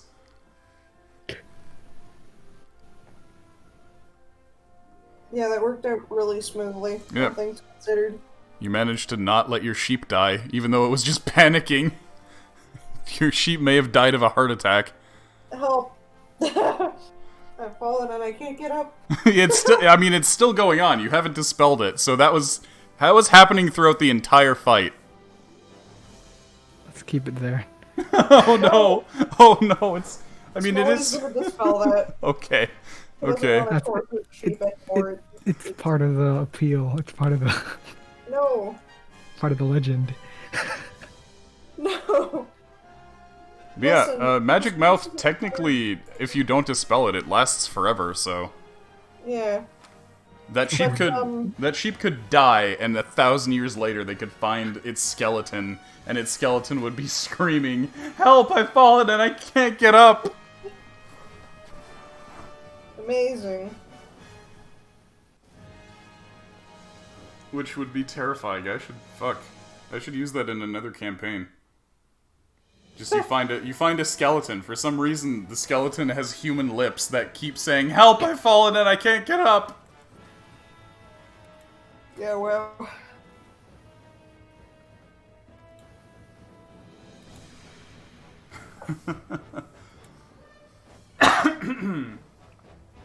Alright, so you bag the big Perryton and head back to Cassidy's, I guess. I guess I should call this VOD Operation Sheep Meat. Or help, I've fallen and I can't get up.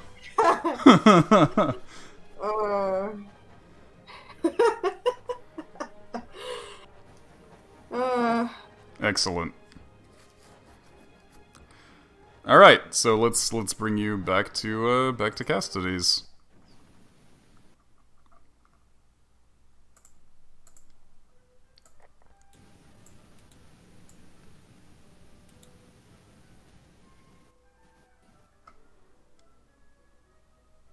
There you are. All right, so you haul the Perryton's body into town. As you do, the people of Cassidy see you having felled the thing, and there's cheers, and many adoring fans come over to meet you. Many village folk. They lay. They give you various trinkets and whatnot, treating you basically as saints and saviors and whatnot. The people from that village. Mm-hmm. And when you get to Cassidy's proper and head on over to the Monster Slayer's Lodge, the clerk there congratulates you and hands over the reward of 2,700 gold pieces. Sick.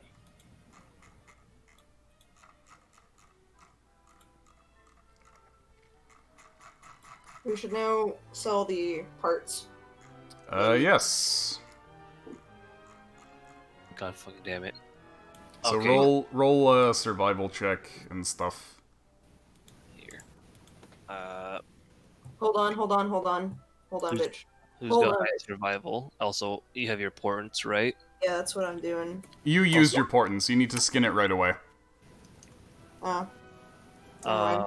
Okay, well, before we do that, Wally, your capture image, that spell, has to be done only by you and right away, right? Yeah. Shit, okay. And you were out Oh, of wait, spell can't- already. How about, Let's hold take a on. cool picture in front of it, guys. Yeah, whatever they see at the time of casting.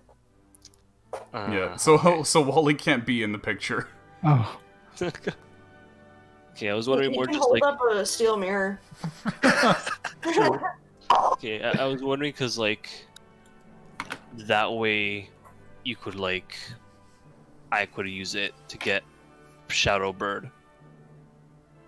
What? So I could, like, do the whole picture of the Shadow Bird and be like, hey, you guys know about this shit? You want to try to take a picture of the Shadowbird? Mhm. Yeah, that was the idea, but Wally was out of spells, right? I mean, he has a level 2 spell to do a black and white image. Also, but the it thing takes a minute. wasn't sticking around, so Yeah. Not to mention it has to be Wally that does it anyway, so... Yeah. And I'm the only one that really saw it, right? yeah. Yeah, it's a bunch of things. Okay, survival for skinning, right? Mm-hmm. My survival is 7. Anyone else that can help make that an advantage?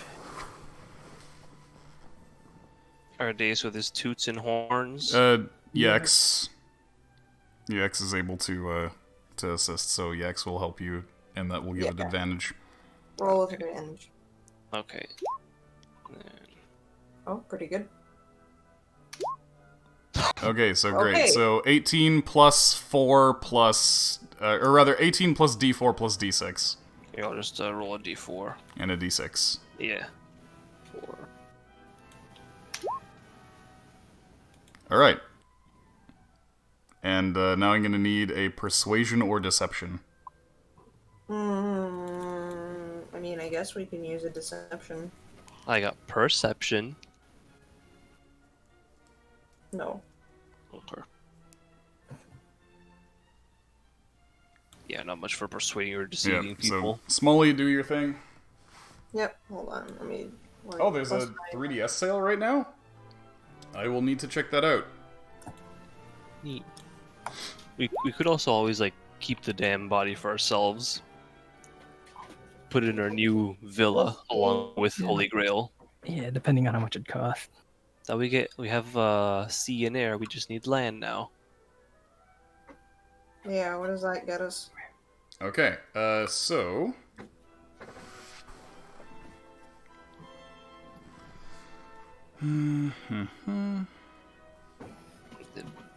Any D4s or that or no?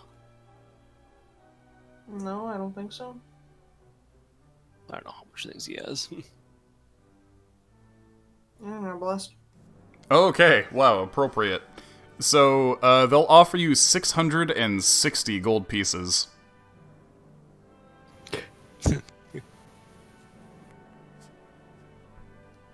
Hmm. Why not an extra 6? Because it didn't roll quite that high, and also because the multiplier is times 10, so it could never be, it could never be that. We know it would have been, though. Oh shit, Monster Hunter Story is 50% off, dang. Nice. Ooh. Persona Q, Persona Q2. Well, I should tell my sister. Oh, it's just a friggin' Atlas and Capcom sale, Yeah. amazing. Nice. Wow, two of my favorite video game companies. Where's the Etrian Odyssey lit. sales? I mean, Atlas, right? So.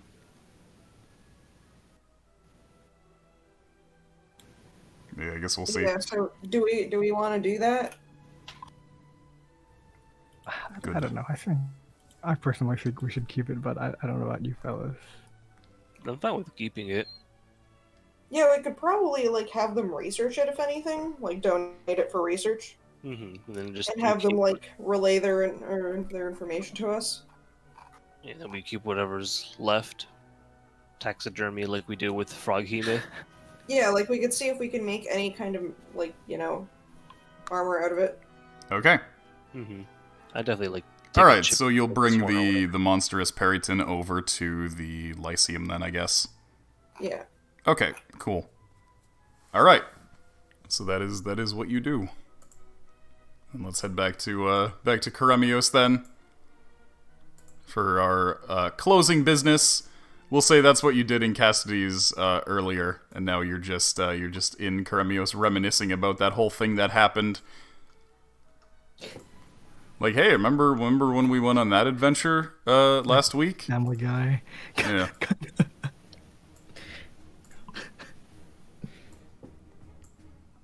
Yeah, here we are back home in Karemios.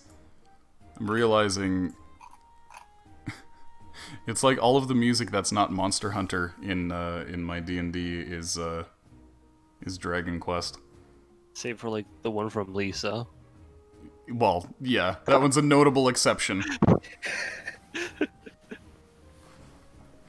Yeah, here we are back in Karemios, so congratulations on taking down the monstrous Periton with no casualties, not even the sheep. Not even the sheep. Congratulations, you now have a very pretty sheep. There it is. Yeah. So this sheep is now an honored veteran. Yep, Perry the Well, sheep.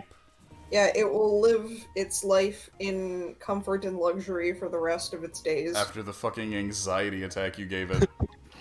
Yeah, I mean, at that point, it earned it. Like, it earned the respect that we're now giving it. So I think that it's like the least that we can do. Our bard's like in the corner with like a teardrop coming out. Our mule, I mean, not our bard. Oh no. That's what I was going to say. Like, what about like the mule? He's been through a dragon breath. Somehow I mean- survived being breathed on by a green dragon. And like being electrocuted to death. Got the I mean, shakes. I got the shakes. I mean, we still need them. So we're not done with them yet.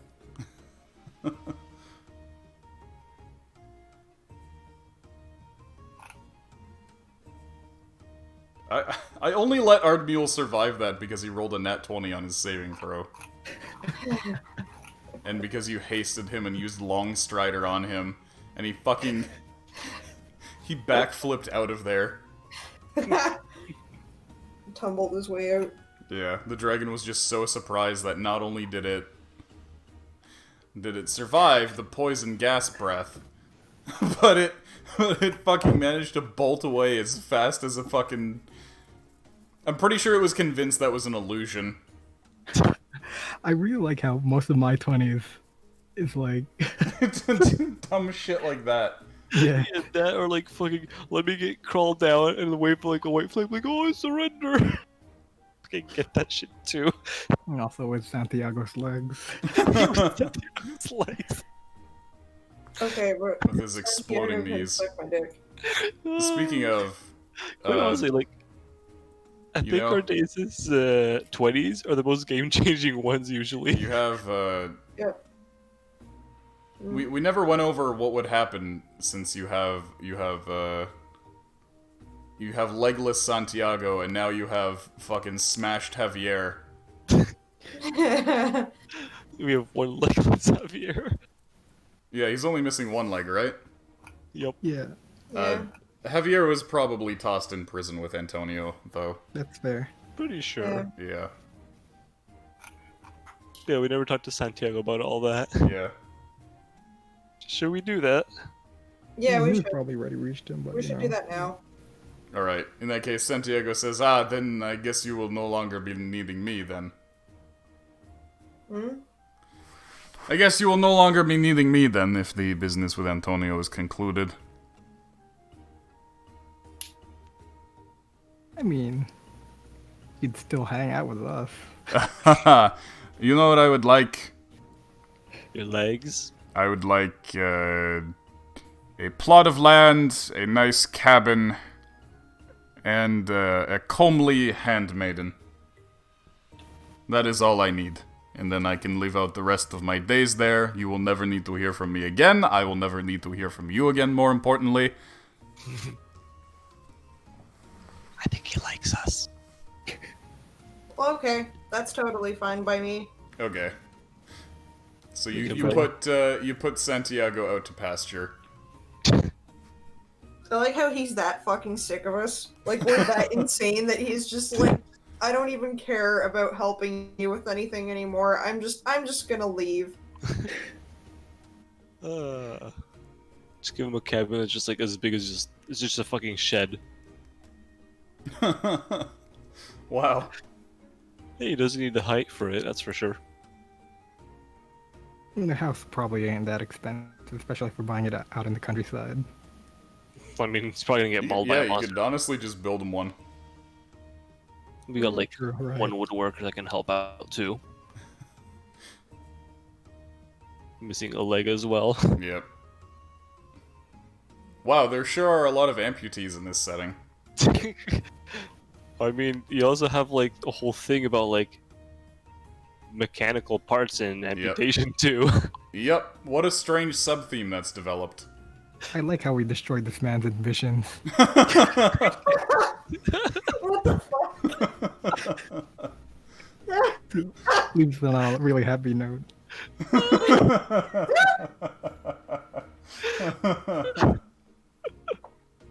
You know what? Just because he's pretty fucking evil, well, he kind of agrees.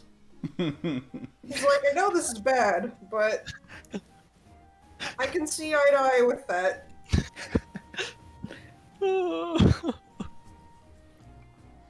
Excellent. So now we need to figure out what we want to do at the beginning of next session. Witch hunting, eh? Yeah, You still have that. You'd have another flashback. Yeah, have another flashback to what you saw in the desert.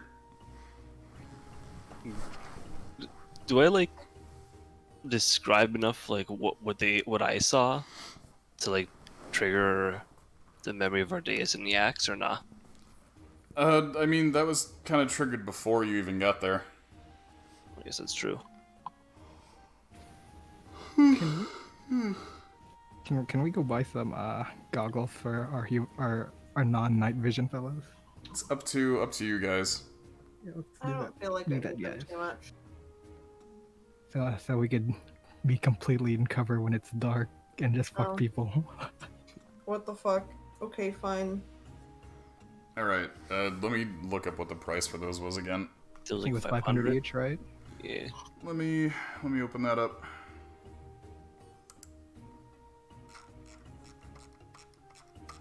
So how's boiling your skirt off, huh, Brandon? Well, I took off all my clothes, so I'm fine now. Okay.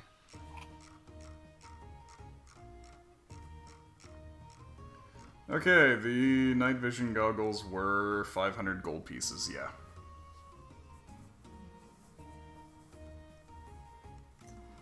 So for whoever And how needs the night vision goggles, 500 GP each. How many non-night vision fellows do we have? I guess Ardbar. The Wallies. Yeah, Ardbar, Wally, Loishka, Tim, Olivier.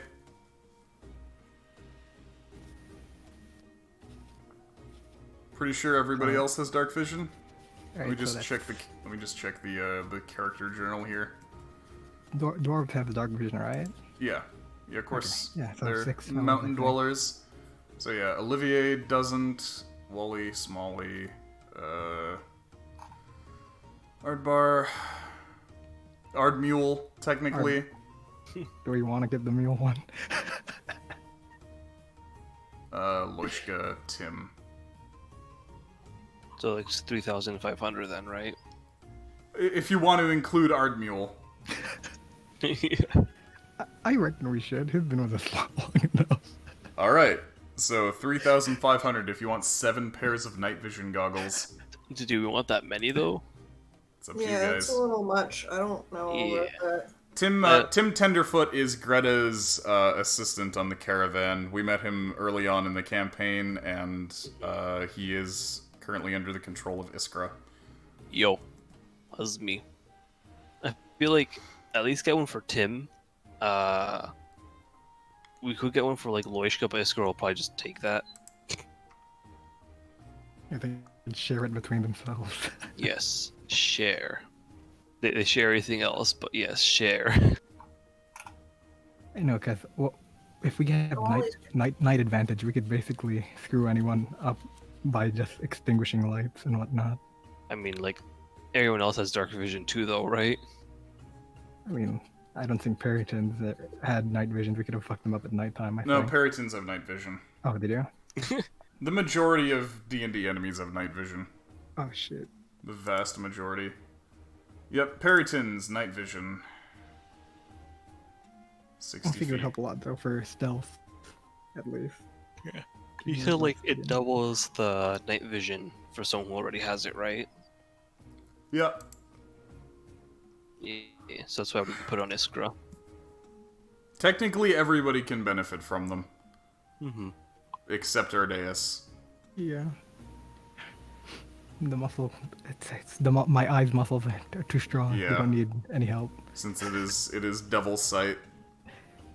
Actually, I think they would technically allow you to see some dim light beyond. What's the range of Devil's Sight again? I think it's just straight up 24. Oh, so it's And I could 120 see color. feet? Okay, so yeah, they wouldn't help you.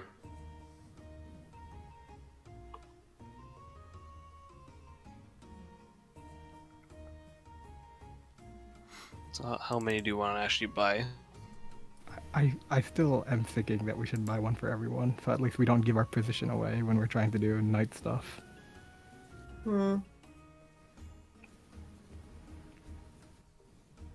I guess. Even fellas with night vision would be able to see our light stuff. we're just evening out the battlefield. I'd say if we have these goggles. I guess we could. How much do we currently have in our bank? We have 12K. 12K? I guess we can go for it. Okay.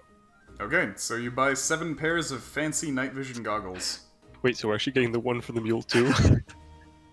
Do you want to get one for the mule? I mean, you're gonna have to draw Ardmule with night vision goggles. Yes, please. Well, there you go. It's okay, He's we'll make fucking it back in an instant. fucking Sam Fisher Ardmule. So, let's also We think about our next Funky Crunch promo at our location, just so we can make that back immediately. Yeah, you guys, I don't know when the last time is that you checked the document for all the businesses, but you've got a bunch of new shit. Oh, fuck. Oh, walk us through it. Okay, so let me actually open that I up. see I saw the spells for capture image, which was neat. Yes. That was the one that I saw. Okay, so over here on the Funky Crunch Master document, we've got join you animals join. Okay, so you guys have a lot more employees now than you did before. Currently, the Funky Crunch is sitting at 260 total employees. Oh, Jesus Christ, what? Yep, 260 total employees.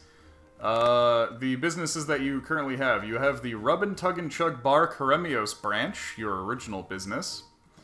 Additionally, you have the Rub and Tug and Chug and Ugg over in Iguala, which is the Rub and Tug and Chug that has a gym in the basement.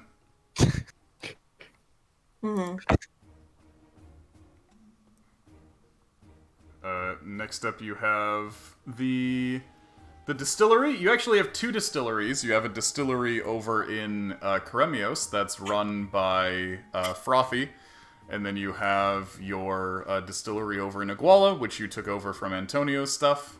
Antonio's personal distillery. That's just supplying alcohol to your different establishments and whatnot. And Frothy is also using it to research the cactus rum to attempt to make a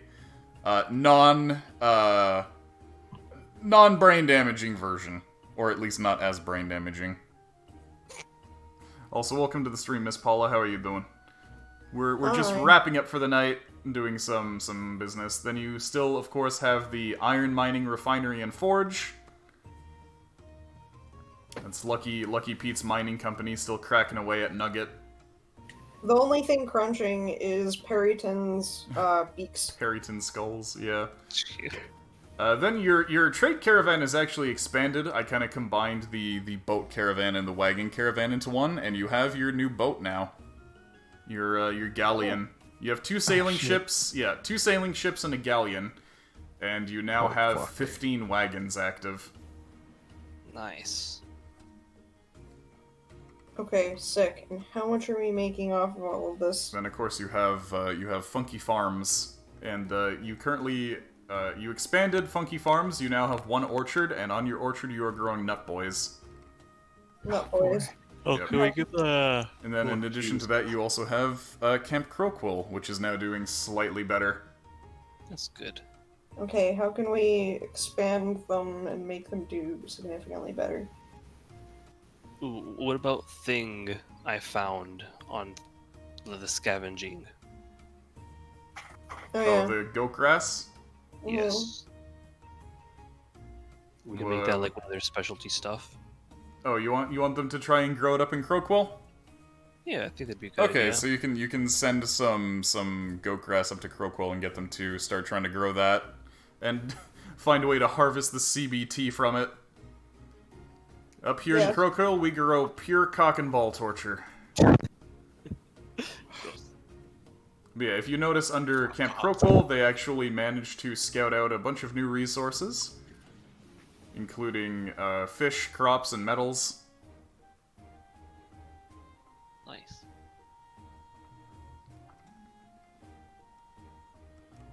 And yeah, you did ship a few other guys up there, so the town's population has expanded. There's now 248 people living in Camp Crowquill. Damn, that's a lot. Okay, but yeah, so how can we help Crowquill expand further? You're still currently putting the plans that you had done last time. Okay. But And yeah, then- you can take a look at the new resources and decide which ones are worth trying to invest in. I mean, I guess we can have them start domesticating turkeys and geese. Okay. So yeah, just write that on the next page under plans, domesticate turkey and geese. Yeah, and maybe bison. I mean, I don't know. Can bison be domesticated? I'm pretty No. sure they can. No? Okay, so it's just the turkeys and geese. Yeah. Okay, Or rather, it would take many generations for bison to be domesticated. so... Mm-hmm.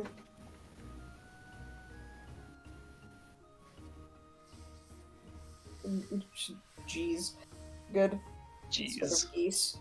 Yeah, alright, so then... You know what I think we should do? I think we should look for like a chef, like a high grade chef. Make this place like a place people want to visit. Oh, you know how like the US has like Roadkill Cafe? Except you do something similar where you get hunters to bring in their animals and then a master chef prepares that animal for them. Have that be the appeal. Yeah, honestly, there's places that already do that.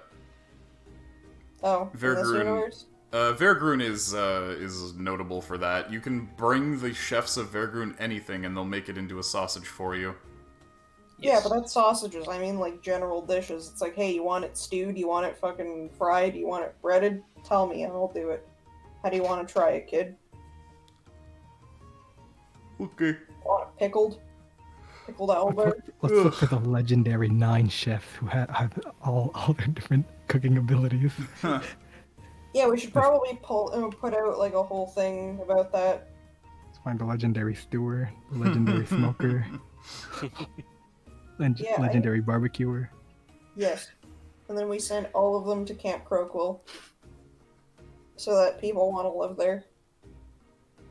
Go there as a tourist attraction. Yeah, so in terms of any of these other resources, which ones do you think are worth investing in? In terms of using them as exports and stuff? So we have saps that we're looking into. Resins, perhaps? Yep, that's stuff that you're already currently exporting. Could Yeah. I find a displacer kitten and make it a pet? No. It would be very difficult. It's gonna neuter you. It's a kitten. Yeah, it's gonna neuter you. It's a displacer beast. Okay, so what else is there? We could probably do things like furs, but I don't know. Like, I guess from them hunting to eat, they could probably export furs. Okay. What else? So they have a bunch of crops, so like winter vegetables. What kind of winter vegetables? Things like pumpkins and, like, really hardy leafy greens. Okay, sounds good. And then I guess they can do metals too. Yep, you can try to start a proper mining operation if you want to try and get some of these metals as exports. And these aren't found anywhere else, or what? They are found at other places, of course. Because I mean, look, they're pretty common metals. Iron. Yeah, true, but like, yeah, zinc, I guess. Okay, but yeah, whatever. We can have them start doing that so that they can, forge their own weapons and shit. Okay, so do you want to set up a blacksmith in Crowquill? Yes. Okay. So yeah, just write that all down on the page below. Yep. Domesticate turkeys and geese. Turkeys and geese, help. Anonymous rabbit, anonymous leopard, anonymous hamster. Excellent. I guess I'm the leopard then, huh? Wait, which one's the one that's not hamster or leopard? Rabbit. I'm Okay, Yeah. I'm a Rugi. rabbit. Yeah, you're So the rabbit. Rugi, Rugi's Rugi is hamster. the hamster. Great. Or hamster. Okay, so we got the smithy. And they have like their medicines and stuff, yeah? It's not super robust, but Let's get a herbalist. okay. I'll just write that under smithy. No, that would no. That would definitely be What? two very different things. Oh, okay. Ah, shit, he's making swords out of Yeah. like, thyme and shit. Hey man, Yeah, but like it's a that's magic it sword. You burn it, well, and not like they all the get fucking high. thing. It's more of like a comma. But yeah, Let's, whatever. let's tell him to find some hallucinogens. Oh gosh. Griffin feet. Ew. No. But I guess the herbalist is the one that's going to be extracting the CBD. Yep, there you go. So yeah, write a little thing for grow goat grass.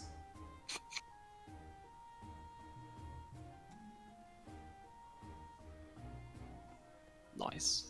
There you go. Excellent. Leave it to Iskra to find you some CBD. Yeah, There you thanks. go. Wonderful. Okay, so that seems to be pretty good, and there's monster hunters going up there, yeah?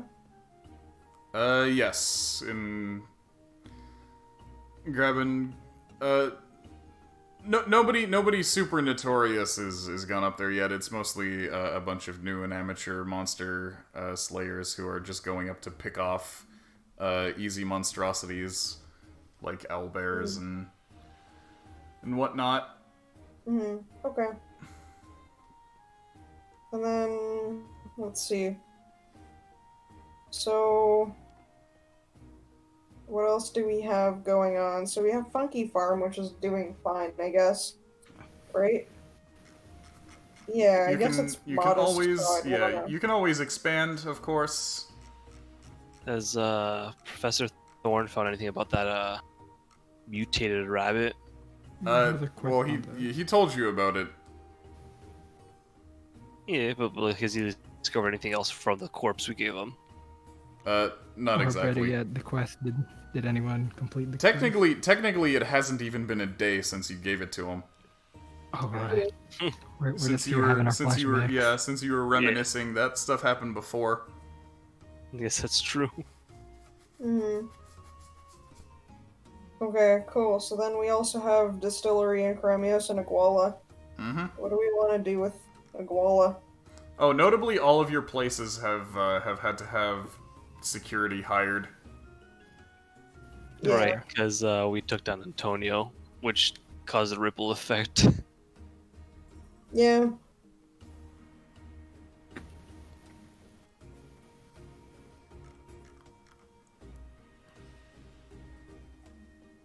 Okay, sick. So, I guess I could drop a poster for Iguala. Okay, yeah, for the Iguala location. Yeah. Okay, sounds good. All right, so that'll be what we work on between sessions. All Right now, right. I think it's costing us more to run Iguala's distillery. Or actually, no. Yeah, for the distillery, definitely a lot. Then Rub and Tug and Chug and Ugg. Yeah, so the Iguala one is also modest. So how much is that in total? So monthly running cost 460 GP, then there's oh, okay, that's all together. Where's the monthly running cost at the top? Is the monthly running cost just a summary or a sum of the employees, the rent, and the animal feed? Yes. Okay. Okay, so we're making double, so that's not too bad, but I'd still like to promote that. It's not double.